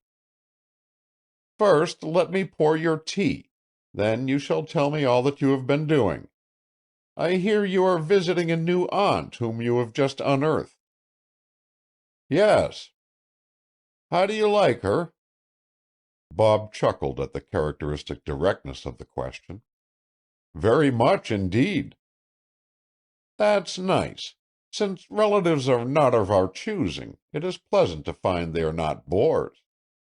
Again the young man smiled. "And this old gentleman for whom she keeps house, what of him?" It was plain Madam Lee had all the facts well in mind. As best he could, Bob sketched Willie in a few swift strokes. "Humph! An interesting old fellow. I should like to see him," declared Madam Lee, when the narrative was done.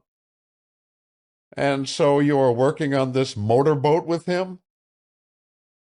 "Yes." "How long have you been here?" "10 days." "And when do you go back to your family?" "I don't quite know," hesitated the big fellow. "There is still a great deal to do on this invention we are working at." His companion eyed him shrewdly. "And the girl, where does she live?" he asked, reaching for Bob's cup. He colored with surprise. The girl?" he repeated, disconcerted. "Of course there is a girl," went on the woman. "What makes you think so?" "Oh, Bob, isn't there always a girl on every young man's horizon?" "I suppose so, generally speaking," he confessed with a laugh. "Suppose we abandon the abstract term and come down to this girl in particular," his interrogator said. "Why are you so sure there is one?" he hedged teasingly. "My dear boy, how absurd of you!" returned the sharp-eyed old lady with a twinkle of merriment. "In the first place, all the motor boats in the world couldn't keep a young man like you chained up indefinitely in a sleepy little Cape Cod village. Besides, Cynthia told me." "Cynthia? She doesn't know anything about it."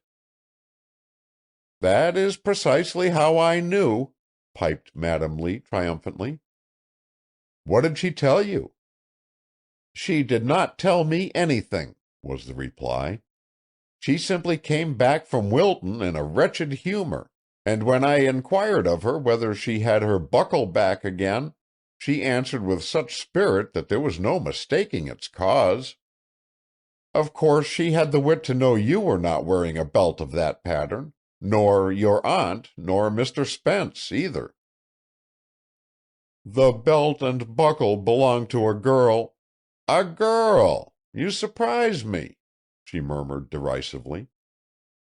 Robert Morton waited a moment, then, without heeding her mischievous comment, added gravely, "A friend of Mr. Spence's." "I see." The old lady smoothed the satin folds of her gown thoughtfully before she spoke, then continued with extreme gentleness, "Tell me about her." "I couldn't do that," declared Robert Morton. "There aren't words enough to give you any idea how lovely she is, or how good." Nevertheless, because he had so eager and sympathetic a listener, he at length began shyly to unfold the story of Delight Hathaway's strange life. He told it reverently and with a lover's tenderness, touching on the girl's tragic advent into the hamlet of Wilton, on her beauty, and on her poverty. "What a romance!" exclaimed Madam Lee meditatively, when the tale was done. "And they know nothing of the child's previous history?" "Next to nothing. The girl's mother died when she was born, and the little tot lived all her life aboard ship with her father." "Had neither the father nor mother any relatives?" "Apparently not. The mate of the ship said he had never heard the captain mention any." "Poor little waif! And these people who took her in have been kind to her? She is fond of them?" "She adores them." The old lady stirred her tea absently. "But, Bob dear, has the girl any education?" she inquired presently. "That is the miracle of it!" ejaculated he. "When she was small, one of the summer residents, a Mrs. Farwell, who had a tutor for her son, suggested the two children have their lessons together. As a consequence, the girl is a fine French scholar, has read broadly both foreign and English literature, is familiar with ancient and modern history and mathematics, and recently a professor from Harvard, who has boarded summers with the family, has instructed her in the natural sciences. She is much better educated than most of the society girls I've met." "Than my granddaughter Cynthia, I dare say," was the quick comment. "Oh, you need not try to be polite, Bob. I am not proud of Cynthia's education," asserted Madam Lee. "For all her wealth and all her opportunity to make herself accomplished, she has never mastered one thing. If she could even sew well or keep house, I should rejoice, but she can't. As for languages, music, art, bah! She is as ignorant as if she had been brought up in a home in the slums. A thin society veneer such as the typical fashionable boarding school washes over the outside, and a little helter-skelter reading and travel is all Cynthia has acquired. A real education entailed too much effort. So she is what we see her, a thoughtless, extravagant, pleasure-seeking creature. She is a great disappointment to me, a great disappointment." Robert Morton did not reply. "Come now, Bob, why don't you agree with me?" "I am fond of Cynthia," said the young man in a low tone. "I know you are. Sometimes I have worried lest you were too fond of her." There was no response. "Cynthia is not the wife for you, my dear boy, and never was. I am older than you, and I know life. Moreover, I love you very dearly. Were you of my own blood, I believe I could not care more deeply for you than I do. It would break my heart to see you make a foolish marriage, to see you married to a girl like Cynthia. You never would be happy with her in the world. Why, it takes a small fortune even to keep her contented. It is money, money, money, all the time. She cares for little else, and unless a man kept her supplied with that, there would be no peace in the house." "Aren't you a little hard on her?" "Not too hard," came firmly from Madam Lee.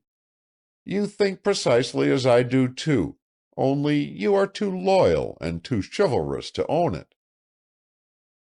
There was a pause, broken only by the tinkle of the teacups. "No, Bob, you let Cynthia alone. She will get over it. And if you have found the jewel that you think you have, be brave enough to assert your freedom and marry her. You are not pledged to Cynthia," went on the musical voice. "Just because you two chance to grow up together, there is no reason anyone should assume that the affair is settled. I suppose you are afraid of disappointing the family. Then there is your friendship for Roger. That worries you, too. And of course there is Cynthia herself. Being a gentleman, you shrink from tossing a girl's heart back into her lap. Isn't it so?" "To some extent, yes." "Would it help matters, do you think, for you to marry Cynthia if you did not love her?" "But I care a lot for her." "Not as you do for this other girl," said the shrewd old lady, with eyes fixed intently on his face. "Oh, no," was the instant reply. "Then, as I said before, you much better let Cynthia alone," declared Madam Lee emphatically. "At her age disappointments are not fatal, and she will probably live to thank you for it. In any case, it is better to blight one life than three." Robert stared moodily down at the floor. "This other girl is attractive, you say?" "She is very beautiful." "You don't say so," was the incredulous rejoinder. "But she really is. She is the most beautiful thing I've ever seen." "And she has all these other virtues as well?" She took the teacup from his passive hand and set it on the table. "I want to see her and judge for myself," affirmed she. "I know something of beauty, and of girls, too. Why don't you bring her over here?" "Here?" "Why not?" But, it would look so strange, so pointed," gasped the young man. "You see, she doesn't even guess yet that I—" He heard a low, infectious laugh. "She knew it, you goose, from the first moment you looked at her," cried the old lady, "or she isn't the girl I think her. What do you imagine we women are, blind?" "No, of course not," Robert Morton said, joining in the laugh. What I meant was that I never had said anything that would—" "You wouldn't need to, dear boy." His hostess put a hand caressingly on his arm. "All you would have to do would be to look as foolish as you do now, and she would understand, just as I did." Then, resuming a more serious manner, she continued, "It is a perfectly simple matter for you to bring one friend to meet another, isn't it?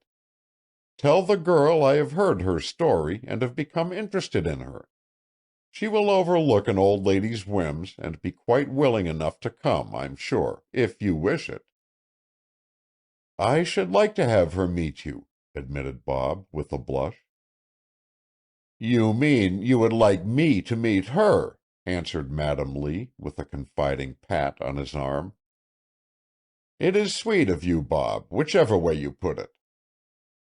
And after I have met the charmer, you shall know exactly what I think of her, too. Then, if you marry her against my judgment, you will have only yourself to thank for the consequences. Now, leave it all to me. I will arrange everything.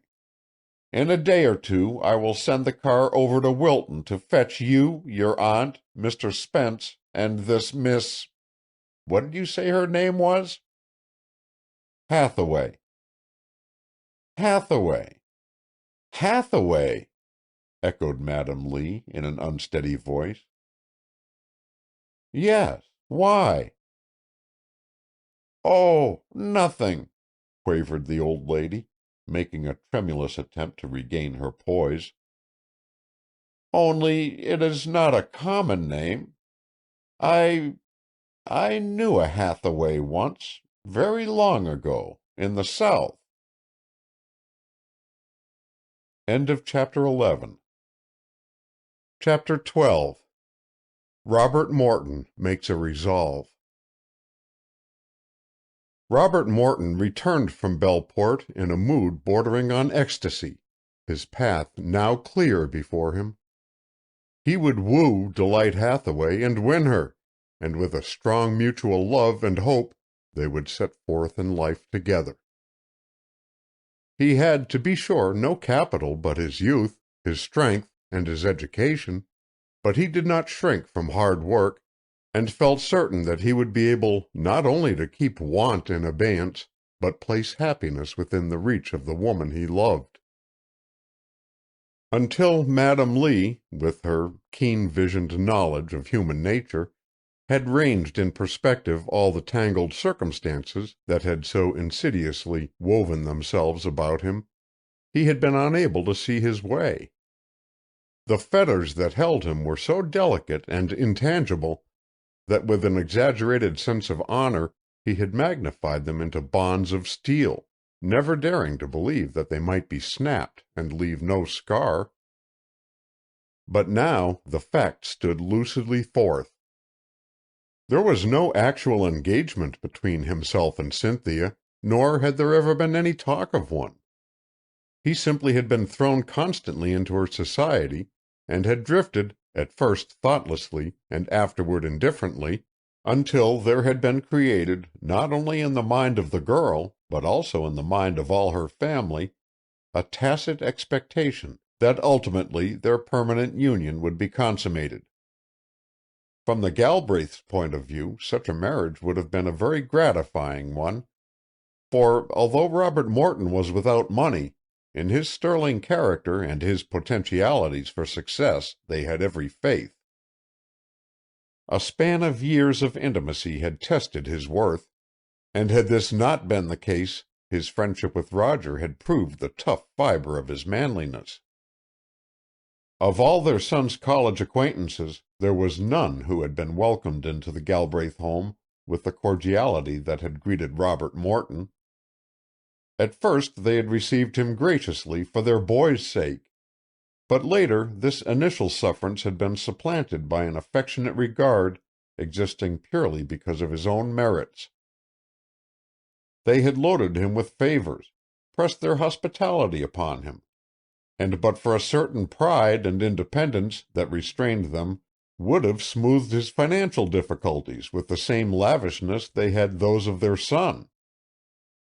Many a time Mr. Galbraith, unable to endure the sight of Bob's rigid self-denial, had delicately hinted at assistance, only to have the offer as delicately declined. It hurt and piqued the financier to be so firmly kept at a distance and be obliged to witness privations which a small gift of money might have alleviated. Moreover, he liked his own way, and did not enjoy being balked in it by a schoolboy. Yet beneath his irritation he paid tribute to the self-respecting determination that had prompted the rebuff. The world in which he moved held few men of such ideals. Rather, he had repeatedly been courted by the grafter, the promoter, the social climber, each beneath a thinly disguised friendship, working for his own selfish ends. But here at last was the novel phenomena of one who scorned pelf, who would not even allow his gratitude to be bought. The sight was refreshing. It rejuvenated the New Yorker's jaded belief in human nature. Forced to withdraw his bounty, he had sat back and watched while the academic career of the two young men wore on, and at its close had seen the roads of the classmates divide, his own boy entering the law school, while Robert Morton, whose mind had always been of scientific trend, enrolled at technology, there to take up postgraduate work in naval architecture. The choice of this subject reflected largely the capitalist's influence, for his own great fortune had been amassed in an extensive shipbuilding enterprise in which he saw the opportunity of placing advantageously a young man of Robert Morton's exceptional ability. The promised position was a variety of favor that Bob, proud though he was, saw no reason for declining.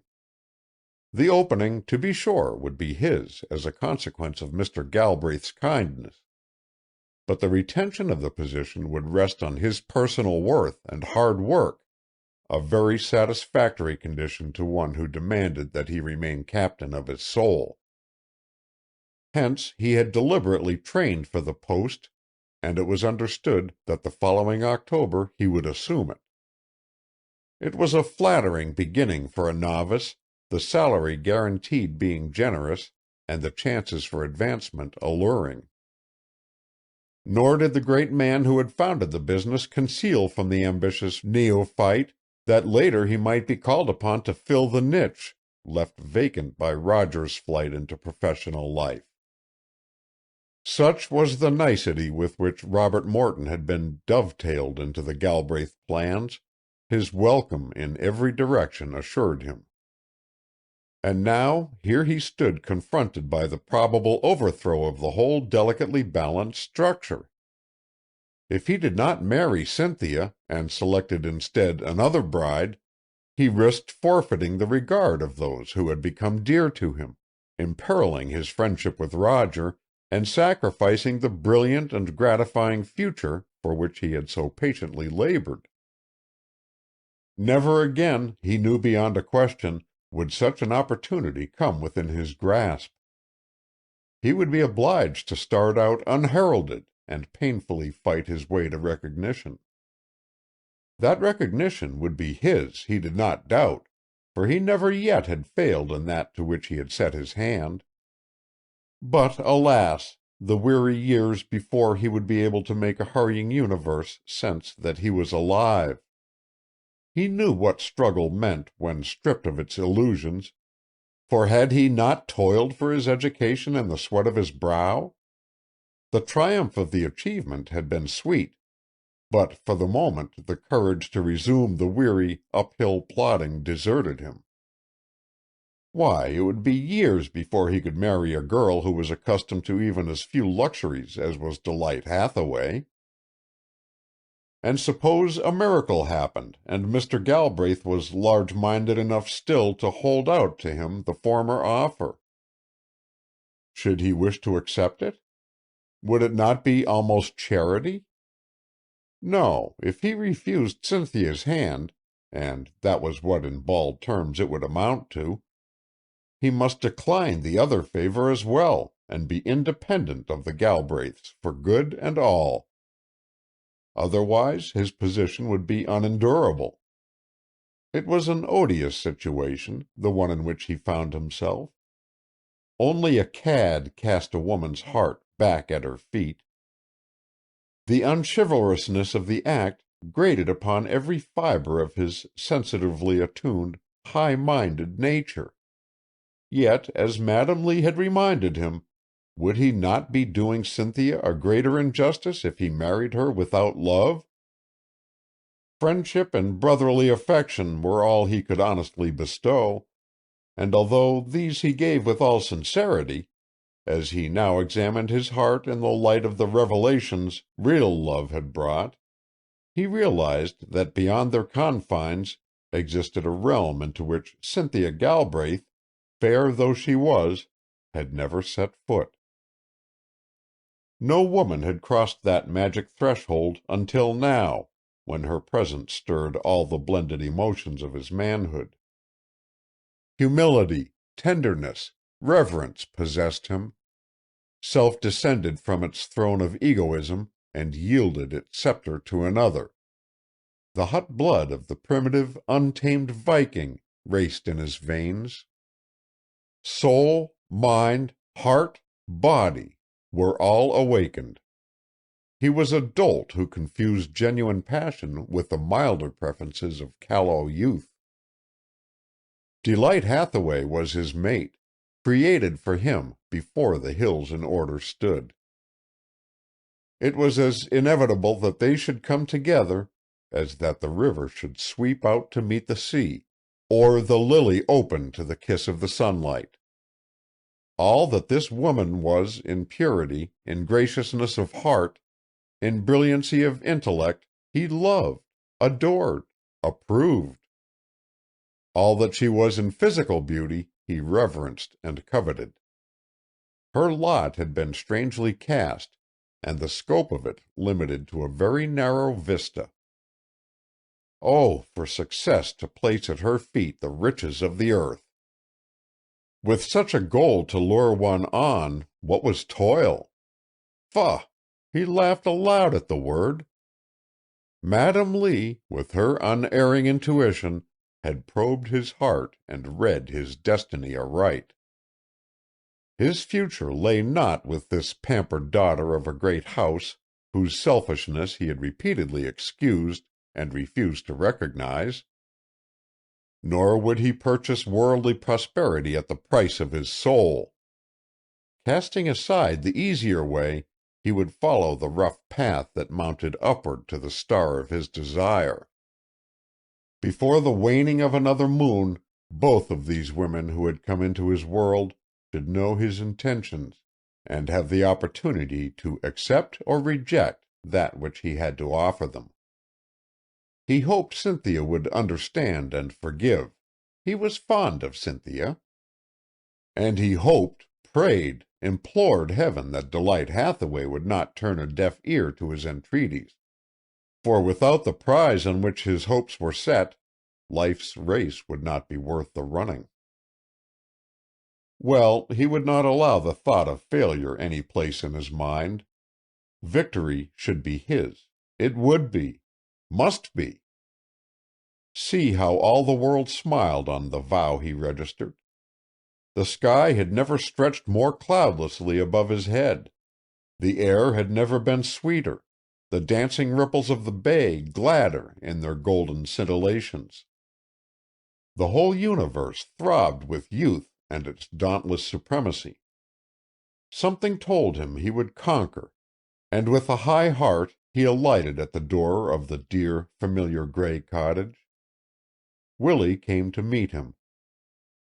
"Well, son," said he, reaching forth his hands, "if I ain't glad to see you flittin' home again.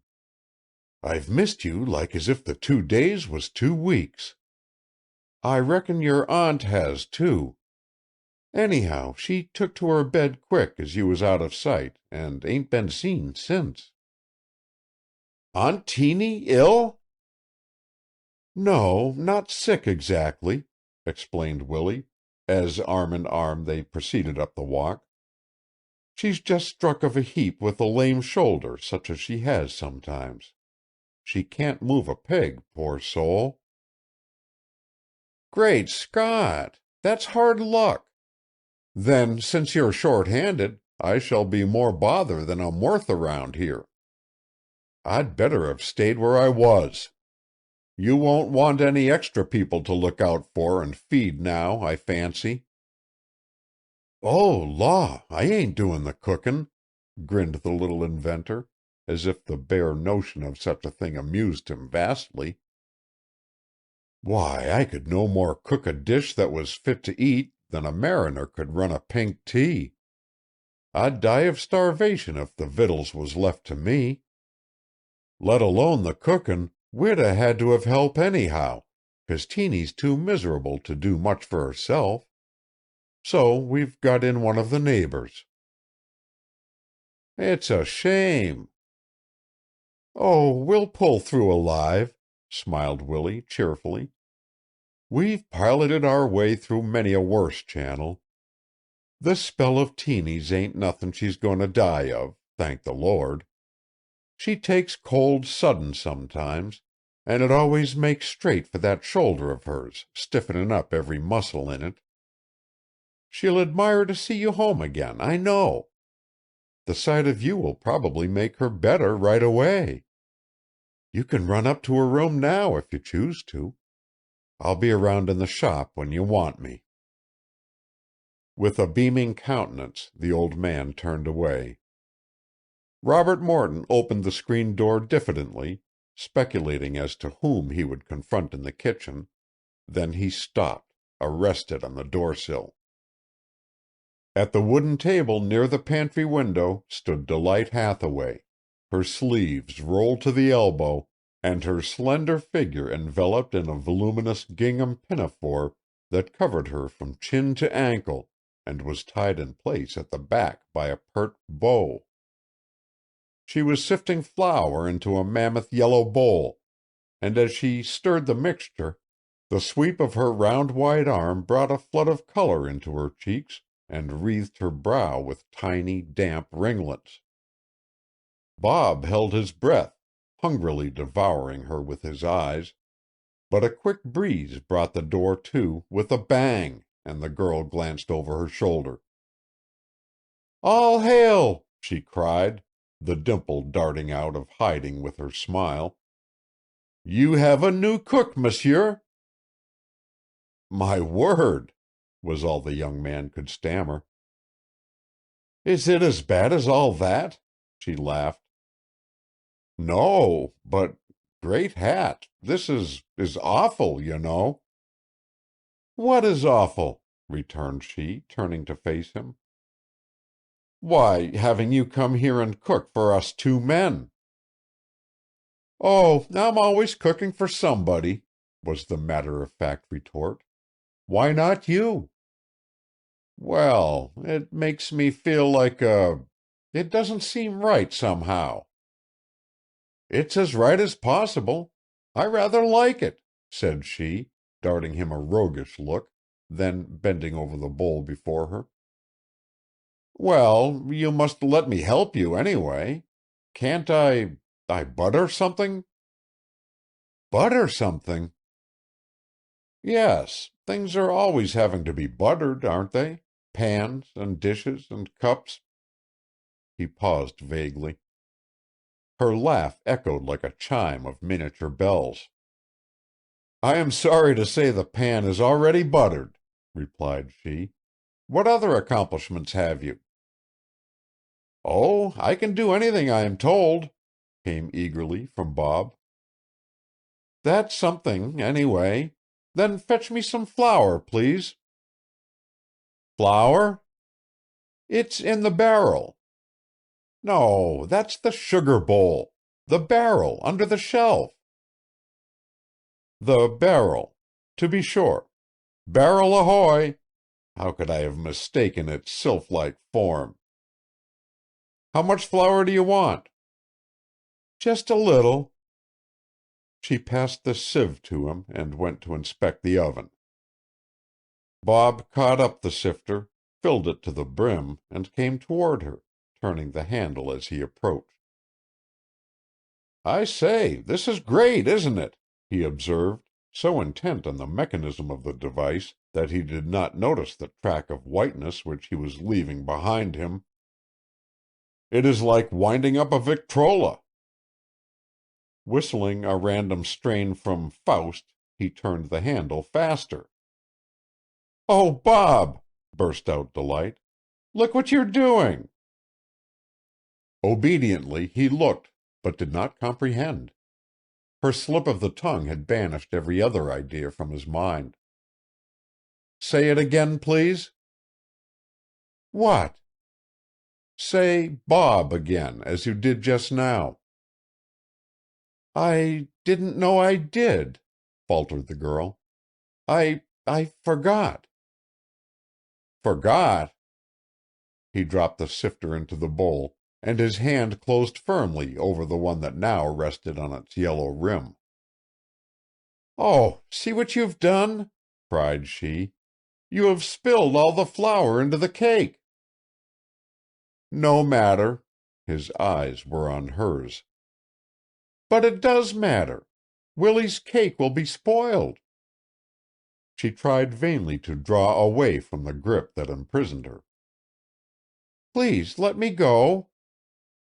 He bent across the table until he could almost feel the blood beating in her cheeks. "Say it once more," he pleaded. Again her hand fluttered in his strong grasp.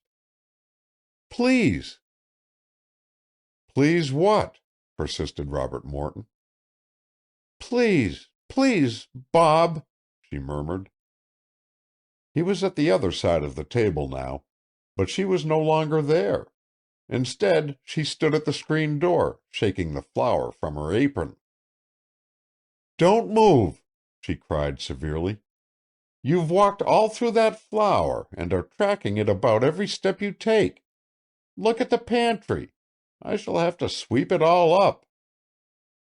"I'll do it," he answered, with instant penitence. "No, you sit right down there in that chair, and don't you stir. I will go and get the dustpan and brush." "I'm awfully sorry," called Bob, plunged into the depths of despair. "I didn't realize that when you turned the handle of the darn thing the stuff went through." "What did you think a flour sifter was for?" asked she, dimpling. "I wasn't thinking of flour sifters," declared he significantly. He saw her blush. "Mayn't I please get up?" "No, not until your shoes are brushed off," she replied provokingly. "Let me take the brush, then." "Don't you see I am using it?" "You could let me take it a second." "I have been taught to complete one task before I began another," was the tantalizing reply, as she went on with her sweeping. "The deuce!" "You must not swear in my presence," she commanded, attempting to conceal a smile. "Then stop dimpling that dimple." "Don't you like dimples?" inquired she demurely. "Now Billy Farwell thinks that my dimples—" "Hang Billy Farwell!" "How rude of you! Billy never consigns you to such a fate." She waited, then added, "All he ever says is, 'Confound Morton!'" "I thought he had more spirit," was the ungrateful rejoinder. "Oh, he has spirit enough," she explained. "He would say much more if he were allowed."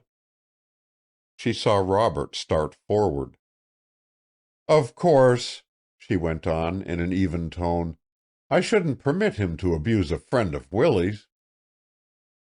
"Oh, that's the reason you put the check on him, is it?" "Aren't you Willie's friend?" she questioned evasively. "Yes, but—" "You don't seem to appreciate your luck. Now, I adore Willie and believe that any one who has his friendship is the most fortunate person in the world." He saw a grave and tender light creep into her wonderful eyes. "I'm not arguing about Willie," said he. "You know how much I care for him. But I can't think of him now. It's you I'm thinking of. You! You!" She did not answer, but bent her head lower over her sweeping. "I don't believe there is any flour on my shoes anyway," grumbled the culprit presently, stooping to examine his feet with the air of a guilty child. He thought he heard her laugh. "How much longer are you going to keep me in this infernal chair?" he fumed. "Bob!" called a voice from upstairs. "It's your aunt. She must have heard you come in." He sprang up, only to come into collision with the dustpan full of flour which lay near his chair. A second more, and the fruits of the sweeping drifted broadcast in a powdery cloud. "Delight, dearest!" he cried, bending over the kneeling figure. "You must go upstairs and see your aunt, please," she begged. "She will think it so strange." "All right, sweetheart. I'm coming, Aunt Teeny." When Willie entered, a few moments later, in search of his co-laborer, Delight was alone. He glanced questioningly about the room, at the girl's flushed cheeks, the half-made cake, the snowy floor. "Bob, Mr. Morton spilled some flour," the young woman explained, evading his eye. The little old man made no response. He studied the burning face, the drooping lashes. He also looked meditatively at some footprints on the floor. They may not have been as startling in their significance as were the famous marks Crusoe discovered in the sand, but they were quite as illuminating. A trail of small ones led about the room, and beside them, as if echoing to their light tread, was a series of larger ones. The inventor's gaze pursued them curiously to a spot before the stove, where they became very much confused, and afterward branched apart, the larger set trailing off toward the stairs, and the smaller moving back into the pantry. The detective stroked his chin for an interval. "Ah," observed he thoughtfully. End of chapter 12. Chapter 13. A newcomer enters. The next day Mr. Howard Snelling made his appearance at the Spence workshop. Bob was fitting wire netting to some metal uprights, and struggling to focus his mind on what he was doing, enough to forget that Delight Hathaway was on the other side of the partition, when from the window above the bench he saw Cynthia Galbraith come rolling up to the gate in her runabout, accompanied by a strikingly handsome stranger. He hurried out to meet them. Her father and Roger, the girl said, had gone to a yacht race at Hyannis, so she had brought Mr. Snelling over. She introduced the two men, but refused somewhat curtly to come in, explaining that she would be back, or someone else would, to fetch the guest home to Belport for luncheon. Then, without a backward glance, she started the engine and disappeared around the curve of the harbor road. Perhaps it was just as well, Robert Morton reflected, that she had not accepted his invitation to come in, for to bring her and Delight together at this delicate juncture might result in awkwardness. Nevertheless, it certainly was something unprecedented for Cynthia to be so brusque and be in such a hurry. The enigma puzzled him, and he found it recurring to his mind persistently. However, he resolutely shook it off and turned his attention instead to his new acquaintance. He was, he could not but admit, quite unprepared to find Mr. Howard Snelling, his future chief, possessed of so attractive a personality. Mr. Galbraith, when alluding to the expert craftsman, had never mentioned his age, and Bob had gleaned the impression that the man before whose ability the entire Galbraith shipbuilding plant bowed down was middle-aged, possibly even elderly. Therefore, to be confronted by someone in the early 40s was a distinct shock.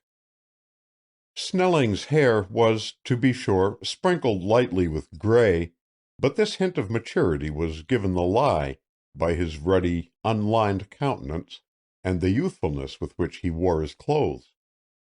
A good tailor had evidently found a model worthy of his skill, and had tried to live up to the task set him, for everything in the stranger's attitude and appearance proclaimed smartness and the savoir-faire of the man about town. Yet Howard Snelling was something far better than either a fashion plate or a society darling. He was energy personified. It spoke in every motion of his strong, fine hands, in the quick turn of his head, in the alert attention with which he listened. Nothing escaped his well-trained eye. One's very thought seemed to be at his mercy. Mingling, however, with these more astute qualities and counterbalancing them was a winning tact and courtesy which instantly put another at his ease. Without these characteristics, Mr. Snelling would have been unbearable, but with them he was thoroughly charming. "Well, Morton, I am glad to have a chance to meet you in the flesh," he said, as they still loitered at the gate. "The Galbraiths have sung your praises until I began to think you a sort of myth. You certainly have something to live up to if you are to reach the reputation they have painted of your virtues. Mr. Galbraith, in particular, thinks there is no obstacle that you cannot conquer." He swept his eye curiously over the young man before him. "You mustn't believe a word of what they've told you, Mr. Snelling," laughed Robert Morton. "Our friends are always overindulgent to our faults. When I begin work under you, a thing I am greatly anticipating, you will find out what a duffer I really am." The elder man smiled. "I'm ready to take the chance," said he. "Besides," Bob went on, "Mr. Galbraith has given you something of a character, too. He has frightened me clean out of my life with his tales of your—" "Pooh! Nonsense!" broke in Mr. Snelling deprecatingly. "I like my job, that's all, and Mr. Galbraith and I happen to hit it off." Nevertheless, Bob could see that he was pleased by the flattery. It was on his tongue's end to voice his thought, and add that the man who could not get on with a person of Mr. Snelling's adroitness and diplomacy would be hard to please. But although he did not utter the words, he felt them to be true. "Now," began the New Yorker, with a swift change of subject, "let us get down to business. How are we going to work this thing? You must coach me. I gather I am being employed on quite a delicate mission. My instructions are to come in here as a friend of yours and the Galbraiths, and without raising the suspicion that I have much of any knowledge about boats, I am to help get this invention into workable shape. Any parts we lack, any drawings we wish made, any materials we need, I have authority to procure from our Long Island plant. There is to be no stint as to expense. The enterprise is to be carried through to the finish properly." Robert Morton gasped. "I had no idea Mr. Galbraith meant to go into it to such lengths," he murmured. "Oh, Mr. Galbraith never does things by halves when once he is interested," was the reply. "Besides, he has a hunter's scent for the commercial. He says there is a live idea here, that he has money in it, and that's enough for him. Anyway, whether there is or not," Snelling added hurriedly, "we are to humor the old gentleman's whims and get his idea so he can handle it." "It is tremendously generous of Mr. Galbraith." Howard Snelling regarded his companion quizzically for a moment, then remarked with gravity, "Oh, there is a kind heart in Mr. Galbraith, in spite of all his business instincts." "Had you ever met the rest of the family before now?" questioned Bob, more with a desire to turn the channel of conversation than because he had any interest in the matter. The inquiry, idly made, produced an unexpected result, visibly throwing the expert out of his imperturbable composure. He flushed, stammered, and bit his lip before he successfully conquered his confusion. Oh, yes," was his reply. "I've been a dinner guest at the New York house several times. Been sent for on a pinch to help out. Then Mr. Galbraith summons me there occasionally for consultation on business matters. The Belport place is attractive, isn't it?" "It's corking." "I suppose you spend a lot of time over there?" ventured Snelling, lighting a gold-tipped Egyptian cigarette and offering Bob one. Something in the question, he could not have told what, caused Robert Morton to dart a quick, furtive glance at the speaker. Mr. Snelling was smoking and blowing indifferently into the air filmy rings of smoke, but through it the disconcerted young man encountered his penetrating gaze. "I don't get over there very often," said Bob. "This invention keeps me rather busy." Of course," was the cordial response. "And now as to our policy on this deal. I shall follow your lead, understand? Any assertion you see fit to make, you can trust me to swear to. You may introduce me to the old chap as your college pal, even your long-lost brother, if you choose." "I hardly think that'll be necessary," Robert Morton answered, a hint of coldness in his voice. "I shall simply introduce you for what you are, Mr. Galbraith's friend." "And yours," smiled Mr. Snelling, graciously placing a hand on the young man's shoulder. It was unaccountable, absurd, that Bob should have shrunk at the touch. Nevertheless, he did so. "Don't you think," he replied abruptly, "that the sooner we go in and get to work the better? How long do you expect to be able to stay here?" Again the color crept into Snelling's cheek, but this time he was quite master of himself. "I cannot tell yet. It will depend to some extent on how we get on." "I suppose you really can't be spared from the Long Island plant a great while?" "As to that, Mr. Galbraith is all-powerful," was his smiling answer. "What he wills must be arranged. Fortunately, just now, business is running slack, at least my part of it is. Most of our contracts are well on the way to completion, and others can carry them out, so I can stay down here as long as is necessary. It can go as my vacation, if worse comes to worst. Hence, you see," concluded he, pulling a spray of honeysuckle to pieces, "we don't need to rush things." They entered the gate, passed the low, silvered house, now almost buried in blossoming roses, and following the clamshell path that led to the workshop, found Willie, his spectacles pushed back from his forehead, dragging a pile of new boards down from the shelf. "We have a visitor, Mr. Spence," Bob said. "Mr. Snelling, a friend of Mr. Galbraith's, and—" he paused the fraction of a second, "and of mine. He has come over to spend the morning and wants to see what we're doing." The little old inventor reached out a horny palm. "I'm glad to see you, sir," affirmed he, simply. "Any friend of Bob's won't want for a welcome here. Set right down and make yourself to home, or stand up and poke around if it suits you better. That's what Mr. Galbraith did.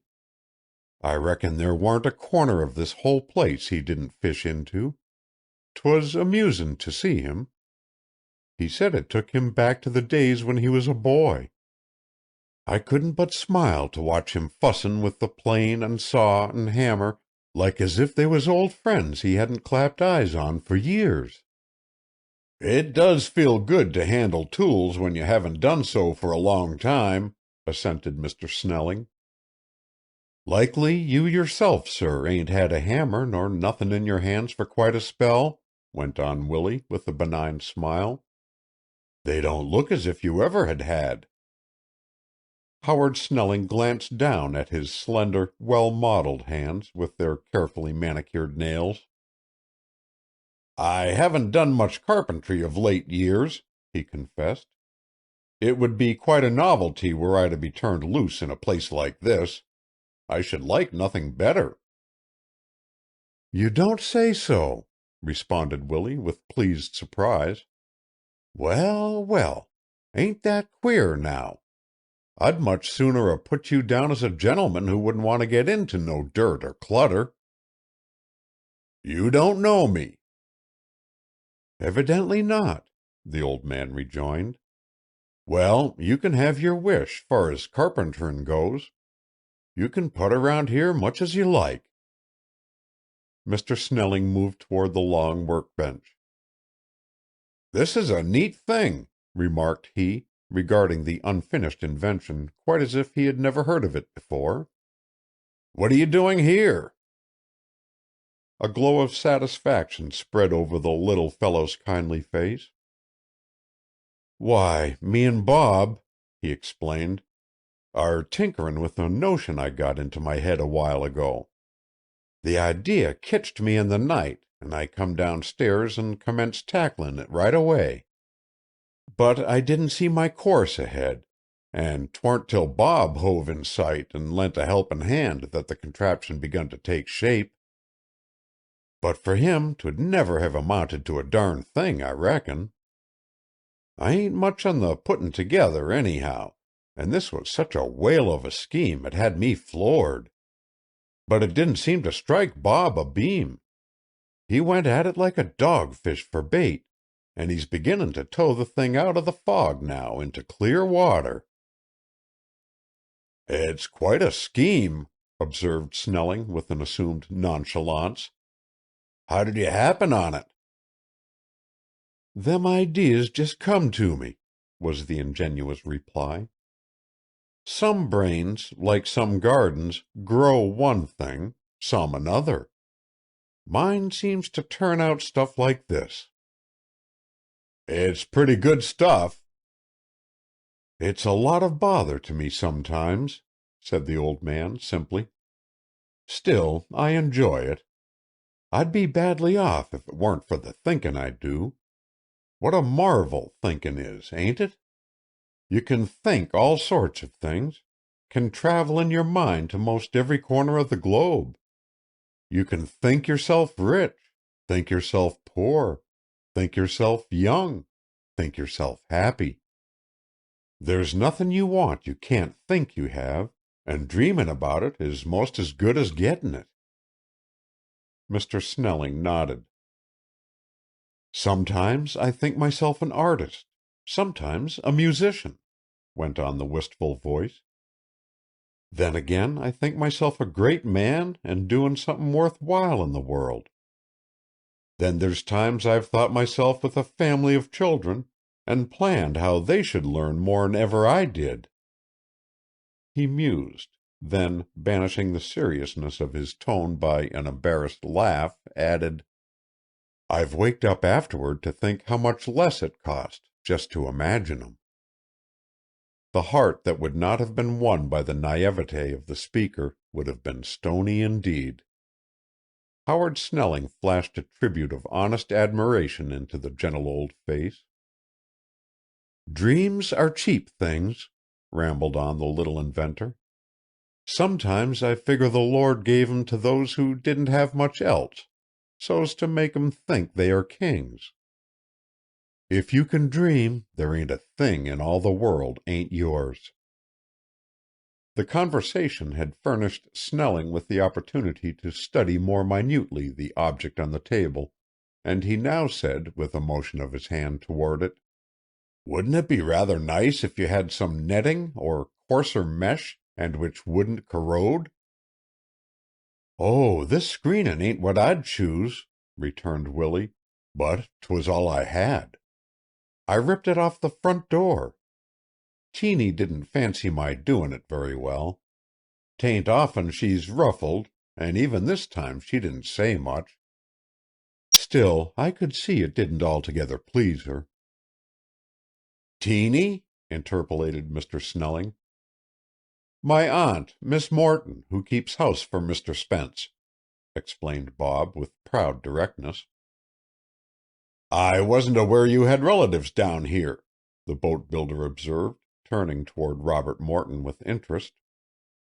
"I imagined you came to the Cape because of the Galbraiths." "Oh, no. I didn't know the Galbraiths were here until the other day." "Really?" The single word was weighted with incredulousness. "'Twas the funniest thing you ever knew how it happened," put in Willie.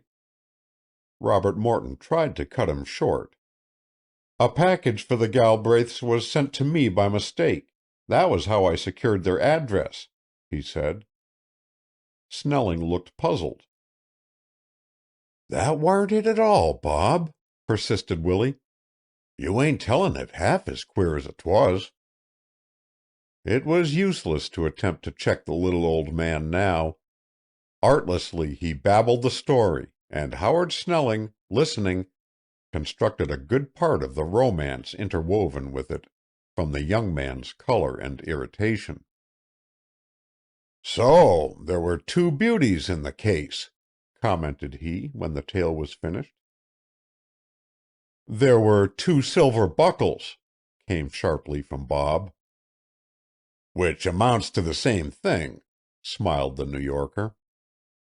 Robert Morton vouchsafed no reply.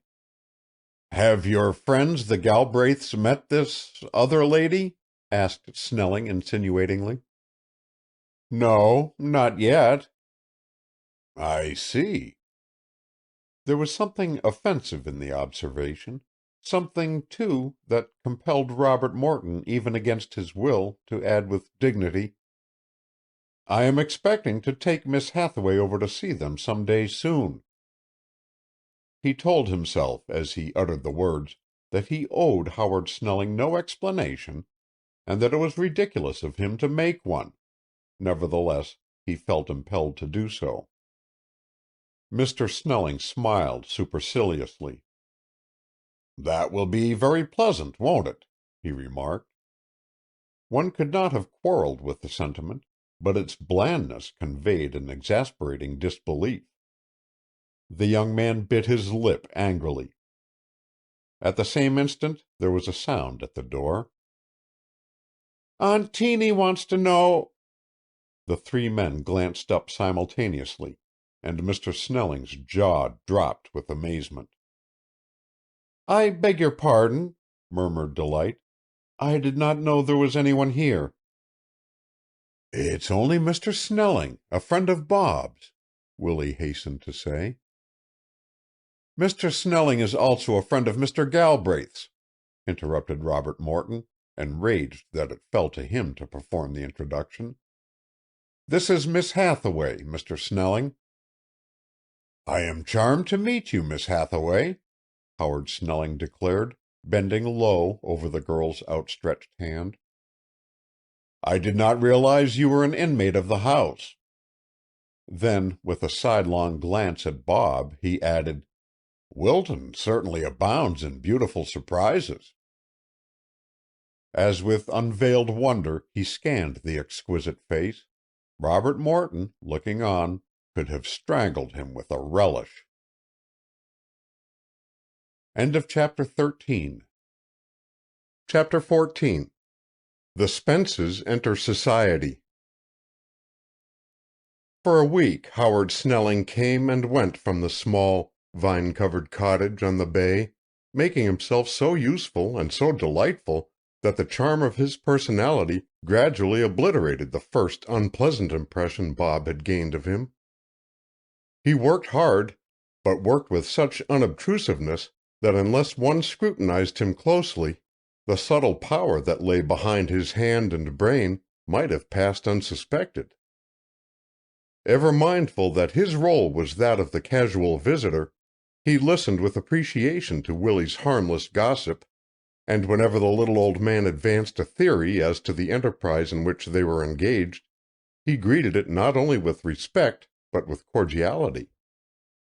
Now and then, as the undertaking progressed, he ventured a tactful, almost diffident suggestion, the value of which the inventor was quick to detect. Also, in the same nonchalant fashion, he produced from time to time the necessary materials, weaving a fairy web of prevarication when questioned too closely as to their source. "Oh, I have a friend in the boat-building business," said he, "who lets me have any small things I want. I have done some favors for him in the past, and he is only too glad to square up the balance by sending me whatever I ask him for." The explanation, given with offhand candor, quite satisfied the artless Willie, who imagined all the world as truthful as himself, and inquired no further, accepting with unfeigned joy the gifts the gods provided. His face glowed with almost beatific light as he saw his dream slowly take form. Nothing he had ever done equaled this masterpiece. The project was his first thought at waking, the last before closing his eyes at night. Sometimes, even, when all but the sea slept, he would tiptoe downstairs, candle in hand, just to steal a glance at the child of his fancy.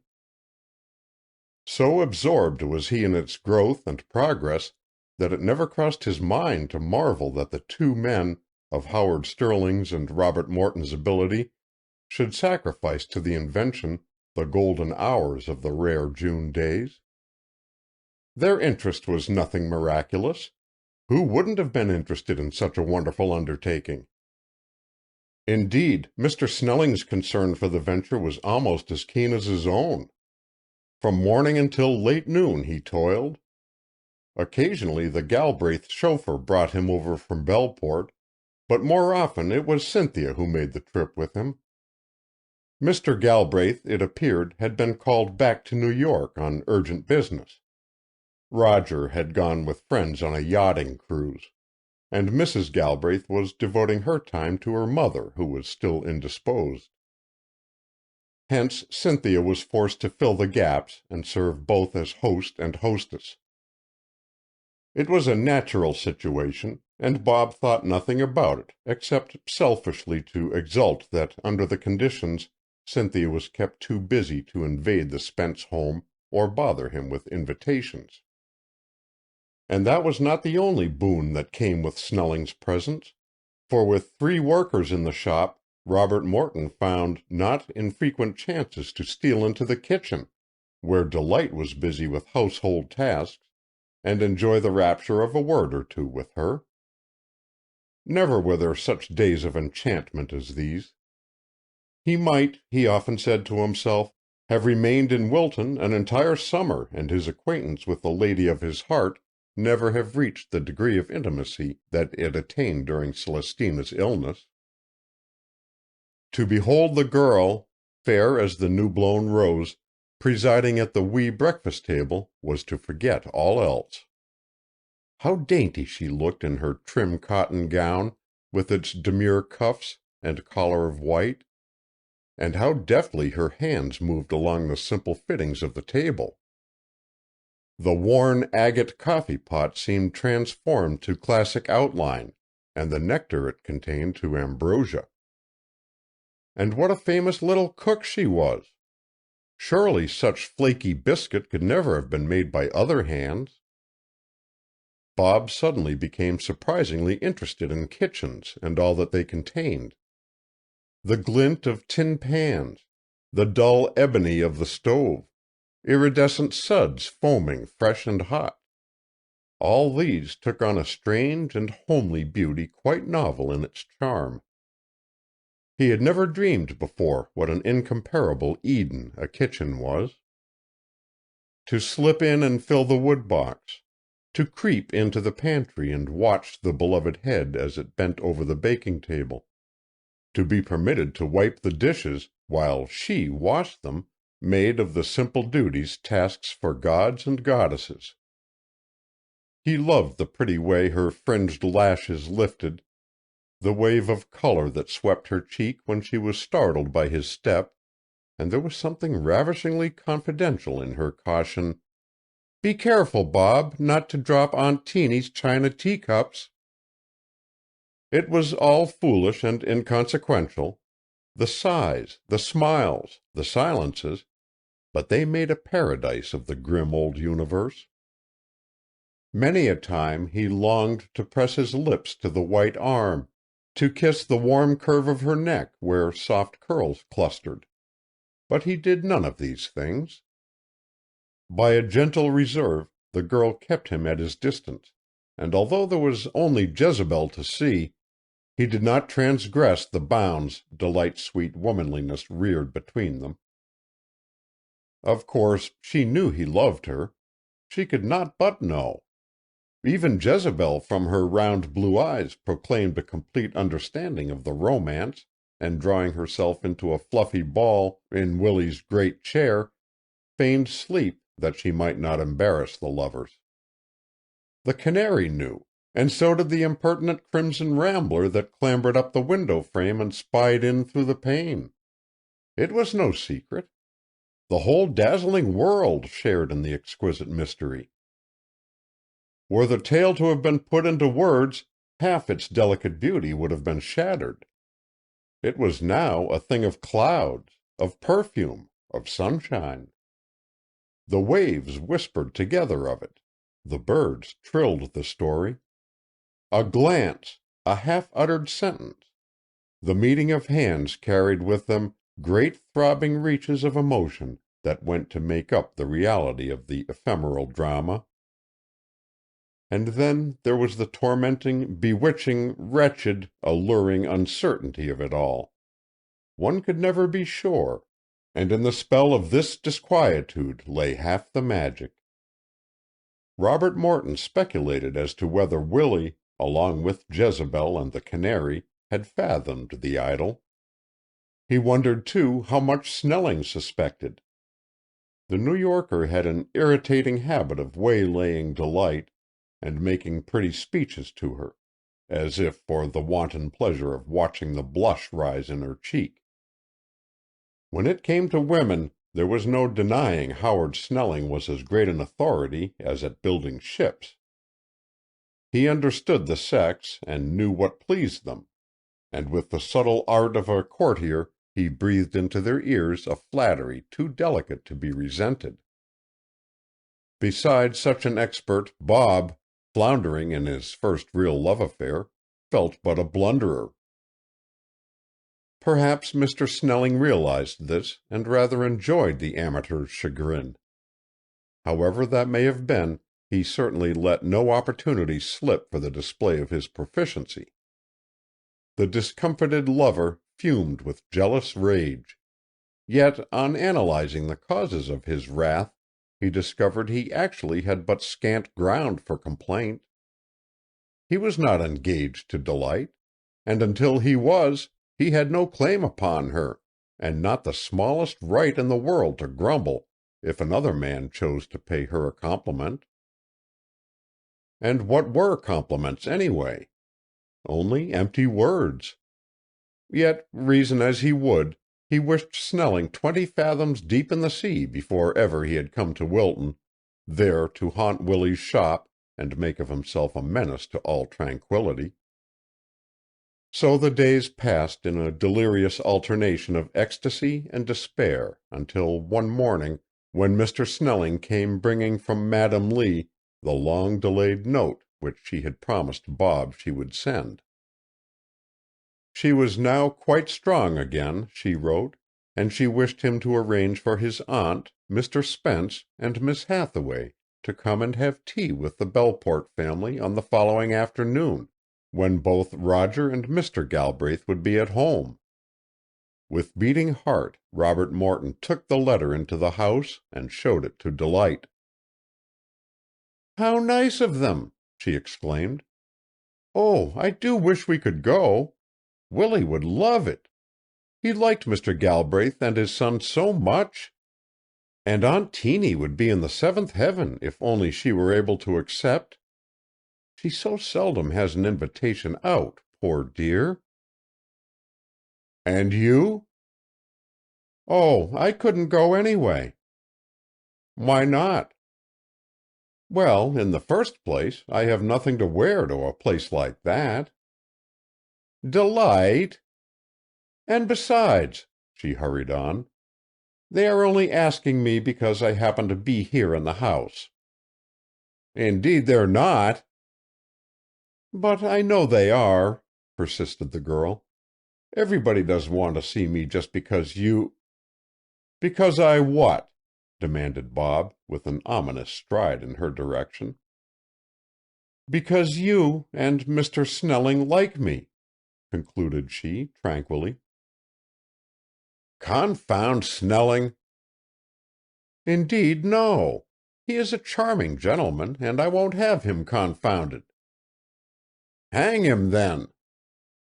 "Nor hanged, either," she protested. "Of course, if you prefer Mr. Snelling—" began Robert Morton stiffly. She broke into a teasing laugh. "I may not prefer him, but nevertheless I will own he is the most wonderful specimen of masculinity that my eyes have ever beheld. Remember, Wilton is a small place, pitifully limited in its outlook, and that I have not traveled the wide world to view the wonders it contains. Hence Mr. Snelling is to me like the Eiffel Tower, the Matterhorn, the tomb of Napoleon, or Fifth Avenue at Easter, something illustrious and novel." "He is nothing so fine as any of those," snapped Bob. "Oh, I don't know," was the provoking answer. Robert Morton bit his lip and moved toward the door, but he had not got further than the sill before she whispered, "Bob!" Resolutely he held his peace. "Please be nice, Bob," she cooed. Ah, he was back again, but she had retreated behind the tall rocker. "I suppose," she observed, hurtling the words over Jezebel's sleeping form, "that your aunt will be heartbroken to miss this party. Why don't you run upstairs and let her read the note? Then we can send our regrets when Mr. Snelling goes back to Belport this noon."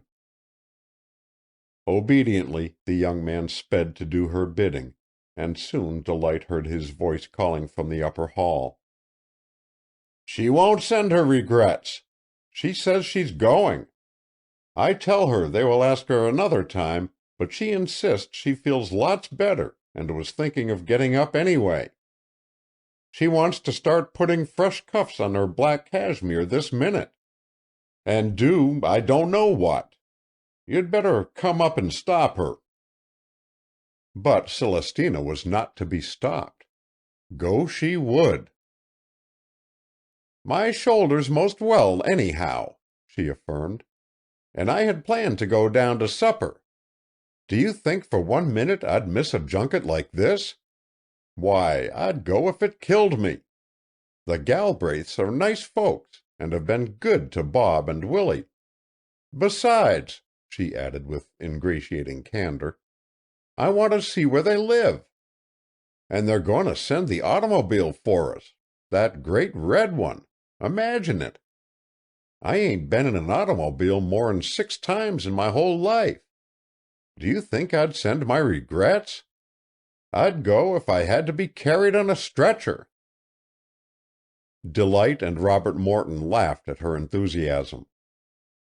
"Now you trot straight downstairs, Bob," went on Celestina energetically, "and write Miss Lee we'll admire to come, all of us." "But, Aunt Teeny," put in Delight, "I'm not going.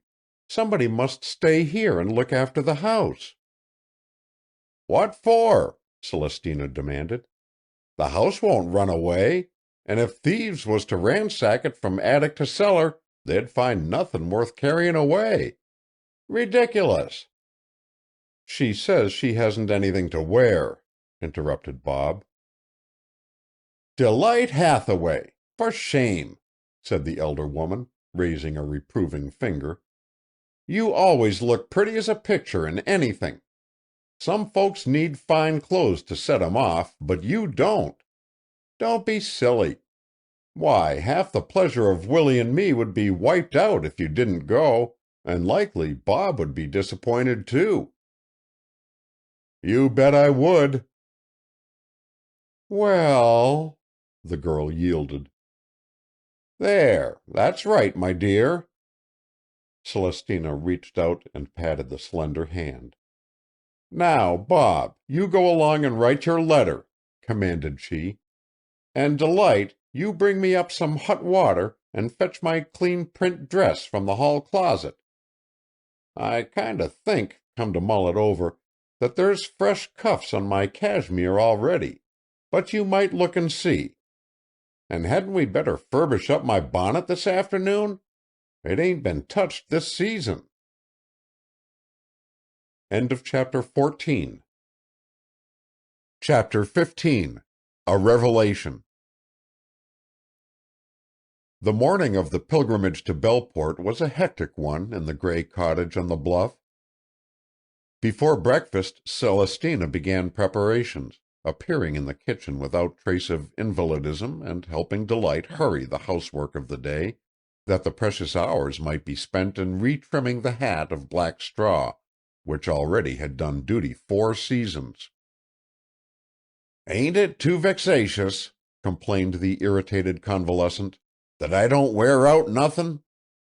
This hat, now, it's as good as the day it was bought, despite my havin' had it so long. I can't in conscience throw it away and get another, much as I'd like to.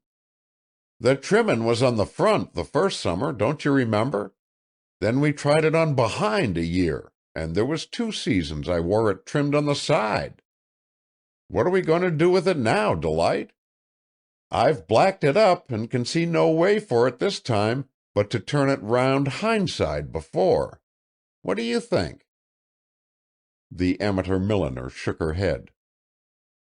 "I've a plan," she smiled mysteriously. "Don't you worry, Aunt Teeny."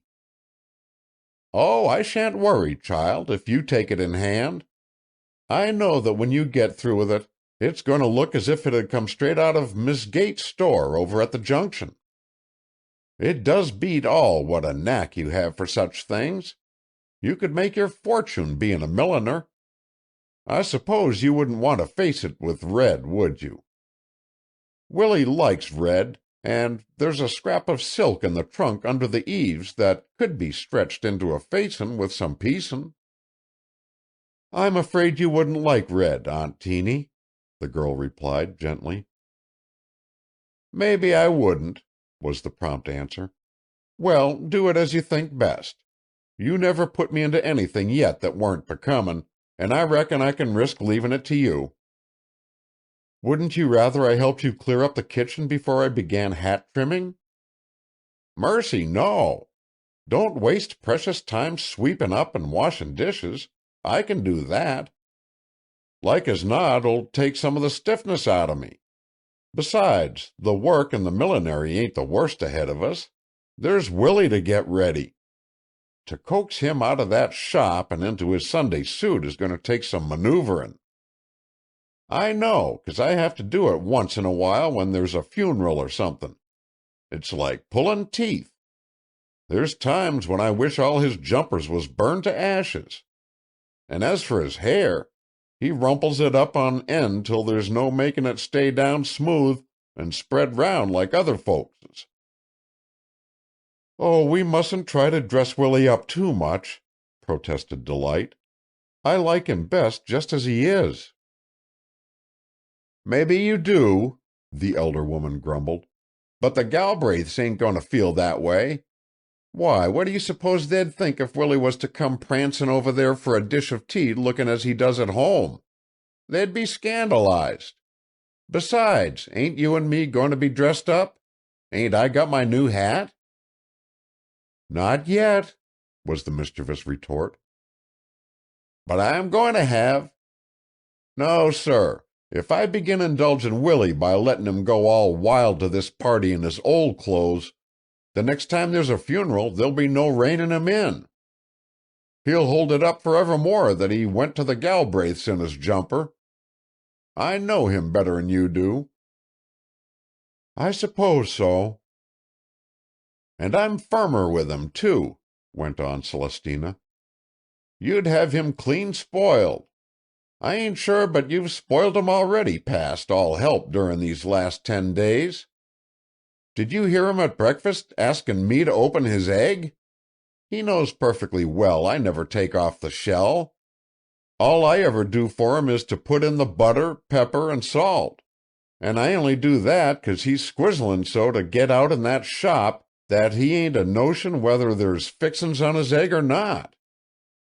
Let him get one of these ideas on his mind, and it's a wonder he don't eat the egg, shells and all." "Poor dear!" The girl's face softened. "You pet him too much," said Celestina accusingly. "Don't you pet Willie a little yourself, Aunt Teeny?" teased Delight. "You know you do. Everybody does. We can't help it. People just love him and like to see him happy." "I know it," the woman admitted.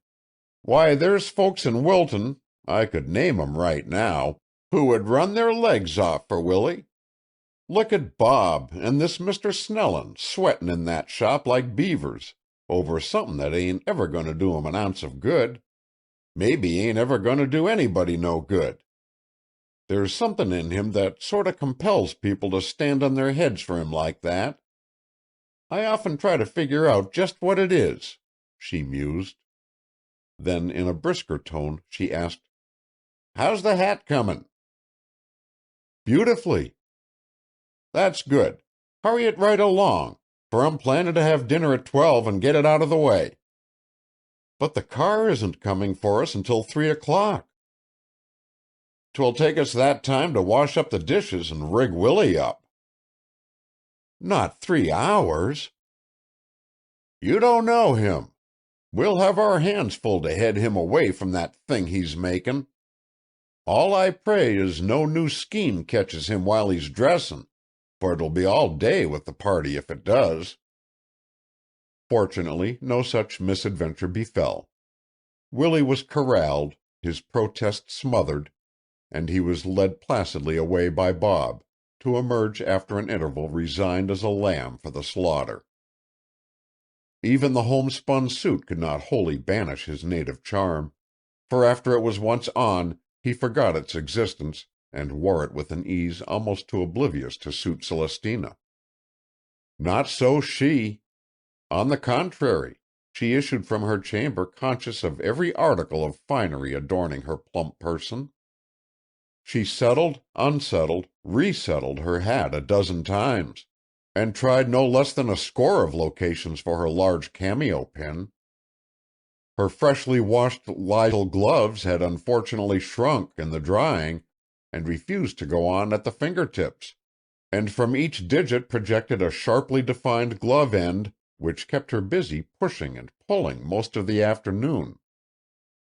So occupied was Delight with tying Willie's cravat and rearranging the spray of flowers on Celestina's bonnet that she had not a moment to consider her own toilet, which was hastily made after everything else was done.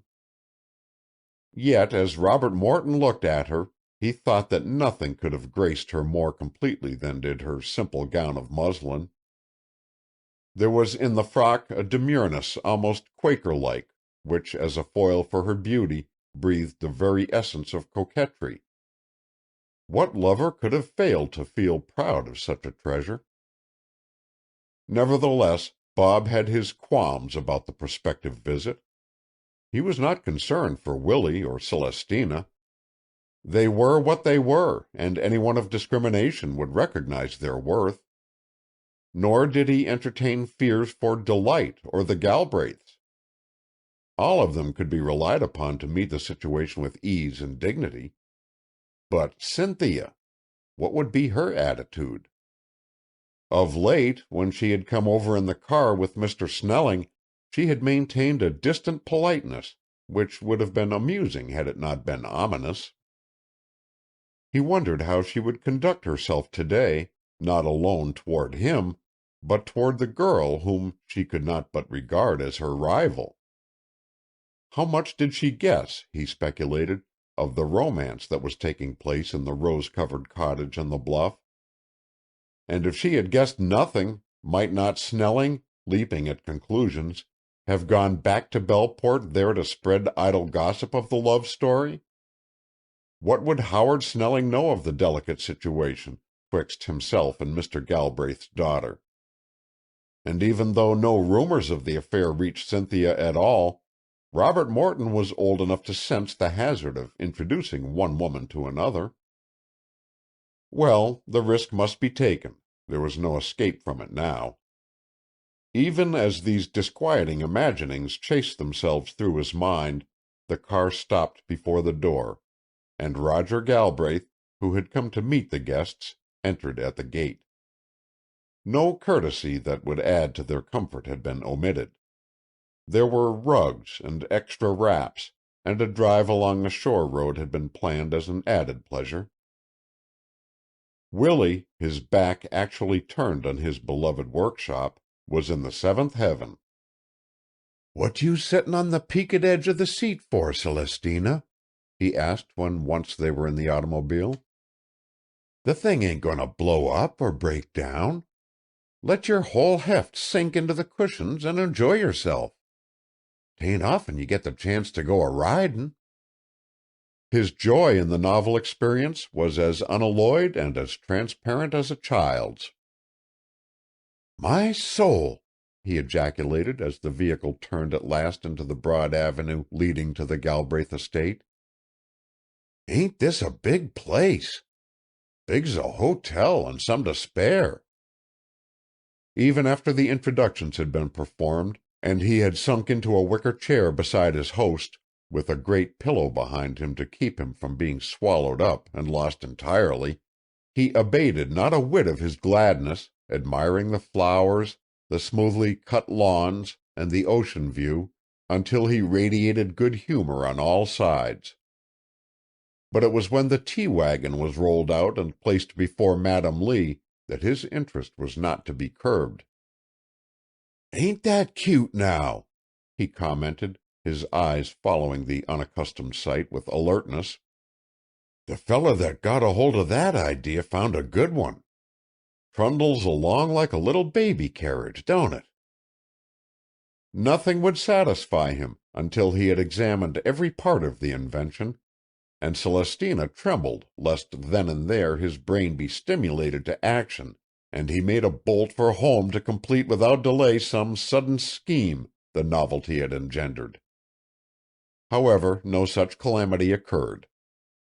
He drank his tea with satisfaction, and was presently borne off by Mr. Galbraith to inspect a recently purchased barometer. After he had gone, the company broke up into little groups. Mrs. Galbraith and Celestina betook themselves to a shaded corner, there to exchange felicitations on Miss Morton's nephew. Roger, Cynthia, and Bob perched on the broad piazza rail and discussed the recent boat race. And Madam Lee was left alone with Delight. Robert Morton looked in vain for Mr. Snelling, but he was nowhere to be seen, and presently he learned that that gentleman had taken one of the cars and gone for an afternoon spin to Sawyer's Falls. Whether his absence was a contributory cause or not, certain it was, for the time being at least, Cynthia lapsed into her customary friendly manner and quite outdid herself in graciousness. Bob relaxed his tension. The afternoon was moving on with more serenity than he had dared hope, and inwardly he began to congratulate himself on the success of it. To judge from appearance, everyone was in the serenest frame of mind. Willie was beaming into his host's face, and both men were laughing immoderately. Celestina, from the snatches of conversation that reached him, was relating for Mrs. Galbraith's benefit the symptoms of her late illness, and Madam Lee was chatting with Delight as with an old-time friend. Bob longed to join them, but prudence forbade his leaving Cynthia's side. Moreover, he suspected the tête-à-tête was of the old lady's arranging, and he dared not break in on it. If Madam Lee desired his presence, She was quite capable of commanding it by one of those characteristically imperious waves of her hand. But she did not summon him. Instead, she sat with her keen little eyes fixed on the girl opposite, as if fascinated by her beauty. Once Bob heard her ask Delight of the Brewsters, and caught fragments that indicated they were talking of the child's early life in the village. It was Celestina who at length broke in on the conversation. "I guess we must be thinking of goin', Delight, don't you? We have a long ride back, you know." "Delight?" echoed Madam Lee, repeating the word with surprise. "A queer name, ain't it?" Celestina put in. "So old-fashioned and uncommon. When the child first come here, folks couldn't believe but 'twas a pet name her dad had given her. But the little thing insisted was what she was christened." "Father said I was named for my mother and my grandmother, Delight Lee." There was a gasp from the stately old lady in the chair. With convulsive grasp, she caught and held the girl's wrist. "Your father was Ralph Hathaway?" "Yes," was the wondering reply. "How did you know?" No answer came. "Mother!" cried Mrs. Galbraith, coming swiftly to her side and bending over the form crumpled against the pillows. Her face, too, was pale, and even Mr. Galbraith looked startled. "Don't take on so, Mother," her daughter whispered. "Control yourself if you can. There may be some mistake. It is unlikely that—" "There is no mistake," came in a hollow voice from the woman huddled in the chair, who regarded Delight with frightened eyes. "She is my daughter's child, sent by the mercy of heaven that I might make amends before I went down into the grave." Tense silence followed the assertion. "Did your father never tell you anything, my dear, of his marriage?" went on Madam Lee, in a tone that, although firmer, still trembled. "No." "Then I can tell you. I, who drove your mother from my house when she refused to wed a man she did not love." Delight's great eyes widened with wonder. "Yes," went on the elder woman with impetuous haste. "Look at me. I have grown older and wiser since those days. But I was proud when I was young, and self-willed, and determined to have my way. I had 3 daughters, Maida, whom you see here, Delight, and Muriel. We lived in Virginia, and my children's beauty was the talk of the county. Maida married Richard Galbraith, a descendant of one of our oldest families, and I rejoiced in the alliance. For Delight, my second daughter, I chose as husband the son of one of my oldest friends, a rich young landholder, who, although older than she, I knew would bring her name and fortune. But the girl, high-spirited like myself, but lacking my ambition, would have none of him. All unbeknown to any of us, she had fallen in love with Ralph Hathaway, a handsome, penniless adventurer from the West. There was nothing against the man, save that he was young, headstrong, and had his way to make. But he balked me in my plans, and I hated him for it. In vain did I try to break off the match. It was useless. The pair loved one another devotedly and refused to be separated." Madam Lee ceased speaking for an instant, then went on resolutely. "When I say my daughter had all the Lee determination, you will guess the rest. She fled from home, and although I spared no money to trace her, I never saw or heard of her again. The next year, as if in judgment upon me, Muriel, my youngest child, died, and I had but one daughter remaining. It was then that, saddened and chastened by sorrow, I regretted my narrowness and injustice, and prayed to God for the chance to wipe out my cruelty. but my prayers went unanswered, and all these years forgiveness has been denied me. Now I am old, but God is merciful. He has not let me die with this weight upon my soul." She bowed her head on Delight's shoulder and wept. "Your mother?" she whispered, when she was able to enunciate the words. "My mother died in California when I was born. Then my father took to the sea and carried me with him. We sailed until I was 10 years old, when his ship—" "I know," interrupted Madam Lee gently. She gave a long sigh. We must speak more of this later," murmured she. "I am tired now." As she dropped back against the cushions, Celestina rose softly and motioned the others to follow her. But when Delight attempted to slip away, the hand resting on hers tightened. "You are not leaving me," pleaded the old lady faintly. "I will come back again," answered the girl in a soothing tone. "When? Tomorrow?" "If you wish it, Madame "Call me grandmother, my child," said the woman, a smile rare in its peace and beauty breaking over her drawn countenance. Chapter 16. Another blow descends. The ride home from Belleport was a subdued one, bringing to an afternoon that had been rich in sunshine a climax of shadow. The Galbraiths were far too stunned by the startling revelations of the day to wish to prolong a meeting that had lapsed into awkwardness, and until they had had opportunity to readjust themselves, they were eager to be alone. Nor did their delicacy of perception fail to detect a similar craving in the minds of their guests. Therefore they did not press their visitors to remain, and tactfully arranged that one of the servants, instead of Roger, should drive the Spences back over the harbor road. As the motor purred its way along, there was little conversation.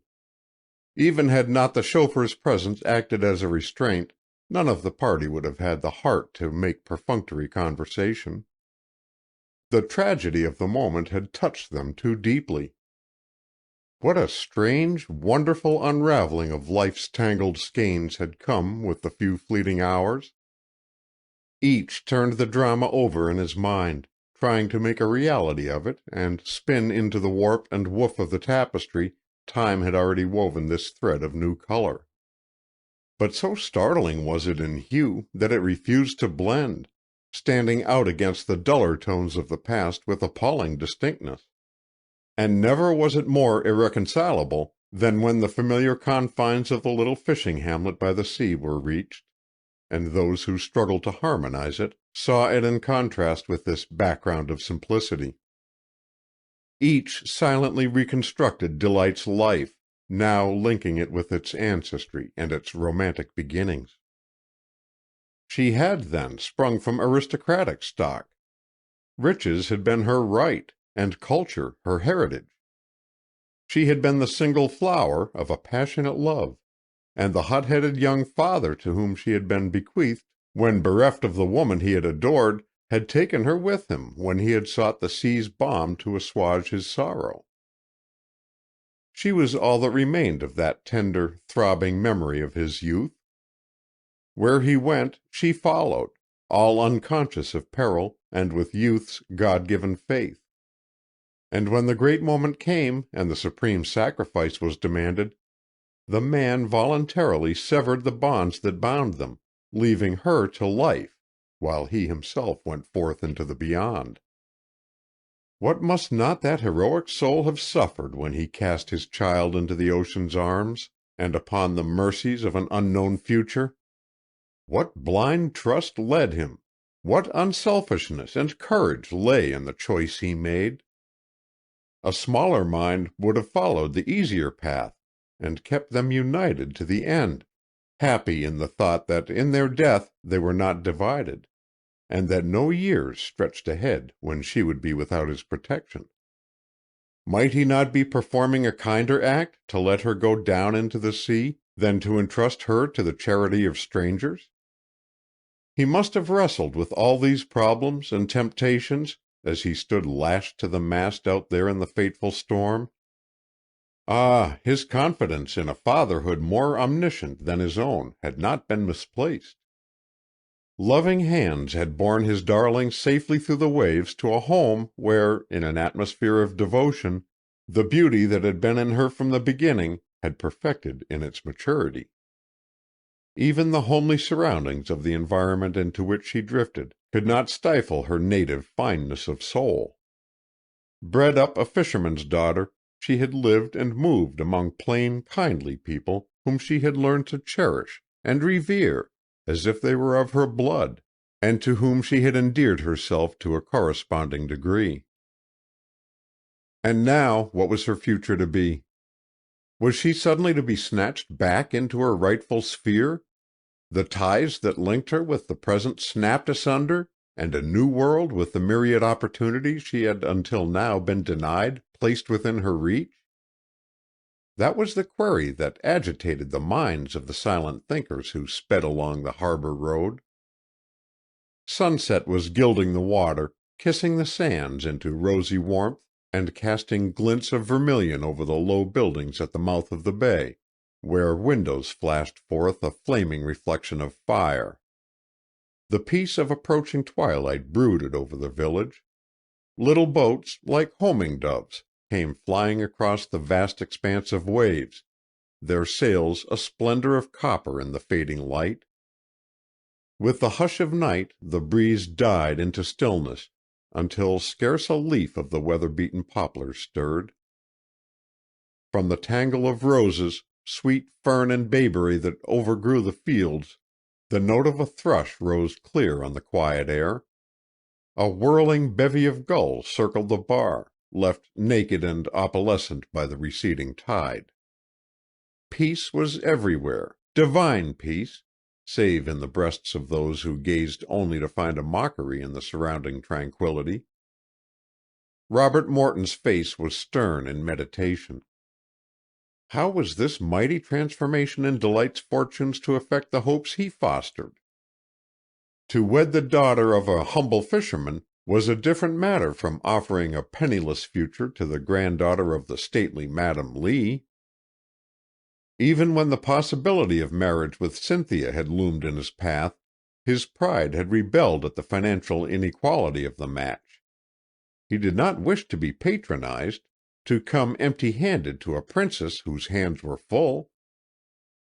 The thought had been a galling one, and now once again he was in a similar position.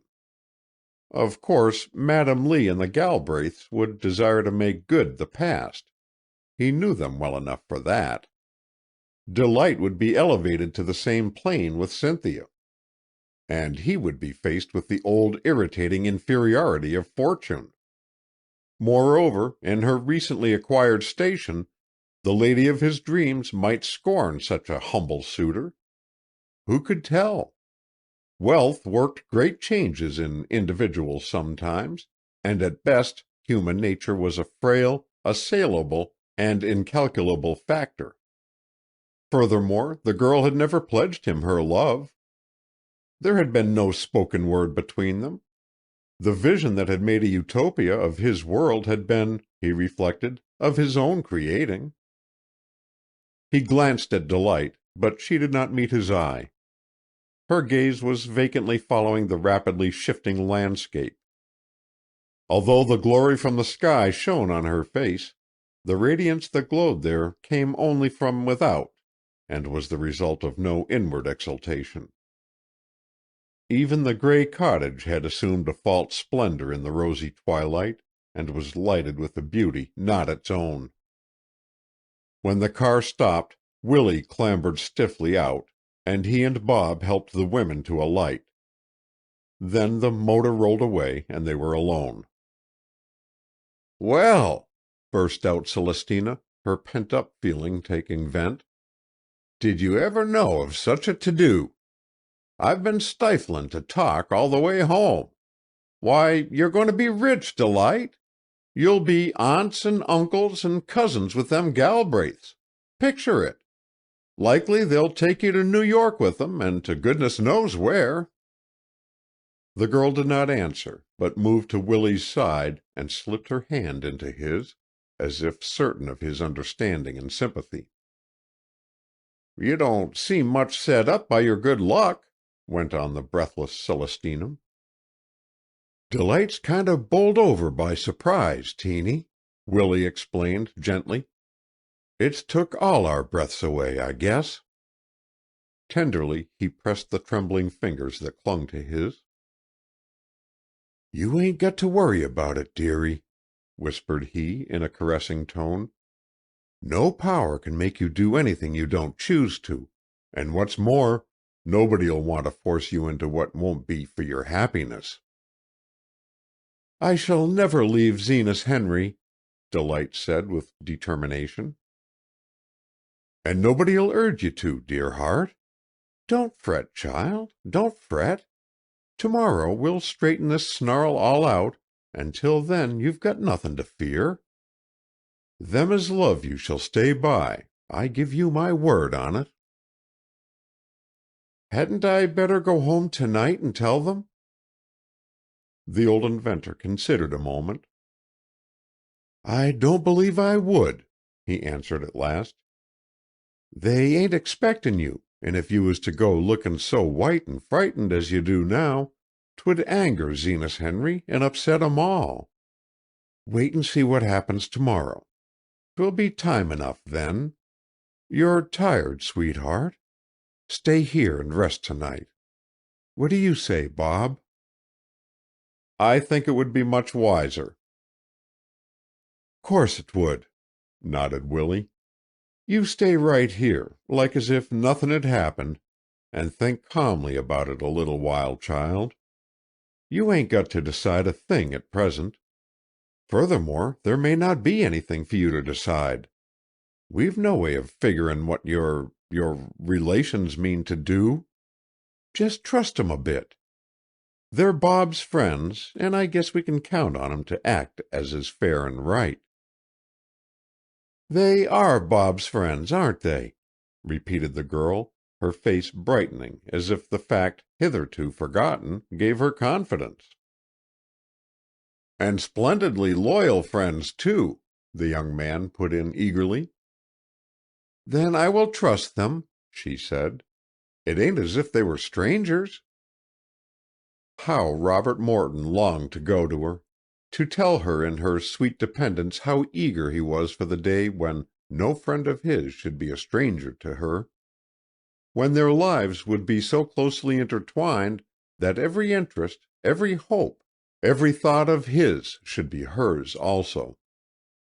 Perhaps the unuttered wish that trembled on his lips was reflected in his eyes, for after looking up at him she suddenly dropped her lashes and, turning away, followed Teeny into the house.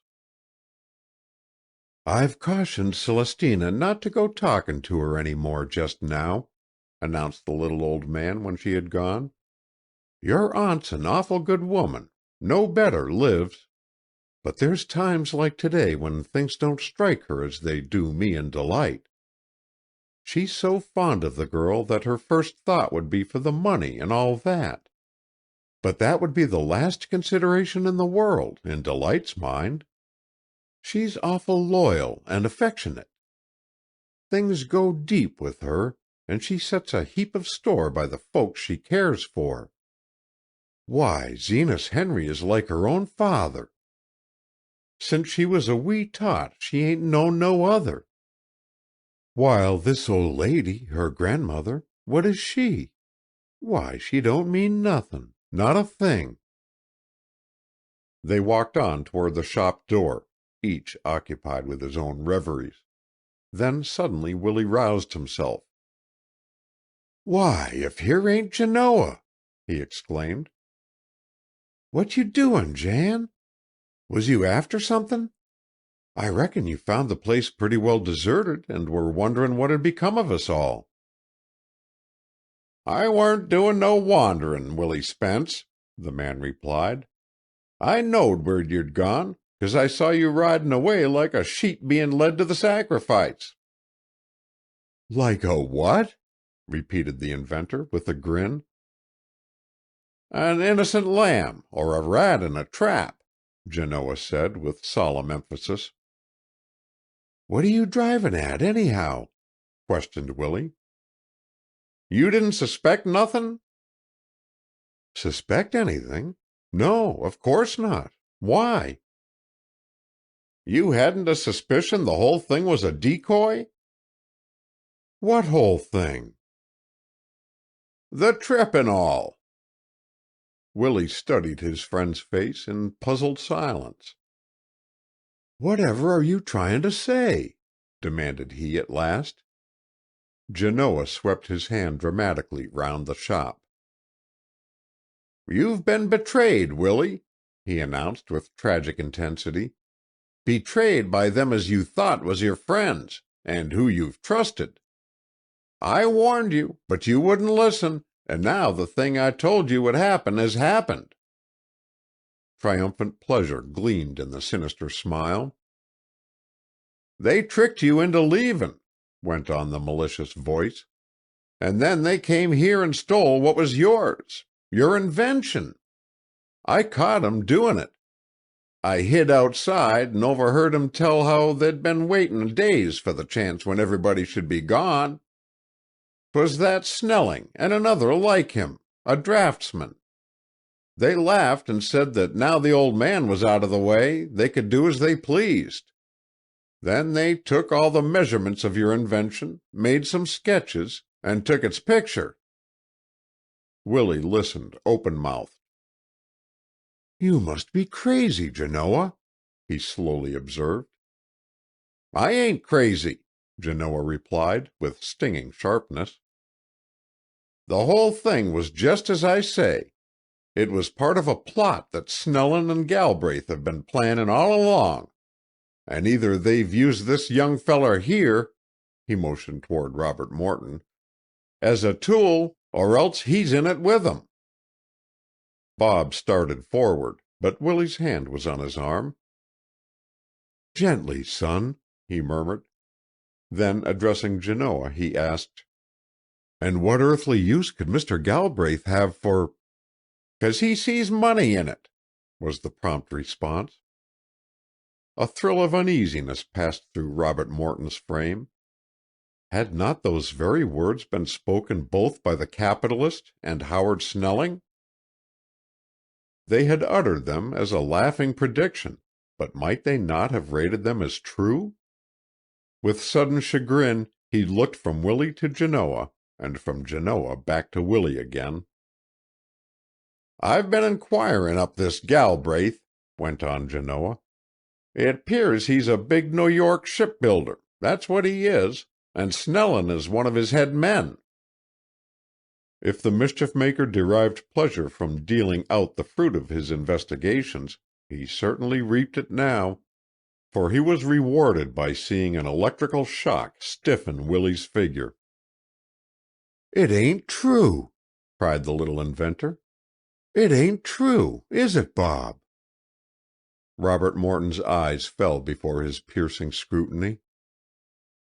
"Yes," was his reluctant answer. "You knew it all along?" "Yes." "And Snellin?" "He is in Mr. Galbraith's employ, yes."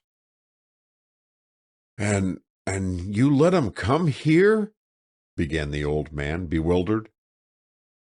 "You let him come here to steal Willie's idea," interrupted Genoa, wheeling on Bob. "You helped him to come, after his takin' you into his home and all." "I didn't know what they meant to do," Robert Morton stammered. "I just thought they were going to lend us a hand at working up the thing." "A likely story!" sniffed Genoa with scorn. "No, sirree. You came here as a tool. You were paid for it, I'll bet a hat." "You lie." "Prove it," was the taunting response. I can't prove it," confessed the young man wretchedly. But Willie knows that what you accuse me of isn't so." With face alight with hope, he turned toward the old man at his elbow. But no denial came from the expected source. Willie had sunk down on a pile of boards and buried his face in his hands. "And I thought they were my friends," they heard him moan. Robert Morton hesitated, then bent over the bowed figure. And as he did so, Genoa, casting one last look of gloating delight at the ruin he had wrought, slipped softly from the room. As he went out, he heard a broken murmur from the inventor. I'll not believe it," asserted he, feebly. But despite the brave words, the seed of suspicion had taken root, and Robert Morton knew that Willie's confidence in him had been shaken. Still the little old man clung with dogged persistence to his sanguine declaration, "I'll not believe it." End of Chapter 16. Chapter 17. A Grim Hand Intervenes. The next morning saw a grave change in the household on the bluff. Delight, with violet-circled eyes, and cheeks whose rose tints had faded to pallor, listened with dread for the sound of the Galbraith's motor. What the day would bring forth she feared to speculate. Willie and Bob also showed traces of a sleepless night. Although they had guarded from the others the happenings of the previous evening, between them loomed a barrier of mutual amazement and reproach. Beneath his attempted optimism, Willie was wounded and indignant that he should have been deceived by those in whose kindness he had believed so wholeheartedly. He fought the facts with loyalty, obstinately trusting that some satisfactory explanation would be forthcoming, but he did not understand, and the dumb question that spoke in his eyes hurt Robert Morton more than any formulated reproach could have done. It was human, the young man owned, that the inventor should resent having been tricked. He himself, throughout the weary watches of the night, had twisted and turned Genoa's damning testimony, struggling to explain it away by some simple and harmless interpretation. Yet he was compelled to admit that the facts pointed in but one direction. And if he was baffled in his search for a way out, how much more so must Willie be? Why, he would be almost superhuman if he did not surrender his faith before such convincing evidence. To the grief he experienced at forfeiting the little old man's trust, Robert Morton was also compelled to add the bitterness of discovering that those whose friendship was dearest to him had betrayed it and used him as a stool-pigeon in a contemptible plot that he would have scorned to further had he been cognizant of it. He wondered, as he turned restlessly on his pillow, whether it was Mr. Galbraith with whom the duplicity originated, or whether the conspiracy of yesterday was one of Snelling's hatching. Was it not possible the employee desired the invention for his own profit? That, to be sure, would be calamity enough, but it would at least clear Mr. Galbraith of theft and reinstate him in the young man's confidence. If only that could be the answer to the riddle, how thankful he would be. Well, until he could be brought face to face with the capitalist, it was futile to attempt to unravel the enigma. How he longed in his bewilderment for the sympathy and counsel of a fresh perspective! But on Teeny's discretion he could place no reliance, and even had he been able to do so, everything within him shrank from the disloyalty of voicing evil against his friends until he had proof. Delight was also an impossible confidant, because of her recently discovered relationship to the Galbraith family.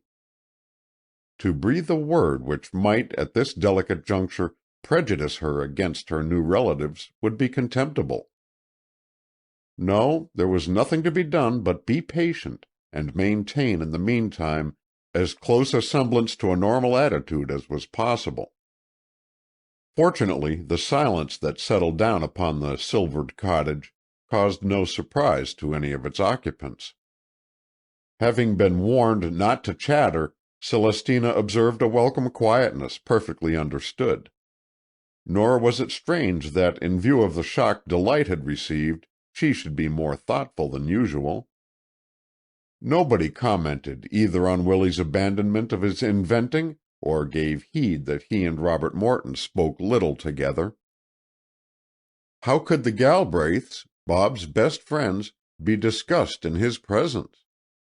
There was abundant explanation, therefore, why a strained atmosphere should prevail and pass unnoticed without either Celestina or Delight suspecting that its cause was other than the disclosures made by Madam Lee on the previous afternoon.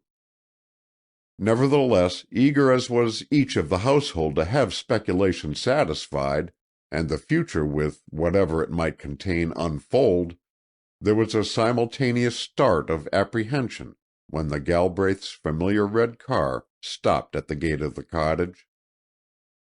From it alighted neither Mr. Snelling nor any member of the family, but instead the chauffeur gravely delivered to Robert Morton a hastily scrawled note written in Mr. Galbraith's spreading hand. Marveling a little that it was he to whom the communication should be addressed, the young man broke the seal of the letter. Madam Lee, he read, weary with excitement, had retired almost immediately after their departure, the maid attending her having left her sleeping like a tired child. But when they had gone to arouse her in the morning, it had been only to find that she had passed quietly away in her sleep, without struggle or suffering. Snelling had gone over to New York to make the necessary funeral arrangements, and the family were to follow the next day. There was nothing Bob could do, but if he and Delight wished to accompany them, Mrs. Galbraith would be glad to have them. Madam Lee had been devoted to Bob, and it was Delight's unchallenged right to share in the final obsequies to her grandmother. Awed, and in a low voice, Robert Morton read the communication aloud. "I shall go, of course," he said, with a catch in his voice. "Madam Lee was very dear to me. Had she been of my own people, I could not have cared for her more deeply." "And what shall I do?" questioned Delight. The appeal was to Bob, and the sense of dependence vibrating in it thrilled him with tender gladness. "I suppose," he answered gently, "it would make your grandmother happy to know you were there. Wouldn't it be a token of forgiveness?" "What do you think, Willie?" the girl asked. "I agree with Bob that you should go, my dear," the old man replied. "Somehow it seems as if your grandmother would rest the sweeter for feelin' you were near by.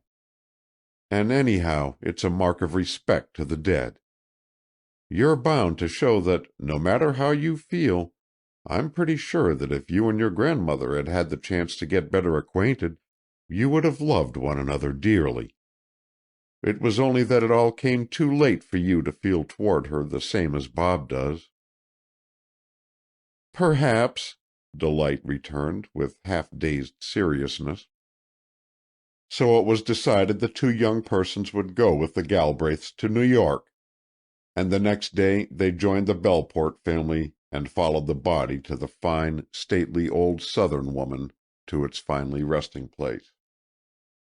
There were no outside friends among the small group of mourners, and the 2 days of constant and intimate companionship drew them together with a closeness very vital in its results. Delight was received into the circle with a tact and affection that not only put her at her ease, but won her heart. And Robert Morton, as Madam Lee's favorite, was as much a part of the family as if he had been born into it. For the time being, the common grief banished from his mind every other thought, and once again he and his old-time friends met without a shadow of distrust between them. Even Cynthia was in her most appealing mood, casting all caprice and artificiality aside, and centering most of her attention on her newly acquired cousin. The silent benediction of peace the present of the dead brought brooded over them all, and it was with no perfunctory tenderness that Delight bent and gently kissed her grandmother's cold forehead. Then came the journey back to Belleport, and as Mr. Galbraith, Roger, and Howard Snelling were all detained in New York, it was Bob who brought the party home. In the meantime no opportunity had presented itself for broaching to the financier the subject of Willie's invention. The interval during the funeral rites was too inopportune, and Robert Morton had lacked both the inclination and the courage to break in upon such an occasion with an affair so sordid and unpleasant.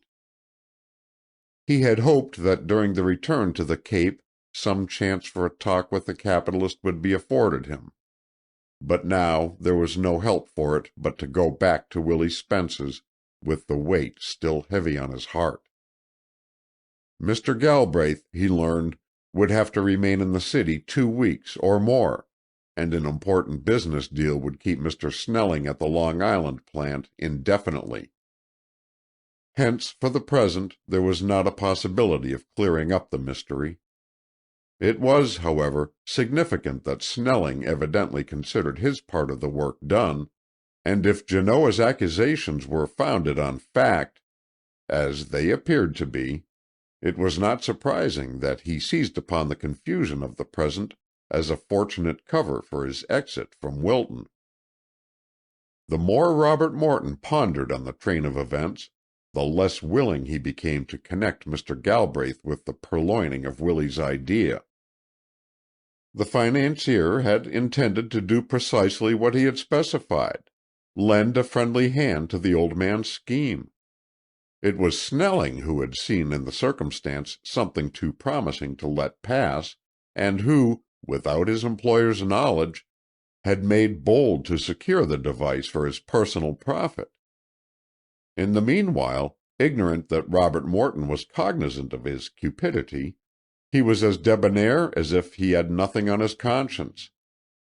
He made himself useful in every possible direction, and on parting from Bob at the train declared he should look forward with the greatest anticipation to their future business association together. How the young man longed to confront the knave with his crime! It seemed almost imperative that, before the mischief proceeded farther, steps should be taken to stop it. But what proofs had he to present?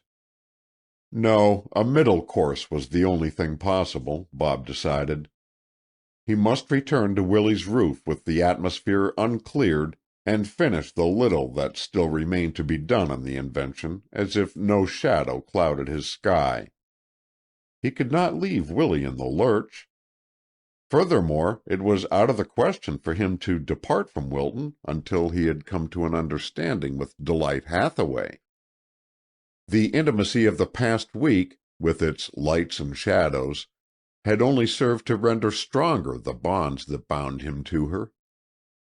In every issue the network of strange events had developed her character, and displayed facets of such unsuspected force and splendor that where beauty had at first fascinated, it was now the soul behind it that called to him.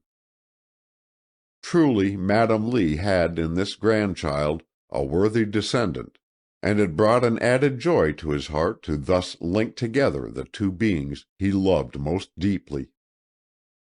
Therefore he made the journey back to Wilton, bravely resolved to bear Genoa's taunts and Willie's silent reproaches, until the moment came when he could acquaint Mr. Galbraith with Snelling's perfidy to see the injustice righted. It was not an enviable position, the one in which he stood. He felt it to be only human that, in the face of this acid test, the old inventor's affection and allegiance toward him should waver, and that Genoa would detect and rejoice in its unsteadiness. But as Bob relied upon ultimately solving the conundrum, he felt he could endure a short interval of unmerited distrust. It was in Delight and Teeny, who were unconscious of any false note in his relation to the household, that he placed his hopes for aid. Hence it was with no small degree of consternation that on reaching Wilton he learned that the girl had resolved now to return to her own home. "I have been here over 2 weeks already," she said to Bob, "and I really am needed by my own family. They miss me dreadfully when I am gone. Zenas Henry goes down like a plummet, Abby says. And then I have so much to tell them. Besides, now that Aunt Teeny is well again, there is no use in my remaining." "There is a great deal of use in it for me," asserted the young man moodily. "Nonsense! You and Willie have your work, and in a day or two you will be so buried in it you won't know whether I am here or not." "Delight!" A warning echo in the word and a quick forward movement caused her to add hurriedly, And anyway, you can come up to our house and see me there. You will like the 3 captains and Abby. You simply can't help it. They are dears. And you will worship Zenas Henry. At least you will if he is— sometimes he doesn't— well, you know how older men feel when younger ones appear. He is very devoted to me, and he is always afraid. But I am sure he will understand, and that you and he will get on beautifully together," she concluded with scarlet cheeks. The clumsy explanation had a dubious ring, and Bob frowned. "You see, your being Aunt Teeny's nephew will help some. He likes her very much. And of course any friend of Willie's and of mine—" With every word the formidable Zenas Henry increased in formidableness. She saw the scowl deepen. "You will come and see me, won't you?" she pleaded timidly. "I should be sorry if—" Robert Morton caught the slender hand and held it firmly. "I'll come were there 1,000 Zenas Henrys." "That's nice," she answered with a nervous laugh. "There won't be 1,000, though. There never can be but one as good and as dear as he is. Only remember, you mustn't come right away. I shall have a great deal to tell them at home, and it won't be easy for Zenas Henry to face the fact that the Galbraiths have any claims on me. It has always been his pride that I had no relatives and belonged entirely to him. And I do, you know," she went on quickly. "Nothing on earth shall take me from Zenas Henry. I worried a good deal lest my grandmother should insist that I spend part of my time with her, but that is all settled now. I can keep up my friendship with the Galbraith family by calls and short visits, and everything will go on as before. I don't want anything changed." The young man saw her draw in her chin proudly. "Of course I have forgiven my grandmother," she went on, "but I never can forget that she made my mother's life unhappy, and that she was unkind to my father. So I never wish to accept any favors from any of them." "But the Galbraiths are not to blame for the past," ventured Bob, his loyalty instantly in arms. "No, but they are Lees." "Your grandmother was sorry, bitterly sorry," urged the young man in a persuasive tone. "It was probably her regret that caused her death." The girl nodded sadly. "I know," she said. "I realize she lived to regret what she had done. I am not blaming her. But for all that, she can never mean to me what she might have meant. Rather, I shall always think of her as a handsome, stately old lady who was your friend and loved you." She turned to leave him, but he refused to let her go. "Delight," he cried, drawing her closer, "will your grandmother be dearer to you because she loved me? Tell me, sweetheart. Do I mean anything in your life?" You are the only thing that matters in mine." He saw a radiance flash into her wonderful eyes, and in another instant her head was against his breast. "It is only because of you, Bob," she whispered, clinging to him, "that I can forgive the Lees at all." Chapter 17. Chapter 18. The Progress of Another Romance. The ecstasy that came to Robert Morton with his new-found happiness swept before it the clouds that had overcast his sky, until his horizon was almost as radiant as it had been on the day of his arrival at Wilton. Genoa Eldridge came no more to the Spence cottage. Snelling had vanished. The Galbraiths were occupied with their own affairs, and the barrier between Bob and Willie began slowly to wear away. The little old man was of far too believing and charitable a nature to hold out long against his own optimism. Moreover, he detested strife and was much more willing to endure a wrong than to harbor ill feeling. Hence he was only too ready to reconstruct Genoa's venomous story into terms of his native blind faith. He did not, to be sure, understand, and for days and nights he puzzled ceaselessly over the problem events presented. But as no light was forthcoming, his zest in the enigma cooled until the mystery took on the unfathomable quality of various other mysteries he had wrestled with, and finally shelved as unanswerable. There was the invention to finish, and so eager was he to see it completed that to this interest every other thought was subordinated. Therefore, although misgivings assailed him, they gradually receded into his subconsciousness, leaving behind them much of the good will he had formerly cherished toward Robert Morton. The olive branch Willie tacitly extended, Bob seized with avidity. Had not the world suddenly become too perfect to be marred by discord? Why, in the exuberance of his joy, he would have forgiven anybody anything. He did own to bruised feelings, but time is a great healer of both mental and of physical pain, and the hurts he had received soon dimmed into scars that carried with them no acute sensation. His mind was too much occupied with Delight Hathaway and the wonder of their love for him to think to any great extent of himself. The romance still remained a secret between them, for so vehement had been the turmoil into which Zenas Henry had been thrown by the tidings of the girl's past history, that it seemed unwise to follow blow with blow, and acquaint him just at present with the news of the lovers' engagement. Moreover, there was Cynthia Galbraith to consider. Robert Morton was too chivalrous to be brutal to any woman, much less an old friend like Cynthia. Hence he and Delight moved in a dream, the full beauty of which they alone sensed. Their secret was all the more delicious for being a secret, and with all life before them they agreed they could afford to wait.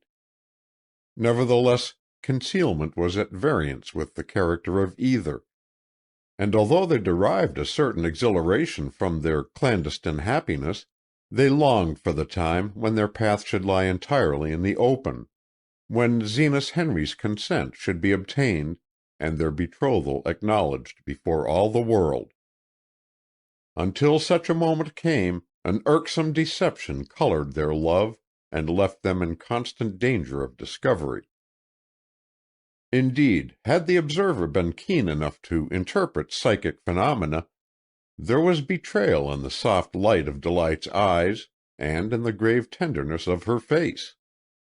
And as for Bob, he felt his great good fortune must be emblazoned on every feature of his countenance. In point of fact, no such condition prevailed. The girl returned to her home and took her place there, bringing with her her customary buoyancy of spirit. And if her light-heartedness was more exaggerated than was her wont, those who loved her attributed it to her joy at being once more beneath her own roof-tree. Zenas Henry and the three captains fluttered about her as if her absence had been one of years rather than of days, and even Abby, less demonstrative than the others, showed by a quiet satisfaction her deep contentment at having the girl back again. Of course, Robert Morton let no great length of time elapse before he climbed the hill and invaded the Brewster home. As Celestina's nephew and Willie's guest, he had credentials enough to assure him of a welcome, and for an interval these sufficed to give him an enviable entree. But after a few calls, his winning personality secured for him a place of his own. He inspected Captain Phineas Taylor's broken compass and set it right. He discussed rheumatism and its woes with Captain Benjamin Todd. He lent an attentive ear to the nautical adventures of Captain Jonas Baker. Abby, who was a systematic housekeeper, approved of his habit of wiping his feet before he entered the door, and the careful fashion he had of replacing any chair he moved. Most men, she averred, were so thoughtless and untidy. But it was with Zenas Henry that the young man won his greatest triumph, the two immediately coming into harmony on the common ground of motor-boating. Most of the male visitors who dropped in at the white cottage came only to see Delight, but here was one who came to call on the entire family. How charming it was! They liked him, one and all. How could they help it? And soon, so eagerly did they anticipate his coming, any lapse in his visits caused keen disappointment. "I kinder thought that Morton feller might be round this evening," Captain Phineas would yawn in a dispirited tone, when twilight had deepened and the familiar figure failed to make its appearance above the crest of the hill. "Ain't it Tuesday? He most always comes Tuesdays." "Tuesdays, Thursdays, and Saturdays you can pretty mortal sure bank on him," Captain Benjamin would reply. "If he's comin' tonight, he better be heavin' into sight, for it's damp, and I'll have to be turnin' in soon." "Maybe he was delayed by somethin'," suggested Captain Jonas. "We'll not give him up for a spell longer. He told me he'd fetch me some tobacco, and he always does as he promises." Zenas Henry smoked in silence. "I sort o' wish he would appear," he presently put in between puffs at his pipe. "There was somethin' I wanted to ask him about that dern motor boat." "You don't mean to say that boat's out of order again, do you, Zenas Henry?" questioned Abby. "No, oh no. 'Tain't out of order exactly, but the pesky propeller is kickin' up worse'n ordinary. It's awful taxin' on the patience. I'd give a man everything I possess if he'd think up some plan to rid me of that eel grass." "Why don't you set Willie on the job?" asked Captain Benjamin. "Ain't I told Willie over and over again about it?" Zenas Henry replied, turning with exasperation on the speaker. "Ain't I hinted to him plain as day, thrown the bait to him times without number? And ain't he just swum around the hook and gone off, without so much as nibblin' it?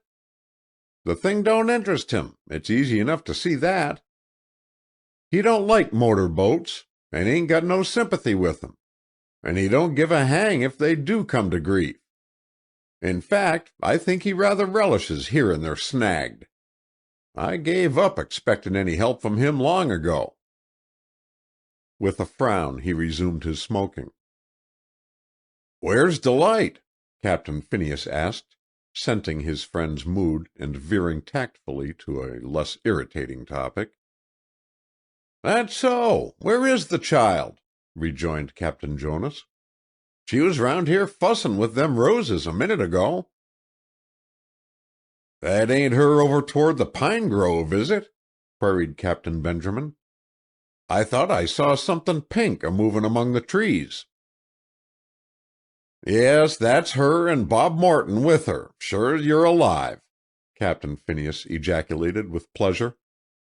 "You'll get your tobacco now, Jonas, and Zenas Henry can ask him about the boat." Can you see? Has he got a bundle? Piped the short-sighted Captain Jonas anxiously. Yep. Then he ain't forgot the tobacco, was the contented comment. He don't generally forget. He's a mighty likely youngster, that boy. And friendly, too, ain't he?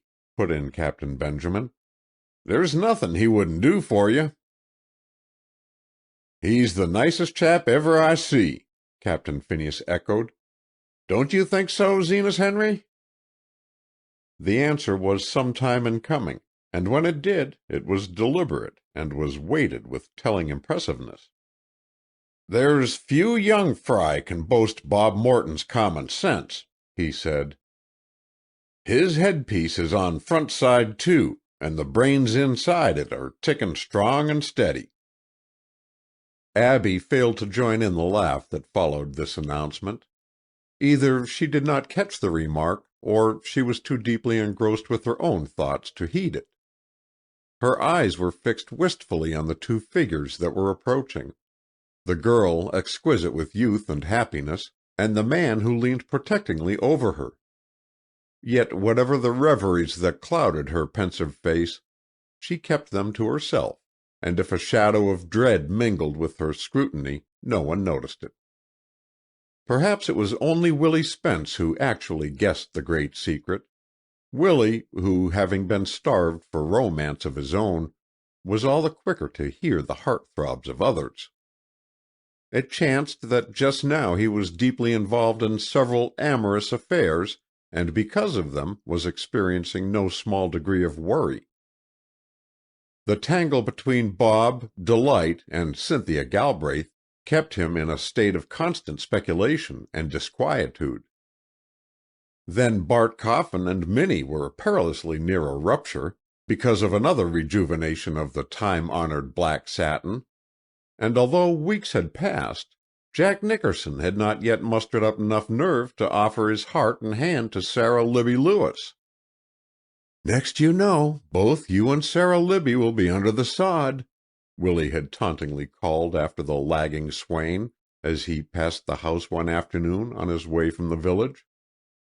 "What on earth you're waiting for is more'n I can see." The discomfited Coast Guard hung his head sheepishly. "It's all right for you to talk, Willie Spence," he replied over his shoulder.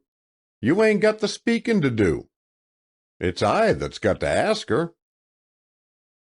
Then, as he sped out of sight, he added as an afterthought, "By the way, Bart and Minnie Coffin have come to a split at last over that there dress. After getting it fixed, and promising him 'twas for the last time, she's ripped it all up again, 'cause she seen some picture in a book she liked better. Bart's that mad he took his sea-chest in the wheelbarrow and set out for his mother's. I met him going just now." "Bless my soul!" gasped Willie in consternation. "How far had he got?" "He was about quarter way to the junction," was the response.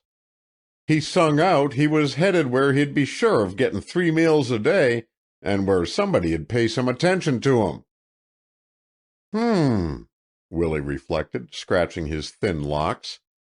"Sorta looks as if it was time I took a hand, don't it?"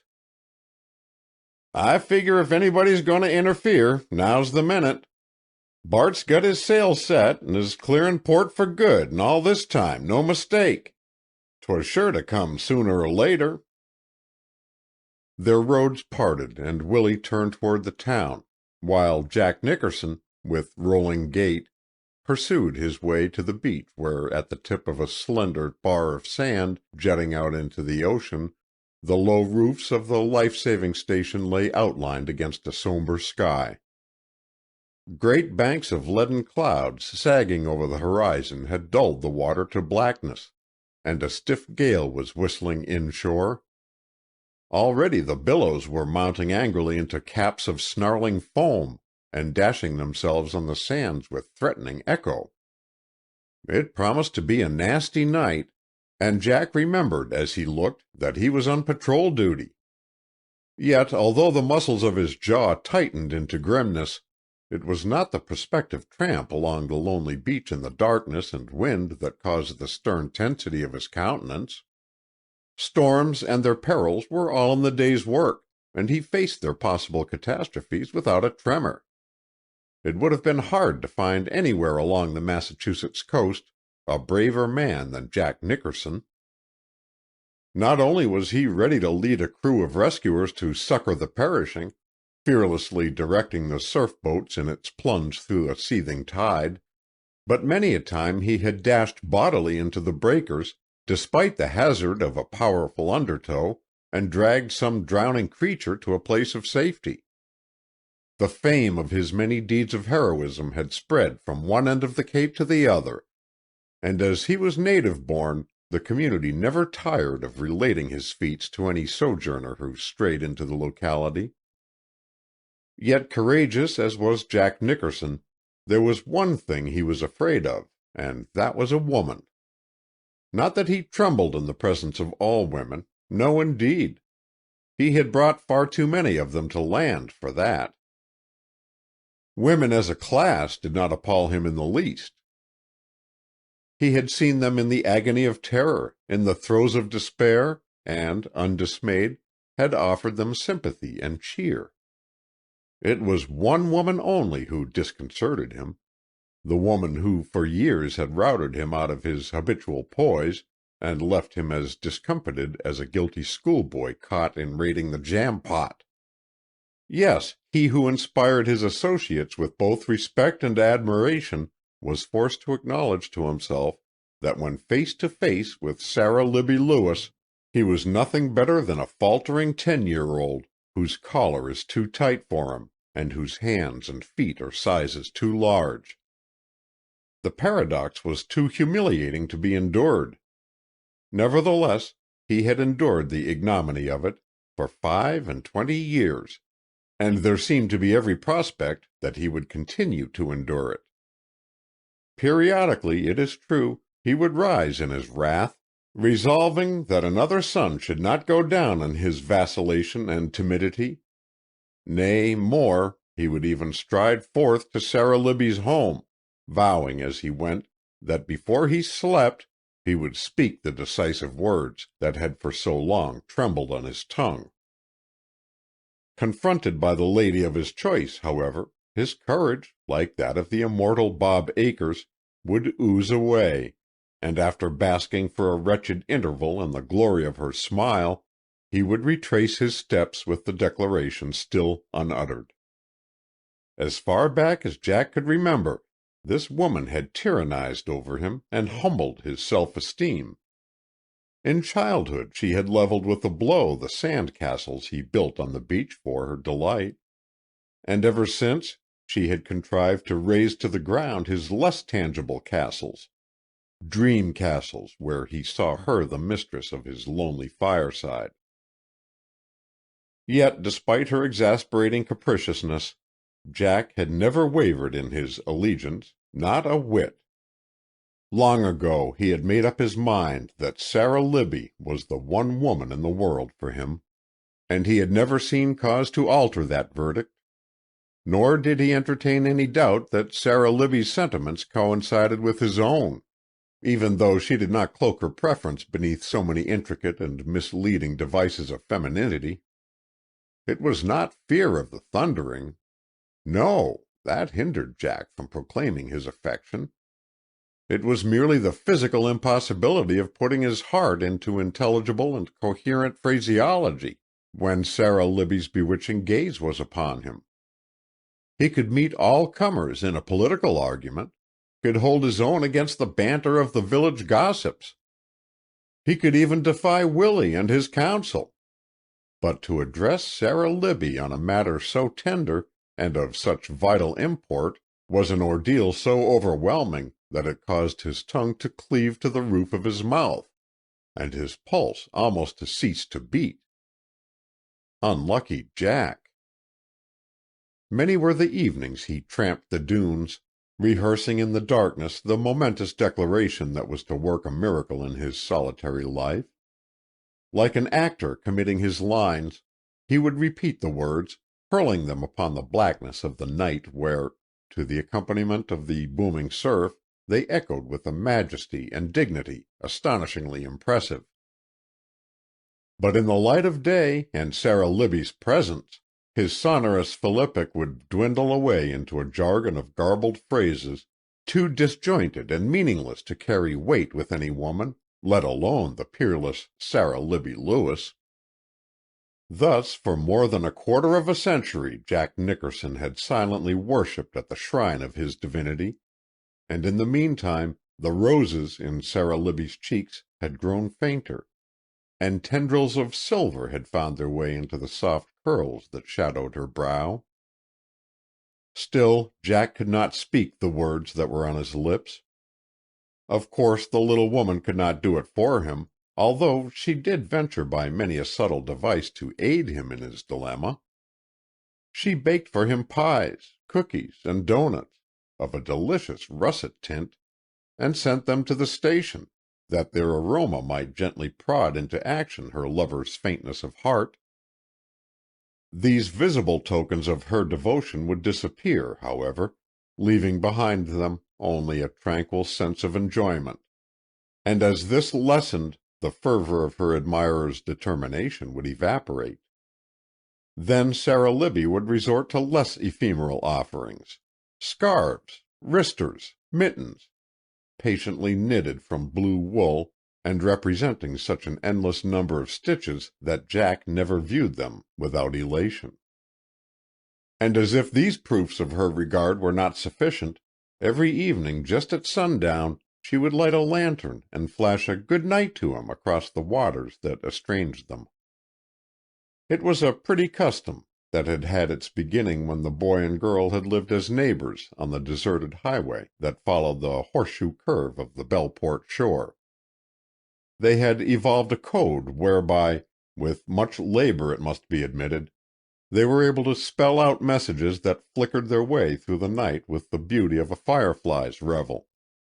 But when Jack had taken up work with the Coast Guard, this old-time substitute for speech had been abandoned, giving place to the briefer method of 3 nightly flashes. Neither toil nor illness, rain, snow, or tempest had in all the years prevented Sara Libby from being at her post at twilight, there to watch for the gleam of Jack's lantern, whose rays she answered with the light from her own. Even when fogs obscured the bar so that the distant headland was cut off from view, Sara Libby would go through the little ceremony, and after it was over return to her knitting with a quiet gladness, although the presence of the other factor in the drama was a mere matter of conjecture. Thus the romance had drifted on, and Jack Nickerson now faced his 50th year and was no nearer bringing the love story to a culmination than he had been when, as a boy in his teens, he had gazed into Sara Libby's blue eyes and registered the vows he had never yet dared utter. Nevertheless, lonely and disappointed as was Sara Libby, Jack was 1,000 times more miserable. Tonight, especially, as he tramped the coast in the teeth of the gale, he thought of Willie Spence's ridicule, and one of his periodic moods of self-abasement came upon him. What a wretched cur he was! How lacking in nerve! Any woman, he muttered to himself, was better off without such a feeble-willed, spineless husband. The fierce winds and whirling sands that stung his cheeks and buffeted him seemed a merited castigation, a castigation that amounted to a penance. He welcomed their punishment. As he stumbled on through the pitch black of the night, he asked himself what he was going to do.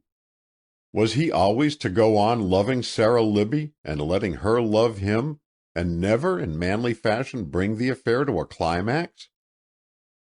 If he did not mean to make her his wife, had he the right to stand in the way and prevent her from marrying someone else? The baldness of the question brought him up with a turn, and as he paused breathlessly awaiting his own verdict, his eye was caught by the lantern dangling from his hand. He regarded it with slow wonder, as if he had never seen it before. Why had he never thought until now of this method of communication? Not only was it simple and direct, but it also obviated the difficulty that had always been the stumbling block in his path, the necessity of confronting Sara Libby in the flesh. He grasped the inspiration with zeal. Fate was with him. His watch was up, and he was free to make his way back to the station, if he so willed, and put his remarkable scheme into execution. Away he sped through the howling tempest. As he flew up the steps of the lookout tower, he could detect the twinkling lights from his lady's home gemmed against the background of velvet darkness. Perhaps her fluttering little heart was uneasy about her lover, and she was peering out into the gale. However that may be, he had no difficulty in summoning her to the window when he raised his lantern. Then, with the talisman held high, he paused. What should he say? Of course, he could send no lengthy message. Even a few words meant a laborious amount of spelling. Perhaps, "Will you marry me?" was as simple and direct a way as he could put it. Firmly he gripped the lantern. Then, instead of the customary 3 flashes, he began the involved liftings, dippings, and circlings which in luminous waves were to spell out his destiny. "Will you marry—" there was no need for him to go on. Sara Libby had waited too long for those magic words to doubt their purport. Nor did she hesitate for an answer. In an instant she caught up the unique avowal, and across the turbulent waters signaled to her beloved the 3 mystic letters that should make her his forever. With the faint, blinking flashes, the weight of years fell away from Jack Nickerson. No longer was he a trembling, tongue-tied captive, scorning himself for his want of will. He was a free man, the affianced husband of the most wonderful creature in the world. In his exultation he raised his lantern aloft and swung it round and round with the abandon of a boy who tosses his cap in the air. Then he bounded down the iron staircase like a child let out of school, dashing round their spiral windings with reckless velocity. The deed was done. Sara Libby was his. It might have been half an hour later, as he sat smoking in blissful meditation in the living-room of the station, that the door was wrenched open and Willie Spence burst into the room. Every hair on the old inventor's head was upright with anxiety, and he puffed breathlessly. "What's ashore? I saw your signal and knew straight off something terrible was up, for you've never called for help from the town before. I've raised all the folks I could get a hold of, and Bob Morton's gone to get more. They'll be here on the double, quick." The boast was no idle one. Even as he spoke there was a tramping, a rush of feet, and a babble of confused, frightened voices. And into the room flocked the dwellers of the hamlet, men, women, and children, all with wind-tossed hair and strained, terrified faces. "What is it?" "What's the matter?" "Where's the wreck?" As they stood there tragic in the dim light, there was a stir near the door, and Sara Libby Lewis pushed her way through the crowd. She had stopped only to toss a black shawl over her head, and in contrast to its sable folds, her cheeks and lips were ashen.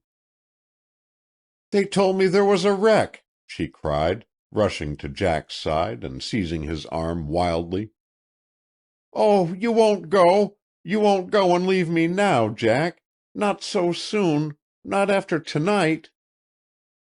Already sobs were choking the words, and her hands were clinging to his. With the supreme defiance of a man prepared to defend his dearest possession against the universe, Jack Nickerson circled her in his embrace and faced the throng. No longer was he the shrinking, timorous supplicant. Victorious love had set her crown upon his brows, bestowing dignity upon his years and glory upon his manhood. His explanation came fearlessly to his lips. "There ain't no wreck," he said quietly. "All the same, I'm glad you saw my lantern and came, 'cause I've got something to tell you all. Me and Sara Libby are going to get married." For a moment there was an incredulous hush. Then Willie Spence came to the rescue. "Well, I will say, Jack," he drawled, "you had a pretty good nerve to get us out on a night like this to tell us that. You might at least have waited till mornin'. Still, I reckon if I'd been nigh on to a quarter of a century gettin' my spunk together to ask a woman to marry me and had finally done it, I'd 'a' wanted somebody to know it." The words were not unkindly spoken, and Jack joined in the general laugh. Nothing mattered to him now. Oblivious to the spectators, he was bending down over the woman he loved and murmuring, "I love you, Sara Libby. I've always loved you." The little old inventor watched the radiant pair a moment, then motioned to the villagers to slip away. But Bartley Coffin could not be restrained from lagging behind and whispering confidentially in Jack's ear, "If you want to be truly happy, mate, and live clear of a life of pesterin', don't you never buy Sara Libby a satin dress. Minnie and I have made it up, thanks to Willie Spence, but 'twas a tussle. I'd come to the jumpin'-off place." The statement was but too true. Willie had indeed intervened and averted a tragedy, but the feat had demanded ruthless measures, and he had trudged home from the Coffins with the bone of contention clutched rigidly beneath his arm. That night Celestina heard muffled sounds in the workshop. "Oh, my land," she murmured, "if Willie ain't hitched again! I did hope nothin' new would come to him till he got rested up from this other idea." But Willie's inspiration was not of the inventive type. Instead, the little old man was standing before the stove, kindling a fire, and into its crackling blaze he was bundling the last remnants of Minnie Coffin's far-famed black satin. The light played on his face, which was set in grim earnestness. "It seems a wicked shame," he observed in a whisper, as he viewed the funeral pyre, "but it's the only way. Long's that dress remained on earth there'd be no peace for Bart nor his wife either. It had to go." The flames danced higher, flashing in and out of the trimmings of jet and charring the beads to dullness. In the morning only a heap of gray ashes marked the flight of Minnie Coffin's social ambitions. "Requiescat in pace," murmured Willie, as with lips firm and Puritan stoicism he passed by the stove. There he added gently, "Poor Minnie, poor foolish Minnie."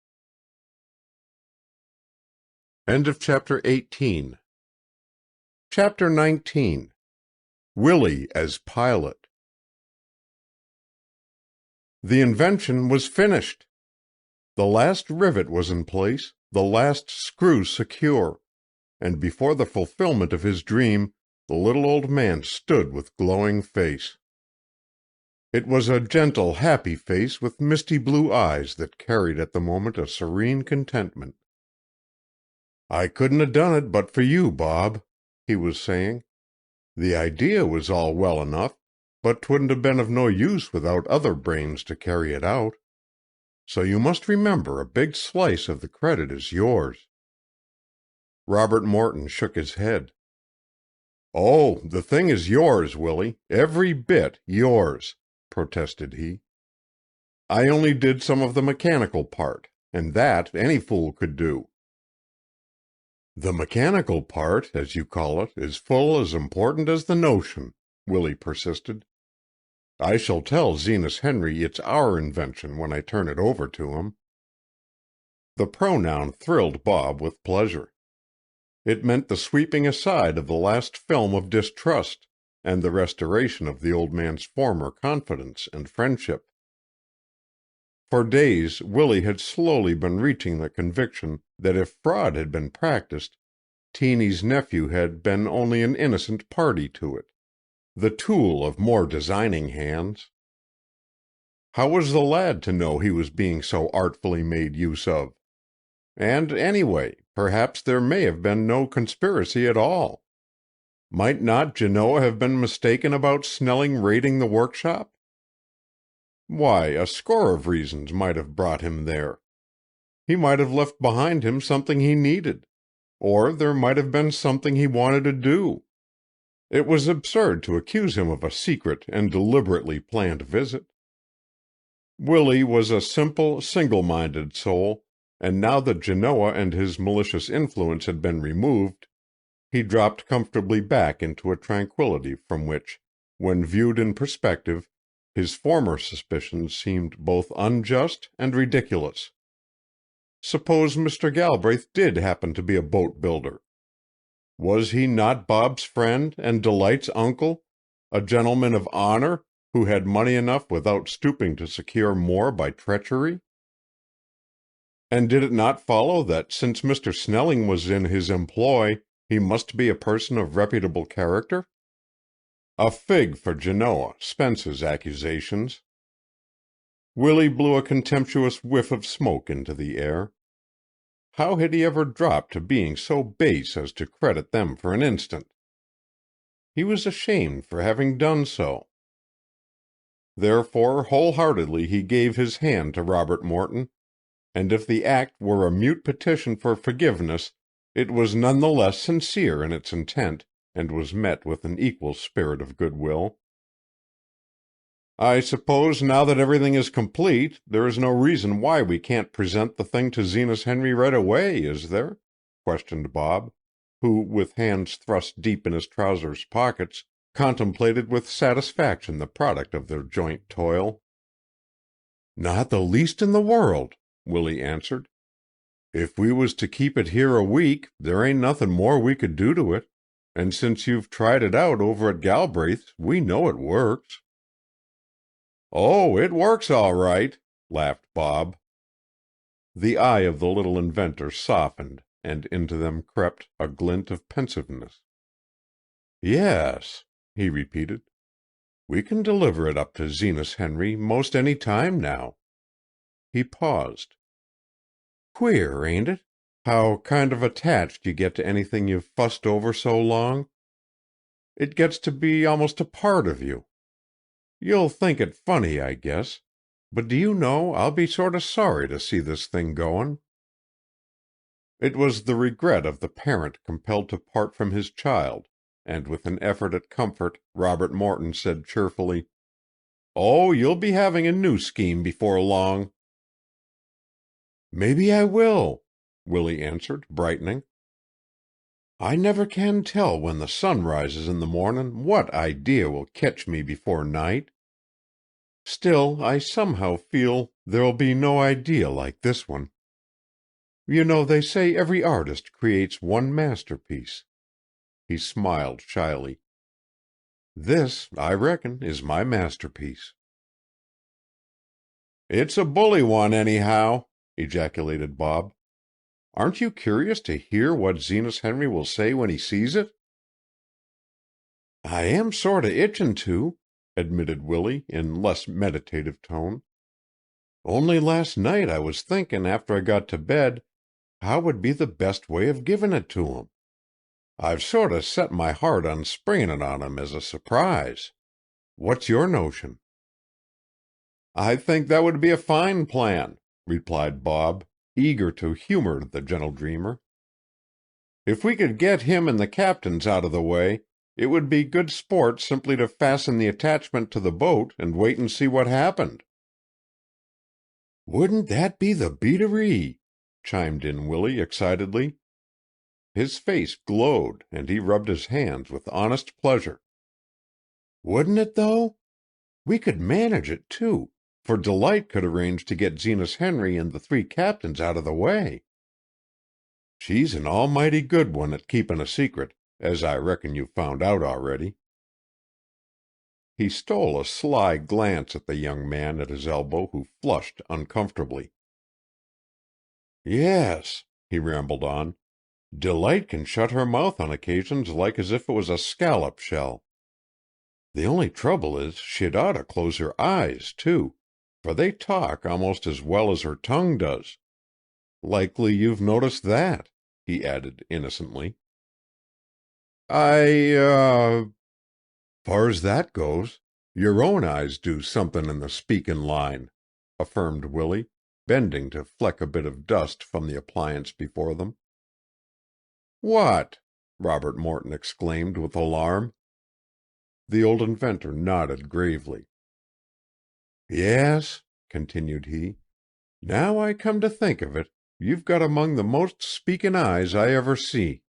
They kind of bawl things right out." What have they—" stammered Bob, crumpling weakly down upon the rickety chair before the stove. "Bawled? Oh, a lot of things," was the provokingly ambiguous retort. His companion eyed him narrowly. I'm in a horrible mess, Willie," he suddenly blurted out quite irrelevantly. "I know it." Robert Morton gasped, then lapsed into stunned silence. "Without going into any details, or discussin' any ladies we know, my advice would be to make a clean breast of the whole thing," the little old man announced, avoiding Robert Morton's eyes, and blowing a ring of smoke from his pipe impersonally toward the low ceiling. "Have it out with Zenas Henry, and set yourself right with the Belport folks. You don't want to do nothin' under cover." "No, I don't," rejoined the younger man quickly. "The reason I didn't do so in the first place was because Zenas Henry was so upset when he heard about Madam Lee that I thought—" "He's calmed down now, ain't he?" "Yes, he seems to have accepted the facts, especially as the Galbraiths have not been near him and have let the whole matter drop. Of course, that is only a temporary condition, however. Mr. Galbraith has been in New York attending to important matters ever since Madam Lee's death. What will be done when he returns, I do not know. But he will do something, you may be sure of that." "That ain't no special business of yours or mine, is it?" Willie remarked. "All that concerns you is to let both those men know where you stand. Zenas Henry first, 'cause he's been like a father to Delight, and Mr. Galbraith afterwards, 'cause—" he hesitated for the fraction of a second, "'cause the Galbraiths are the girl's nearest of kin, and legally, I suppose, have a right—" "Yes," interrupted Robert Morton hastily. "When you get things all squared up, we'll talk more about it," continued Willie. "But till you do, the affair ain't open and above board, and I don't want nothin' to do with it. The top of the ocean is good enough for me. I never was much on swimmin' under water." He broke off abruptly to refill his pipe. "Now about this motor boat," he went on crisply, veering to a less delicate subject. "Suppose you fix it up with Delight to keep Zenas Henry and the 3 captains away from the beach for a couple of days, so's to give us time to get our invention securely rigged to the Seagull. She could find something for him to do up at the house for that long, couldn't she?" "I guess so." "If she can't, Abby can," chuckled Willie with a grin. "Abby Brewster's the most famous woman in the world for settin' folks to work. She's made Zenas Henry clean over since his marriage. Why, I remember the time when you could no more have got him to do a day's work than you could have lined up the fish of the sea in a Sunday school. But with trainin', Zenas Henry now does his plowin', plantin', and harvestin' in somethin' approachin' alarm clock fashion. Of course he backslides if he ain't constantly held to it. But knowin' his past, it's a miracle what Abby's made of him. She ain't never wholly reformed his temper, though. There's plenty of cayenne in that still. I reckon if you was to amputate Zenas Henry's temper, you'd find you had took away the most interestin' part of him." His listener smiled. "Now you go ahead and arrange things with Delight, Bob," continued Willie. "An interview with her won't be no great hardship for you, will it? I thought not. And any fillin' in I can do, I'll do. Any fillin' in," he repeated significantly. "You can count on me to plug any gaps that come anywheres, remember that." "It's bully of you, Willie," cried Bob, seizing his hand. "Not a mite," protested the little man, with a deprecating gesture. "Now that I've got Bart Coffin and Minnie livin' like turtle doves, and Jack Nickerson as good as married to Sara Libby Lewis, two of my ships seem to have dropped anchor safe and sound. I reckon I shan't need to do no more pilotin' there." The little old inventor stopped a moment, then added, "Sometimes I figure what I was put in the world for was to do pilot duty. You know there's folks that never own a ship of their own, but just spend their days towin' other people's ships into port. They ain't so bad off, neither," he went on in a merrier tone, "'cause there's a heap of joy in helpin' some other vessel to make a landin'." More moved by the words than he would have confessed, Robert Morton watched the bent figure move through the door and out into the sunshine, and afterward, banishing the seriousness of his mood, he climbed the hill to the white cottage, there to evolve with Delight a plot that should hold the men of the Brewster household captive long enough for Willie and himself to attach to Zenas Henry's motorboat the new invention. End of chapter 19. Chapter 20. One more of Willie's ships reaches port. 3 feverish days passed, days of constant hard work and myriad trivial annoyances. A train of misadventures had attended the transference of Willie's idea to Zenas Henry's boat. Parts had failed to fit, and much wearisome toil had been demanded before the device was actually in place.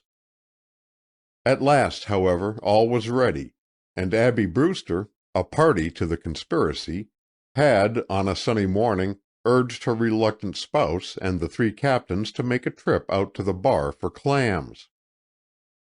They were none too keen about the proposed expedition, for the weather was warm, and their course lay through shallow waters, which after the recent storm were turbid with seaweed. Nevertheless, ignoring their unwillingness, Abby declared she must have the clams. And was not her word law? Therefore, without enthusiasm, the 4 fishermen had set forth with their buckets and their clam forks, and it was now a full 3 hours since the motorboat that carried them had disappeared around the point of sand jutting into the sparkling waters of the bay. Bob and Willie, secreted in the workshop, had breathlessly watched the Seagull thread her way through the channel and make the curving shelter of the dunes, and ever since the old inventor had sat alert on an overturned nail keg, his binoculars in one hand and his great silver watch in the other, counting the moments until the little craft should return from its momentous cruise. The vigil had been long and tedious, with only the ticking of the mammoth timepiece and the far-off rumble of the surf to break the stillness. Presently Celestina came from the kitchen into the shop. "I'm bringin' you a dish of hot doughnuts," she said, a kindly sympathy in her face. "Oughtn't them men to be comin' pretty soon now?" For the 100th time Willie raised the glasses and scanned the shimmering golden waters. "We should sight 'em before long," he nodded. "You don't see nothin' of 'em?" "Not yet." There was an anxious frown on his forehead. "Why don't you eat somethin'?" suggested she. "It might take your mind off worryin'." I ain't worrying, Teeny, was the confident reply. The boat's all right. Suppose it should be snagged or something outside the bay, she ventured. I wish to goodness they'd come back. Look, here's Delight and Abby coming through the grove. Likely they've been getting uneasy, too. Sure enough, moving among the low pines that shaded the slope between the Spence and Brewster houses, they saw the two women. Abby was stouter now than when she had come as a bride to Zenas Henry's white cottage, but there was a serenity in her mien that softened her expression into charming womanliness. As she neared the shed, she glanced at Willie with an uneasiness she could not wholly conceal. "Don't it seem to you, Willie, that it's gettin' most time for him to be gettin' home?" "You ain't nervous, Abby," smiled the little old man. "No, not really. Of course, I know they're all right. Still, they ain't never stayed clammin' so long before." "I wouldn't worry, Auntie," Delight put in, taking her hand reassuringly. "A thousand things may have delayed them. I am sure—" "They're comin'!" broke in Willie with sudden excitement. "The boat's comin'. Ain't that her making the point, Bob? She's clippin' along like a racehorse, too. Lord, watch her go!" "That's the Seagull," cried Abby. "I don't need no glasses to make her out. That's her. How foolish I was to go fussin'. Still, I always have a kind of dread—" I know," interrupted the inventor gently. "But there warn't no call for worry this time. I felt mortal certain they'd be heavin' into sight pretty soon." "I guess likely, now we know they're on the way, we'd better slip home again," Abby smiled. "I'd feel silly enough to have 'em find us here." "Nonsense, Abby," said Celestina. "They needn't know you was worried. Ain't it possible you might have come down here on an errand? Wait till they pass and walk back with them. What difference does it make if your dinner is late?" Abby hesitated. Her dinner never was late. Yet, for that matter, she never was out visiting her neighbors in the middle of the day, either. Perhaps, as she had followed one demoralizing impulse and transgressed all her domestic traditions, the breaking of another did not matter. "I suppose I might wait," she answered. "I'd love dearly to hear what they'll have to say." "Oh, do wait, Auntie," Delight begged. "It won't be long now before they get here." "Better stay, Abby," put in Willie. "Bob and I won't be inventin' every day." "Well," was the half-unwilling answer. "Don't you wonder how it worked?" cried Delight, addressing Bob, her cheeks scarlet with excitement. "See, here they come! Did you ever hear such a chatter? Zenas Henry is swinging that clam bucket as if there wasn't a thing in it. He will spill them all out if he isn't careful." On strode the four men. With a bound they cleared the bank before the Spence cottage and crowded in at the narrow gate. "Where is he? Where's Willie?" demanded Zenas Henry. Then, catching sight of the old inventor half concealed behind his workbench, he shouted, "Here, Willie, you rascal, out with you! Don't go hiding there behind that table. Man alive, why didn't you tell us what you was up to?" "Did it work, Zenas Henry?" queried the little fellow eagerly. "Did it work?" mimicked Zenas Henry with a guffaw. "Say, Phineas, did it?" The fisherman gave an exuberant roar of laughter. "Did it work?" repeated Zenas Henry, so out of breath he could scarcely articulate the words. "Good Lord, don't it just! Why, we clipped along through that seaweed as if it weren't there." "You didn't get snagged, then?" "Snagged? Not much. Ain't we been ridin' in and out every little eelgrass cove along the shore just for the sheer deviltry of seein' if we could get snagged?" piped Captain Benjamin. "There'll be no more rockin' in the channel for us. My eye, think of that!" "How ever did you manage it, Willie?" Zenas Henry questioned.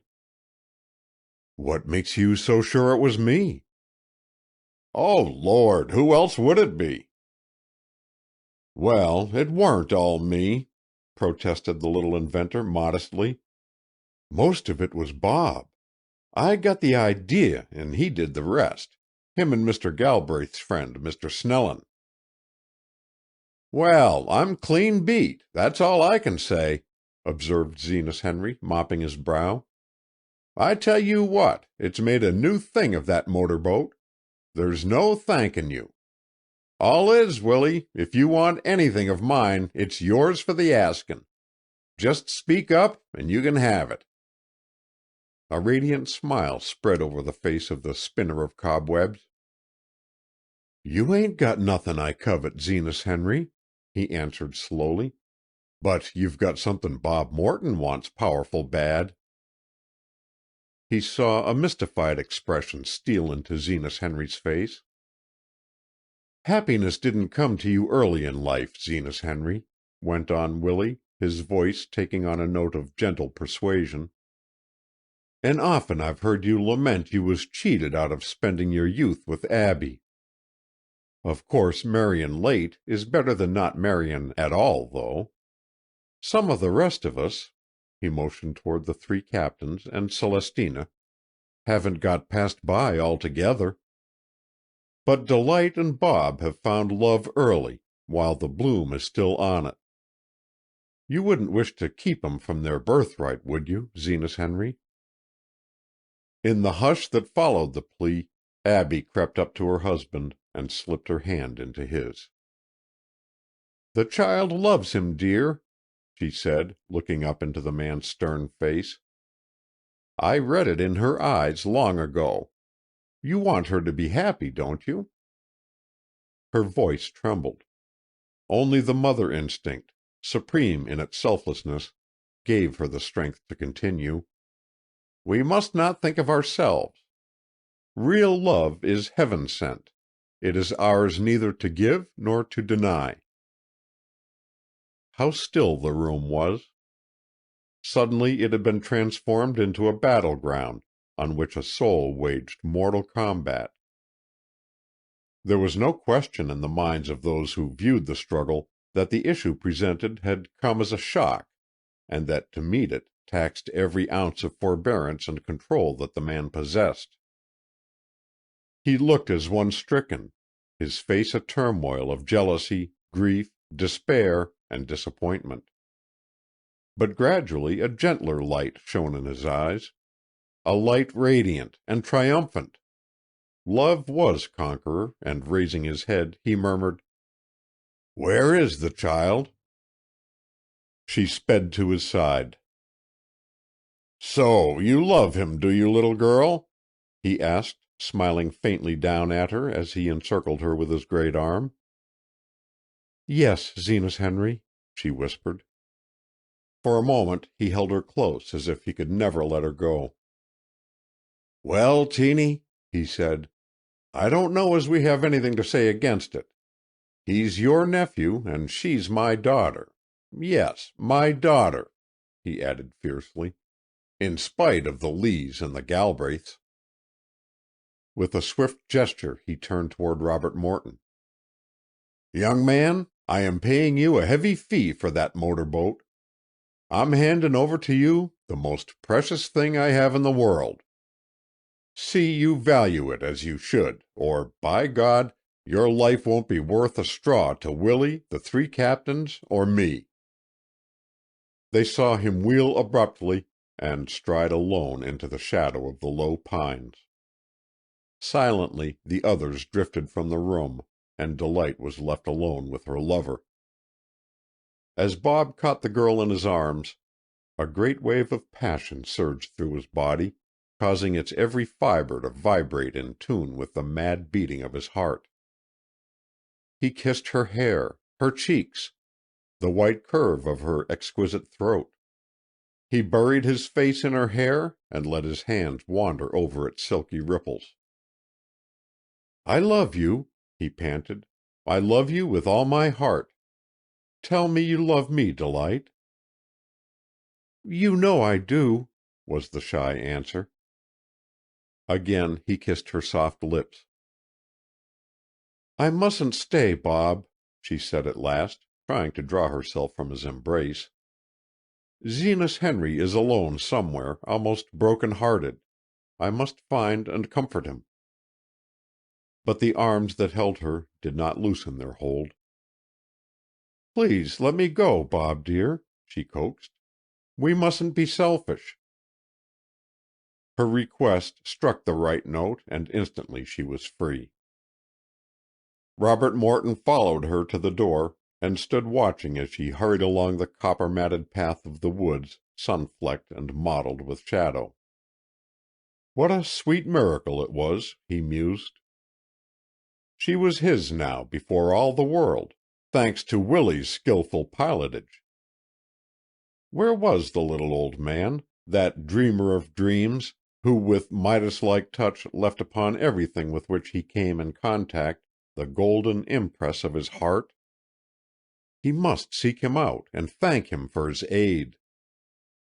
Perhaps the thought carried with it a potent charm of magic, for no sooner had Robert Morton framed it than the inventor himself appeared on the threshold. "Well, another of my ships has made port," cried he triumphantly. His delicate face was illumined with a joy so transcendent that one might easily have believed that it was to him love's touchstone had been given. "I never can thank you, Willie," burst out the young man. "Be good to Delight, my boy, and make her happy. That's all the thanks I want," was the grave response. A pause fell between them. Perhaps Willie was thinking of the days that must inevitably come when the girl he had loved since childhood would be far away. How dull the gray house would be when she no longer flitted in and out its doors. Try as he would to banish the selfish reflection, it returned persistently. Then suddenly something quite outside himself put the reverie to rout. It was the querulous voice of Genoa Eldridge. "I was right about them Galbraiths," he cried exultantly, standing in the doorway and hurling the words into the room where the two men lingered. "'Twas exactly as I said. Lyman Beers's boy went up on the Boston train one afternoon, in front of Snellin and that other fellow who was here, and he heard every word they uttered. He said they talked the whole way about getting a patent out on your invention. Now, Willie Spence, was I right or warn't I? Maybe you'll believe me next time I warn you against folks." End of Chapter 20. Chapter 21. Surprises. The next morning Robert Morton awoke with the fixed determination that another sun should not go down until he had acquainted Mr. Galbraith with Genoa's accusations. The misgivings, the suspicions, the fears he entertained must be cleared up at any cost, or further residence beneath Willie's roof would be impossible. If necessary, he would go to New York to see the financier. But he must know where the blame for Snelling's treachery lay, whether with the capitalist or with his employee. Accordingly, he arose early, and having breakfasted, went down to the store where the nearest telephone was, and called up the Belport residence. He was fortunate in getting Parker, the old butler, on the wire. "Mr. Galbraith, Mr. Bob?" came the voice of the servant. "Yes, sir. He arrived home last night. I think he is going over to Wilton today to see you. I heard him saying something about it. Wait a minute. I hear him on the stairs now." There was a pause. Then, after a delay, another voice that Bob instantly recognized to be that of the master of the house called. "Bob? Well, hello, boy. I guess you thought we had all left you and your affairs high and dry, didn't you? I've been in New York, you know. I'm just back. I want to see you as soon as I can about several important matters. Suppose I run over in the car this morning. Will you be there? Good. I'll see you later then. Robert Morton hung up the receiver and walked meditatively along the sandy road to the gray cottage. The die was cast. Whatever happened, it could not be worse than had been the days of suspense and anxiety that he had endured. The morning was close and humid, a land breeze wafting across the fields perfumes of sun-scorched pine and blossoming roses. Scarce a ripple marred the glittering surface of the bay that stretched like a sheet of burnished brass as far as one could see. Now and then a faint zephyr, rising from the wooded slopes, swept down the hill, swirling into billows of vivid emerald, the coarse salt grass that swayed on the marshes. So still it was that every whisper of the surf lapping the edge of the bar could be heard. Over and over the waters stole up on the shore, fretted into foam and receded, each wave creeping rhythmically back into the deep to a song of shifting sand and pebbles. How silvery the tiny houses of the hamlet looked against the azure of the sky! The few scattered trees that had braved the onslaughts of repeated gales listed landward, but the pines sheltered in the hollows of the dunes stood erect and darkly mysterious, their plumes bending idly in the soft wind. It was all a part of the idyll, the daydream, Robert Morton thought. Too flawless a thing to last. Willie, so childlike and simple, his kindly aunt, delight with her rare beauty, and even the romance of his love seemed a part of its unreality. Was it not to be expected that sooner or later man with his blundering touch would destroy the loveliness, making prose of the poem? The Galbraiths, Snelling, the greed for money, Genoa's jealousy and evil suspicions. Ah, it did not take long for such influences to mar the peace of a heaven and smear the grime of earth upon its fairness. Only glimpses of perfection were granted the dwellers of this planet, quick transient flashes that mirrored a future free from finite limitations. He who expected to remain on the heights in this world was doomed to disappointment. Slowly he skirted the curving beach and reached the weathered cottage where the sun beat hotly down, kissing into flower every bud of the clinging roses that festooned its gray doorway. Willie welcomed him, but a glory had passed from the old man's face since the conversation of the night before. How could it be otherwise? Sleepless hours had left behind them weary, careworn lines, and in the troubled depths of the blue eyes the old interrogation had once more awakened. Bob knew not how to meet its silent combat between hope and disappointment, and he hailed as a glad relief the beating echo of the Galbraith's motor car, as it swept the horseshoe outline of the harbor and came to a stop before the gate. Mr. Galbraith, who was alone, beckoned to him, and as the younger man climbed to the seat beside him, said, "I thought perhaps you might like to go for a spin along the shore. It is warm to-day, and we shall get more breeze. Besides, we can talk more freely in the automobile than here at the Belport house. Roger has just arrived, and also Howard Snelling." In spite of himself, Robert Morton betrayed his surprise. "Mr. Snelling back again?" he exclaimed. "Yes, he is down," was the laconic answer. For all his boasted eagerness to talk, however, Richard Galbraith did not immediately avail himself to the privilege of conversation. On the contrary, as Bob shot a questioning glance toward him, he thought he detected for the first time in his life a strange uneasiness in the capitalist's habitually self-contained manner.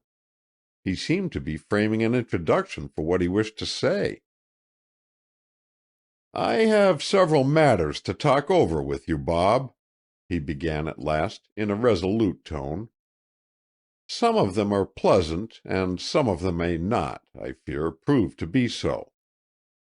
But we must take them as they come, and, pleasant or unpleasant, I want you to believe that I have no choice but to place them before you. I have always felt for you a warm friendship, my boy, and that friendship has in no way lessened.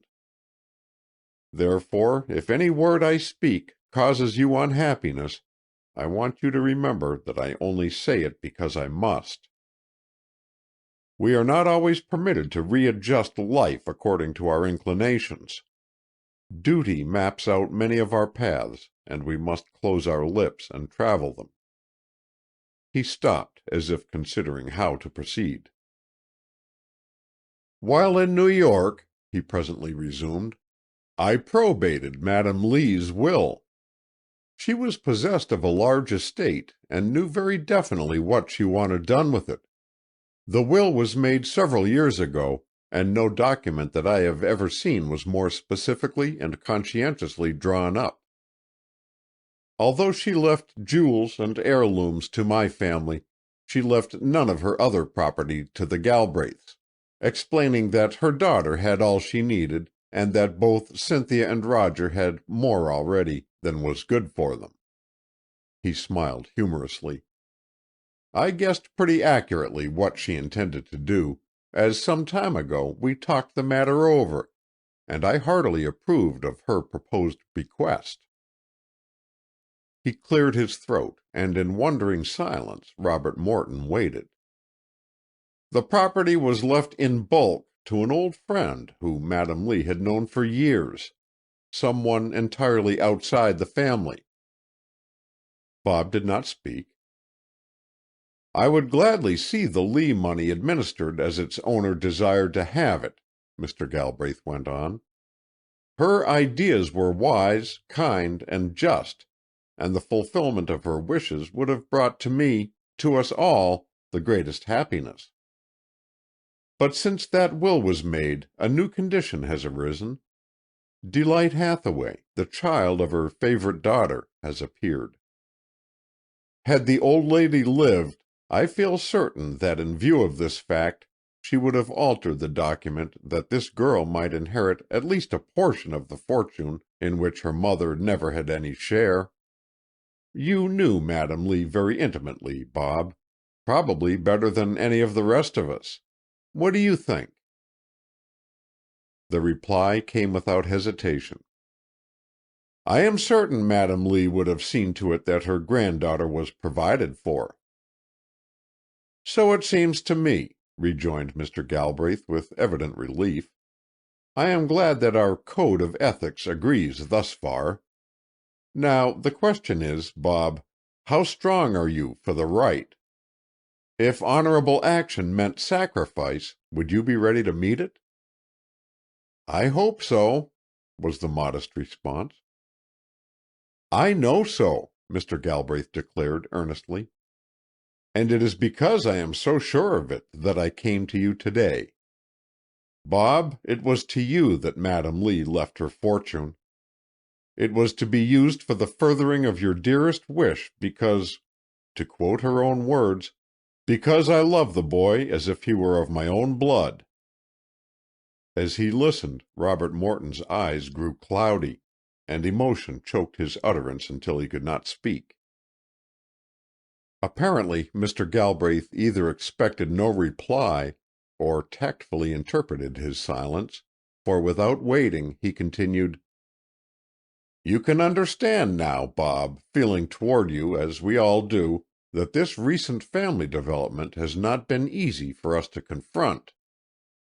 Delight Hathaway is a beautiful girl who possesses, no doubt, admirable qualities. We expect to become warmly attached to her in time. But for all her kinship, she is a stranger to us, while you are of our own, a brother, friend." For the first time the kind voice faltered. "I have even cherished a hope," it went on in a lower tone, that perhaps in the future a closer bond might bind you to us. Nothing in the world would have given me greater satisfaction." Bob suddenly felt the blood leap to his face in a crimson flood. He gasped out an incoherent word or two, hoping to check Mr. Galbraith's speech, but no intelligible phrases came to his tongue. "Life is a strangely perverse game, isn't it?" mused the capitalist. "We build our castles, build them not alone for ourselves, but for others, and those we love shatter the structure we have so painstakingly reared, and on its ruined site make for themselves castles of their own." His eyes were fixed on the narrowing ribbon of sand over which the car sped. "I have another surprise for you, Bob," he said in a lower tone, without lifting his gaze from the reach of highway ahead. "Cynthia is to be married." "Cynthia!" A chaos of emotions mingled in the word. "Her engagement has been an overwhelming shock to her mother and me," the elder man continued steadily, still without shifting his eyes from the road over which he guided the car. "I don't know why the possibility never occurred to us, but it never did. She is to marry Howard Snelling." A quick wave of revulsion swept over Robert Morton. This, then, was the reason Snelling had filched from Willie his invention, that he might have greater riches to lay at the feet of his fiancée, and perhaps reach more nearly a financial equality with her family. He saw it all now. And probably it was Snelling's jealousy of himself that had led him to retaliate by heaping his unwelcome attentions on Delight. At last it was clear as day. Cynthia's growing coldness and her continual trips to and from Belport in the boat-builder's company. Robert Morton could have laughed aloud at his own stupidity. The engagement explained, too, Mr. Snelling's confusion and embarrassment at every mention of the Galbraith family. Why, a child might have fathomed the romance. Again Mr. Galbraith was speaking. "And now, Bob, for the last surprise of all. At first I thought I would delay telling you until the papers were all in shape and ready for signature. But on second thought, it seemed a pity to shut you out of the fun. We have all the data prepared to take out a patent on Mr. Spence's motor boat." Bob felt a sudden sinking of his heart, a stifling of his breath. "The afternoon you all came over to Belport," explained the financier, "I got Snelling and a draftsman from our company to go to the shop, and in the old gentleman's absence secure measurements and the necessary information. These we took to New York and put into proper hands, and when the affidavits are sworn to, and everything is in legal form, I see no reason why the government should not grant the patent. If it does, there should be a little fortune in the appliance." Robert Morton did not move. He felt as if he had been turned to stone. "I thought you would be interested," observed Mr. Galbraith, a suggestion of disappointment in his voice. "I did not consult you at first because I felt so sure that the idea would please you. I'm sorry if it doesn't. It seemed to me that if we could help Mr. Spence to patent his device, he might do quite a little with it. I thought he might not know how to go at the matter himself. So we are preparing all the papers for him to file an application in his own name. Afterward, I propose either to purchase from him the rights to use it, or to buy the thing outright at a reasonable figure. In either case, the deal will net him quite an income and place him beyond the possibility of financial worry so long as he lives." Oh, the relief that surged over Robert Morton! Joy rioted with shame, happiness with self-reproach. How feeble his faith had been! He hoped Mr. Galbraith did not read in his eyes the suspicions he had cherished. Apparently he did not, for in the same kindly manner he asked, "Do you think it would be better to keep the secret from the little old chap a bit longer, or tell him now?" "Oh, tell him now! Tell him now!" cried Bob. "Tell him right away when we get back."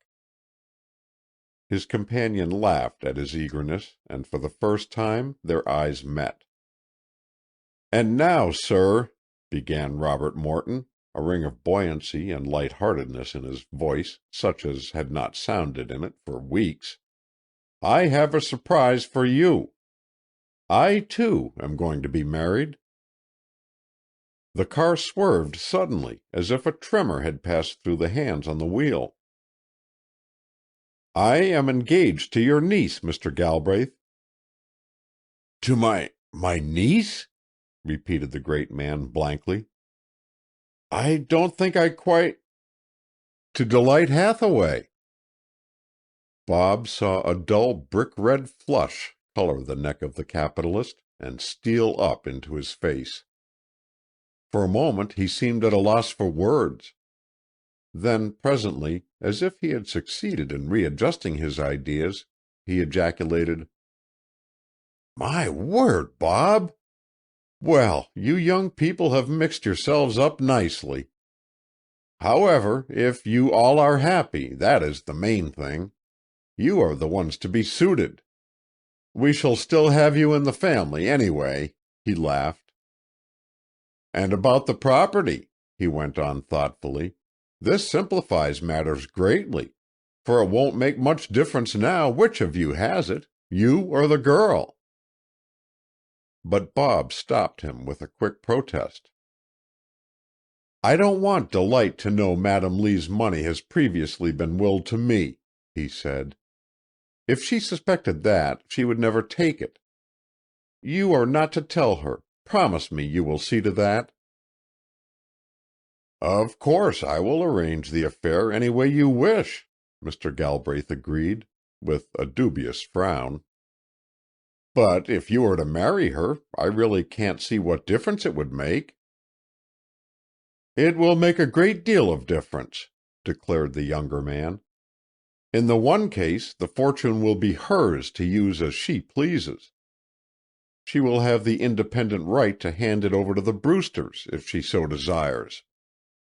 Our entire relation will be placed on another basis.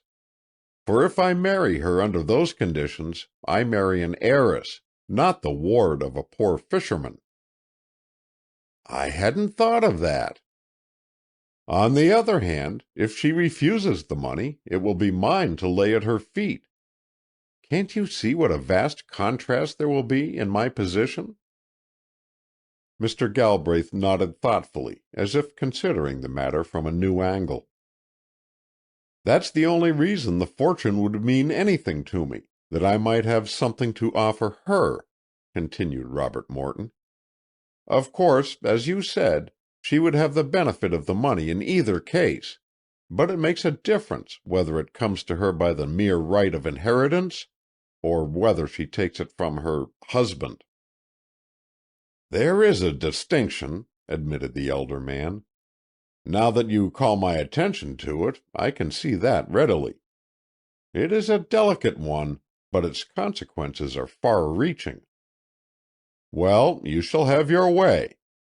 A proportion of the legacy shall be offered to Delight, and the secret regarding it shall be yours to keep or divulge as you see fit.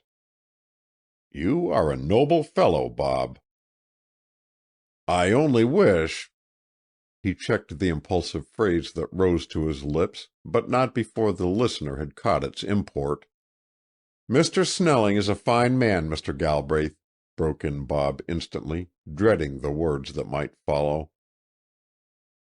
"Oh, I know it. There is no question about that," the capitalist assented with haste. "Success is written all over his future, and I know he will be a son-in-law to be proud of. He and Cynthia are royally happy, too, and no doubt know better than I what they want. After all, none of us can live other people's lives. Each must work out his own." "You've said it, Mr. Galbraith." The financier smiled, and his eyes twinkled beneath the shaggy brows that arched them. "You will have to be getting used to calling me by another name, young man," he said. "Remember, I am to be your uncle." End of chapter 21. Chapter 22. Delight Makes Her Decision. Zenas Henry Brewster sat on the edge of his veranda, his long legs crossed before him with a certain angular grace, and his corncob pipe held rigidly between his teeth. Beside him, ranged like sparrows on a telegraph wire, were Captain Phineas Taylor, Captain Jonas Baker, and Captain Benjamin Todd. From the row of pipes a miniature cloud of smoke ascended, but save for the distant pulsing of the sea and the murmur of the wind in the linden near the door, not a sound was to be heard through the afternoon stillness. Yet, in spite of the tranquillity of the day and the apparent peace of the four figures that gazed so immovably out upon the reach of blue, an electrical current of suspense was evident in the four tense forms. They were not looking at the bay, exquisite as it was in its cerulean beauty. Instead, the head of each man was turned toward the road that skirted the harbor and wound its way between the pines at the foot of the hill where the white cottage stood. "He ought to be comin' pretty soon, hadn't he?" Captain Phineas ventured at last, unable longer to restrain his impatience. "He said 4 o'clock in his letter. It must be almost that, don't you think?" "Mighty nigh unto it," replied Captain Benjamin. "As I reckon it, havin' made the necessary allowances for my watch losin' 3¼ an hour, it should be about 4 now." "It ain't but 1/4 of 4," sniffed Captain Jonas with an air of superiority. "That timepiece of yours, Benjamin, ain't worth the silver that was put into it. What's the use of having a watch that keeps you figuring backwards and forwards and doing sums all day? I wouldn't be bothered with it." Captain Benjamin bridled with indignation. "I don't see but my watch is good as yours," retorted he. "The only difference is I'm addin' from mornin' till night, while you're subtractin'." The discomfited Captain Baker frowned. "Mine comes out even minutes, anyhow," announced he. "If it does shoot ahead some, it don't keep me reckonin' in fractions like yours does. I'd see myself in Davy Jones's locker 'fore I'd go addin' 3/4 minutes together from sunrise to sunset." "Oh, addin' fractions is mighty good trainin' for Benjamin," put in the peace-loving Captain Phineas, with a chuckle. "It keeps his arithmetic brushed up. I'll bet you he could beat you at a sum, Jonas." The triumphant Captain Benjamin observed a complacent silence. "Let Benjamin and his watch alone, Jonas," drawled Zenas Henry, speaking for the first time. "Somebody in the house has got to be up on mathematics, and it may as well be Benjamin as another. I'm only sorry his ticker holds him just to addin'. If it would only make him multiply and divide some, and take him into square root, it would give him a liberal all-around education. Still, there's always hopes it may take a new turn. The last time it went overboard, there was indications that it wouldn't be long before it would be leadin' him into algebra and the fourth dimension." Captain Benjamin grinned at the sally. "It won't be going overboard no more now, Zenas Henry," responded he serenely. "'Cause since the Seagull's got that eelgrass-proof contrivance hitched to her, there won't be no call for me to be lyin' head downwards astern. I'll be settin' up like a Christian in future, all of us will. My soul, but Bob Morton and Willie Spence did a good job on that boat. It's somethin' to have a young chap with brains like that marryin' into the family." I'll bet there's almost nothing on earth he couldn't tackle." "You're right," Captain Phineas chimed in.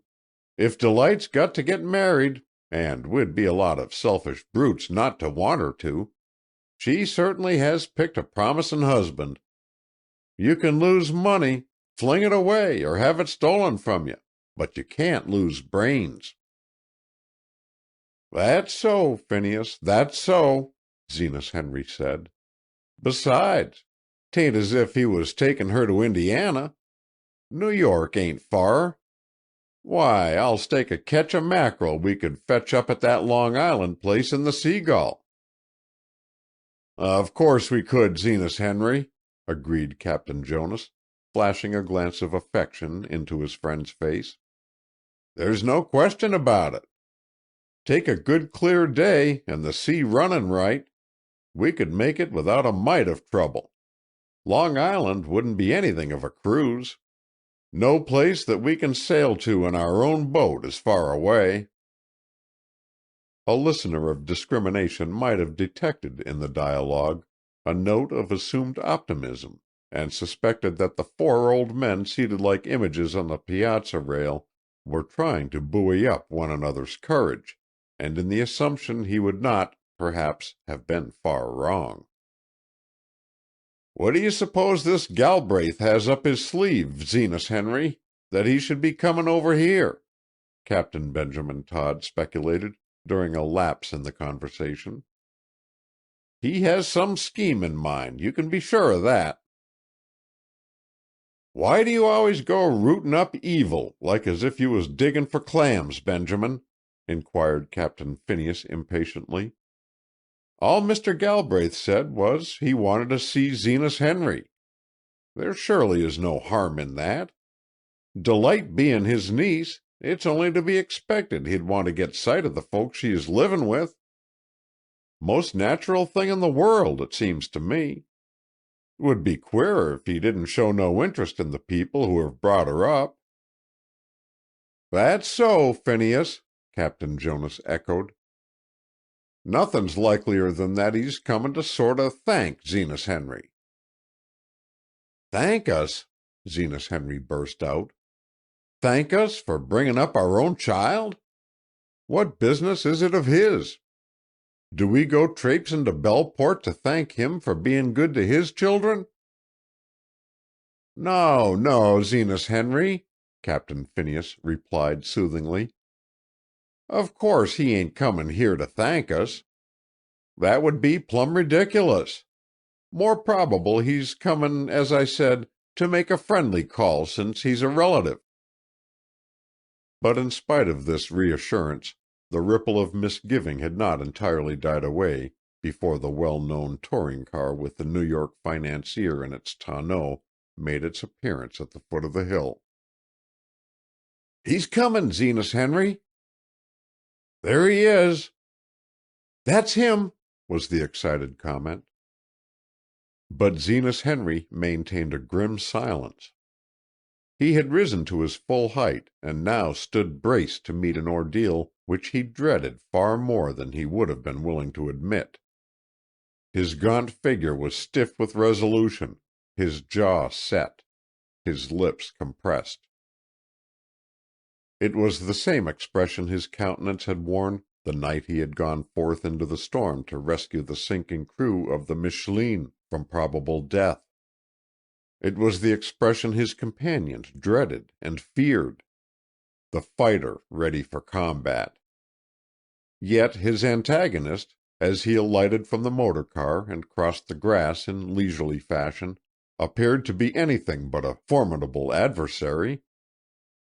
He came toward Delight, who had hurried out to meet him, with easy friendliness, his hands extended and a smile of genuine affection on his face. "I am glad to see you, my dear," he said, "and in your own home, too. I fancy you must have thought me a great while in coming. I was detained in New York much longer than I expected, otherwise you would have seen me days ago." She smiled up into the kindly gray eyes. "And my, what a lot of mischief you and Bob have been getting into in my absence. You sly little puss, you may well blush. The bare idea of your springing a surprise like that on your new uncle. Bob has told me all about it." He suddenly became grave. "And I am very glad for you both. You could not have chosen a finer husband, little girl. Robert Morton is one man in 1,000. We'll talk more of him by and by. Just now I wish to meet all your family. You must present each one, so that I shall not get all these many captains confused." How simply and naturally he bridged the awkwardness of the moment. Before they realized it, Abby and the 3 veteran seafarers were chatting gaily with the visitor, and even Zenas Henry was venturing out of his reserve and unbending into geniality when the words, "And now to business," chilled the warmth of his mood and sent him back into his shell, thrilling with vague forebodings. With every eye fixed expectantly upon him, Mr. Galbraith took off his Panama and fanned himself. "Now that we have put together a few of the links that bind our 2 families," he began, "and laid the foundation for a friendship which I hope the future will foster, there are a few intimate matters of which I wish to speak. First, there is Bob Morton, and if you want any reassuring as to his character, I can give it to you. Your own wise and shrewd discrimination has led you to accept him at his face value, and your estimate of him has not been a mistaken one. I do not think there is a young man in the world of greater sterling worth than the one your daughter has chosen for a husband." At the firm emphasis on the word "daughter," Zenas Henry's jaw relaxed. "Of course, you feel the same anxiety for your child that I feel for mine, and realize how much a woman's happiness depends on the man into whose hands she puts her life. In giving up Cynthia, I know what it means to you to give up Delight.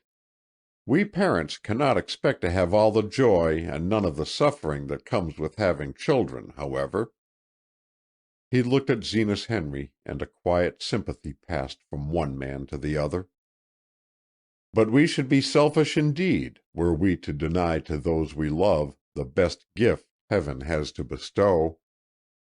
It is making others happy in their way, not in ours, that tests our real affection for them.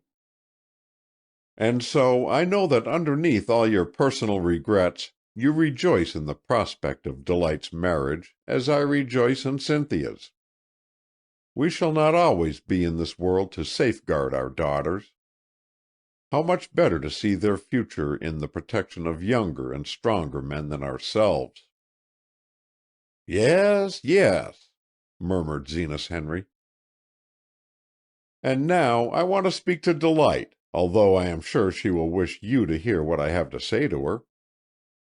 It is a matter of business about which she alone can decide. When Madam Lee, her grandmother, died, she left a large property in real estate and securities, which she willed outright to an old friend of whom she was devotedly fond. She felt the Galbraiths were amply provided for, and therefore, with the exception of certain jewels and heirlooms that were to be retained in the family, she bequeathed them nothing. We understood the motives that governed her in thus disposing of her property, and were in full accord with them. The document, however, was drawn up before she knew of the existence of this other granddaughter, and in view of this fact, the person to whom the property is willed feels that it is only just that the whole or a part of it should be relinquished in Delight's favor."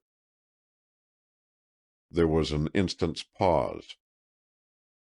"This the beneficiary does of his own accord, not alone as a matter of duty or as a matter of honor, but because his affection was so deep for Madam Lee that it is a pleasure to him to act as he thinks she would have desired. Had not her end come so suddenly, she would without doubt have made a new will and done this herself. You mean that without courts or lawyers asking him to, this man just wants to hand over the money? Gasped Captain Jonas. Yes. Well, I don't know who he is, but I'll say this much for him. He's an honest cuss, ejaculated the fisherman. In spite of his earnestness, Mr. Galbraith smiled. Delight, however, had risen during the interval of silence, and with nervously clasped hands had gone to Zenas Henry's side, where she now stood, her eyes large with thought. Her uncle turned toward her. "Well, my dear, what have you to say?" he asked. "It is very kind of a stranger to be so noble, so generous," she declared gently. "He mustn't think that I do not appreciate it. But I couldn't take a cent of the money," she went on with quick decision. "Even had it been willed to me in the first place, it would have made no difference. I don't want to be unkind, or to hurt anybody's feelings, but can't you see that Madam Lee was really nothing in my life? She came in and went out of it like a phantom, and she did not begin to mean to me what she did to this old friend of hers. Just because at the close of her days it was discovered that I was of her kin, it established no bond of affection between us, nothing but a legal claim. If she had lived and we had grown dear to one another, and she had given the fortune to me out of her heart, then I should have accepted it gladly. But to have it bestowed on me merely by right of succession, I couldn't think of touching a penny of it." She caught her breath, and her chin rose a trifle higher. "And besides," she continued, "I would rather just be indebted to Zenas Henry and my own family. My grandmother was unjust to my parents, unkind. Although she lived to be sorry for it, and would, doubtless, have done differently when she was older, she was harsh and cruel to them. I have forgiven, but I never can forget it. I don't want the Lee money. Zenas Henry and the 3 captains give me all I need, and I have no fears but that in the future Bob can look out for me." There was something in the proudly poised figure, so slender and erect, so firm and self-respecting in its calm decision, that roused every hearer's admiration and drew from the New York financier an involuntary homage. Nevertheless, with a fear that impulse might have prompted the girl's verdict, he felt impelled to explain, "But you are tossing away a large sum, thousands, child. You and your people would be rich." "We don't want to be rich," cried Delight, with quivering nostril. "Do we, Zenas Henry?" She slipped an arm about his neck, as he collapsed into his seat on the piazza rail. "We are happy just as we are. You don't want me to take the Lee money, do you?" she asked, putting her cheek against his. "No, honey, no. You shan't be beholden to anyone but me," he answered. "I hoped you'd decide as you have. 'Twould take half the pleasure out of my life if it warn't us that was to do for you. Just the same, Mr. Galbraith, we thank you kindly for bringin' the offer, and your friend for makin' it. And though we refuse it, 'tain't done in no unfriendly spirit." "I understand that," nodded the financier. Nevertheless, he gazed with no small amount of awe and respect at these poor fisher-folk who could so lightly fling aside a fortune. "Mebbe," resumed Zenas Henry, "you'll tell this friend of Madam Lee's that we've took note of his squareness." "Oh, yes, do tell him that it was splendid of him, splendid," interrupted Delight. He's a gentleman, whoever he is," Captain Phineas added. "Tell him so from all of us." "You might like to tell him so yourselves," returned Mr. Galbraith slowly. "Eh?" Zenas Henry questioned. "Oh, we might write him, you mean? That's so. Likely it would be more decent. We'd be surer of his knowin' how we felt if it was put down in black and white. What's his name?" "Robert Morton." "Robert Morton! Robert Mor— Not not Bob?" "Yes." He saw Delight flush, and her eyes suddenly fill with tears. "Bob!" she whispered half aloud. "Bob!" Zenas Henry drew her closer. "What does the girl want with money," he demanded, "when she's got a man like that? He's better than all the money on earth." "But she'll get the money just the same, Zenas Henry," piped Captain Jonas. "She'll get it. Have you thought of that?" "It'll be Bob's money, not mine," returned Delight with shy dignity. End of chapter 22. Chapter 23. Fame Comes to the Dreamer of Dreams. Richard Galbraith returned thoughtfully over the harbor road, not sorry at the turn affairs had taken. The honorable and magnanimous thing had been done with the Lee fortune, and it had been firmly and proudly refused. Now it could go unreservedly to Robert Morton, for whom the financier had a particular regard, and in whose wisdom to make a sensible use of it he felt every confidence. The money would not only place the young man in a position to marry without delay, but indirectly its benefits would reach the two individuals that Madam Lee would most earnestly have desired to help. Nor did the capitalist's regard for Delight, which had steadily been growing, decrease when viewed from this new angle. The Lees were a proud race, and the girl came justly by the attribute. He was not sure, now that he reflected on the matter, but that he himself would have scorned the legacy in the same high-handed fashion. Nevertheless, he had not expected this termination of the interview, had not expected it at all. His recently acquired relatives were proving themselves interesting persons. Who would have dreamed that a penniless fisherman's daughter would have tossed the Lee ducats back into his face? He laughed to himself when he thought of the paradox. He had always admired spirit in a woman. The car rolled on, flashing past swamps of swaying iris bedded deep in the salt marsh grass, past tangles of fragrant honeysuckle and garlands of clinging clematis, and presently shot out into the sunny stretch of road that like a white ribbon bound the blue waters of the bay. When it reached the bluff where the sand mounted into green-capped dunes, patched in their hollows with shadows of violet, it slowed down and came to a stop before Willie Spence's weathered cottage. The old inventor and Bob were seated idly on the workshop steps. No longer did the vibrant hammer and purring plane blend their metallic notes with the music of the turf.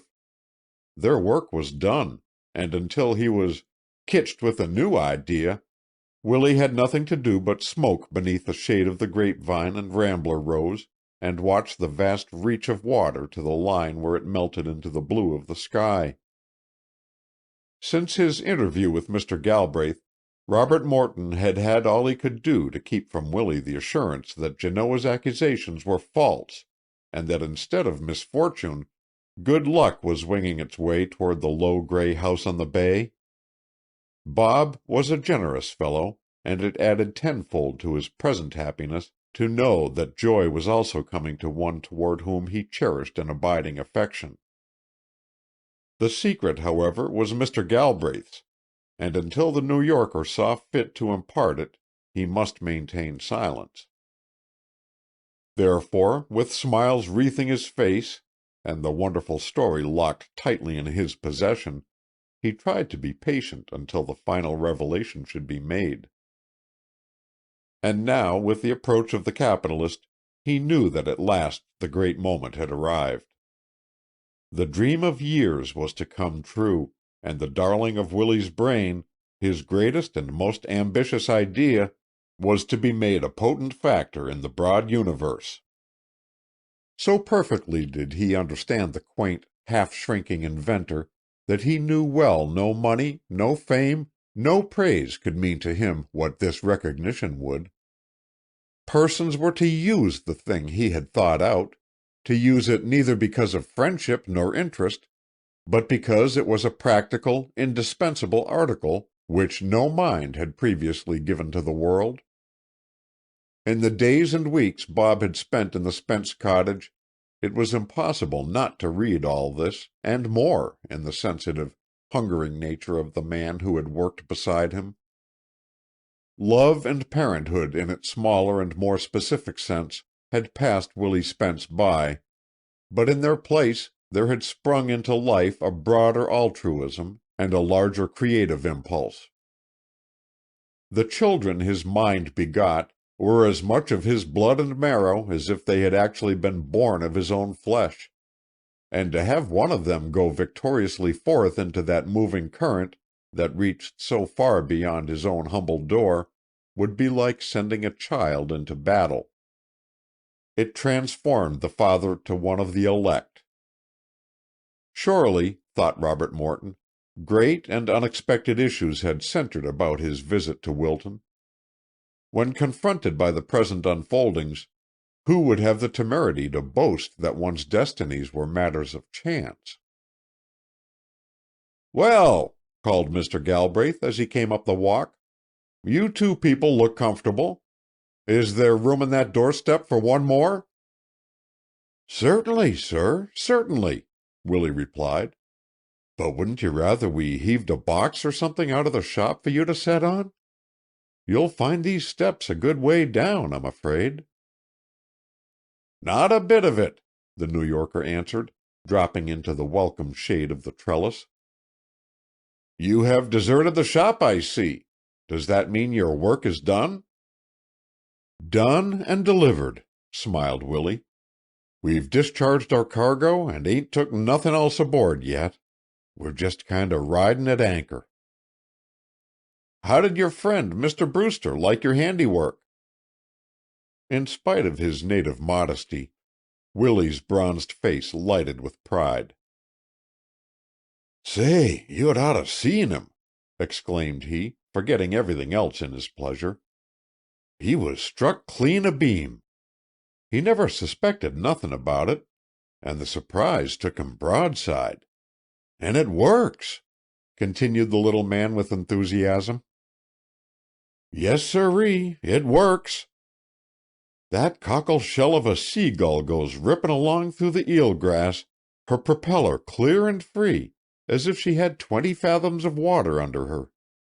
It's as pretty a sight as you'd care to look on." Mr. Galbraith watched the shining eyes of the inventor. "Mr. Spence," he said, "that idea of yours is going to be a very useful and valuable one. Have you thought of that?" Willie flushed. "Well," replied he with hesitation, "yesterday when I was shucking clams, it did come to me that maybe there'd be other folks besides Zenas Henry would like it." "A great many folks," rejoined the capitalist. "I am in a position to know, because shipbuilding chances to be my business." "So I was told," his listener remarked quietly. An expression of quick surprise passed over the other's countenance. "Yes," he went on, "both Mr. Snelling and I are interested in boats in our way." "It's a fine job," Willie observed evasively. "Yes, it is. Not only is shipbuilding a fascinating occupation, but it is a patriotic one as well, for I believe the resurrection of our merchant marine to be one of the most important duties of our nation." Everything that works toward that end is a service to the country, in my estimation." "You're right, sir," was the rejoinder. "I'm terrible fond of ships myself. They're human as people, and as different. You can turn 'em out from the same model, but no two of 'em will ever be alike. I've got a little yawl down on the shore I wouldn't take $1,000 for.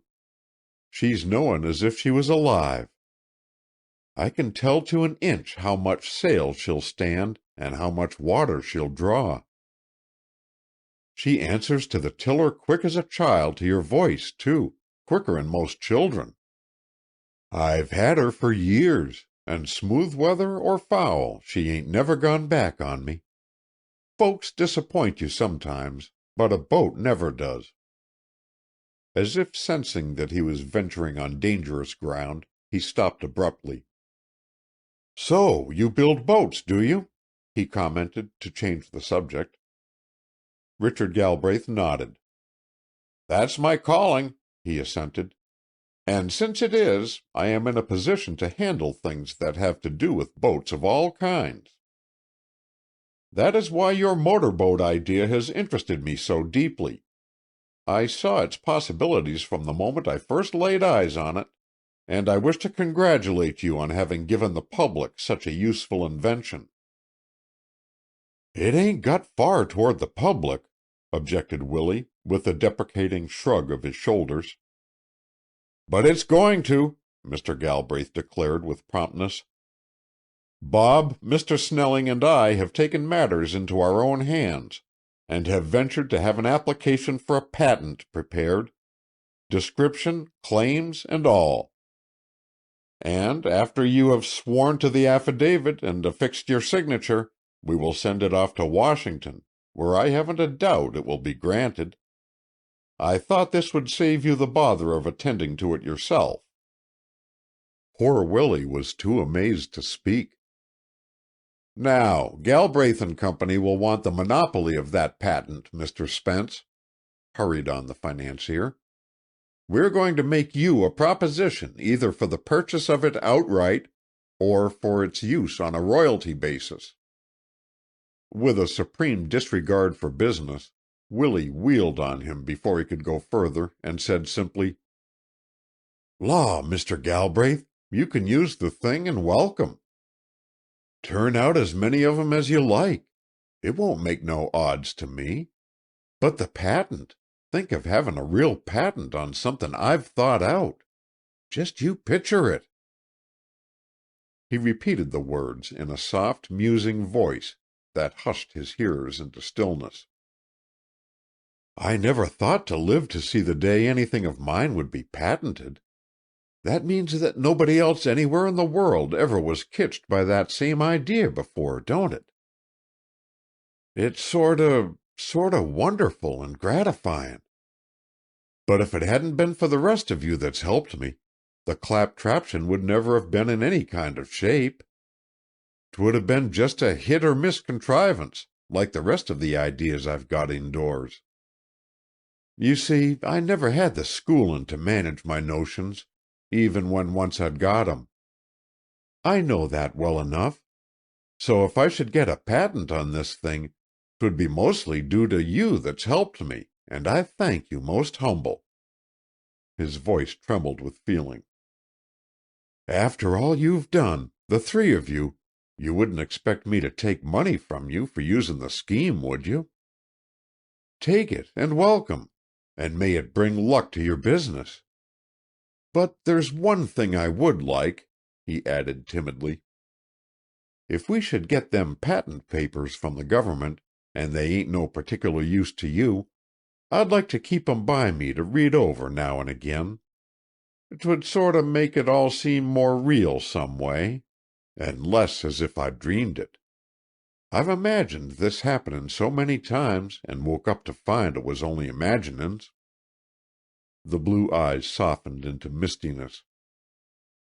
"To think of getting a patent! To think of it! Celestina will be glad. I'm afraid, by and large, I've bothered her quite considerable with my strings and spools and tacks and such. She'll like to know some of 'em went for something after all.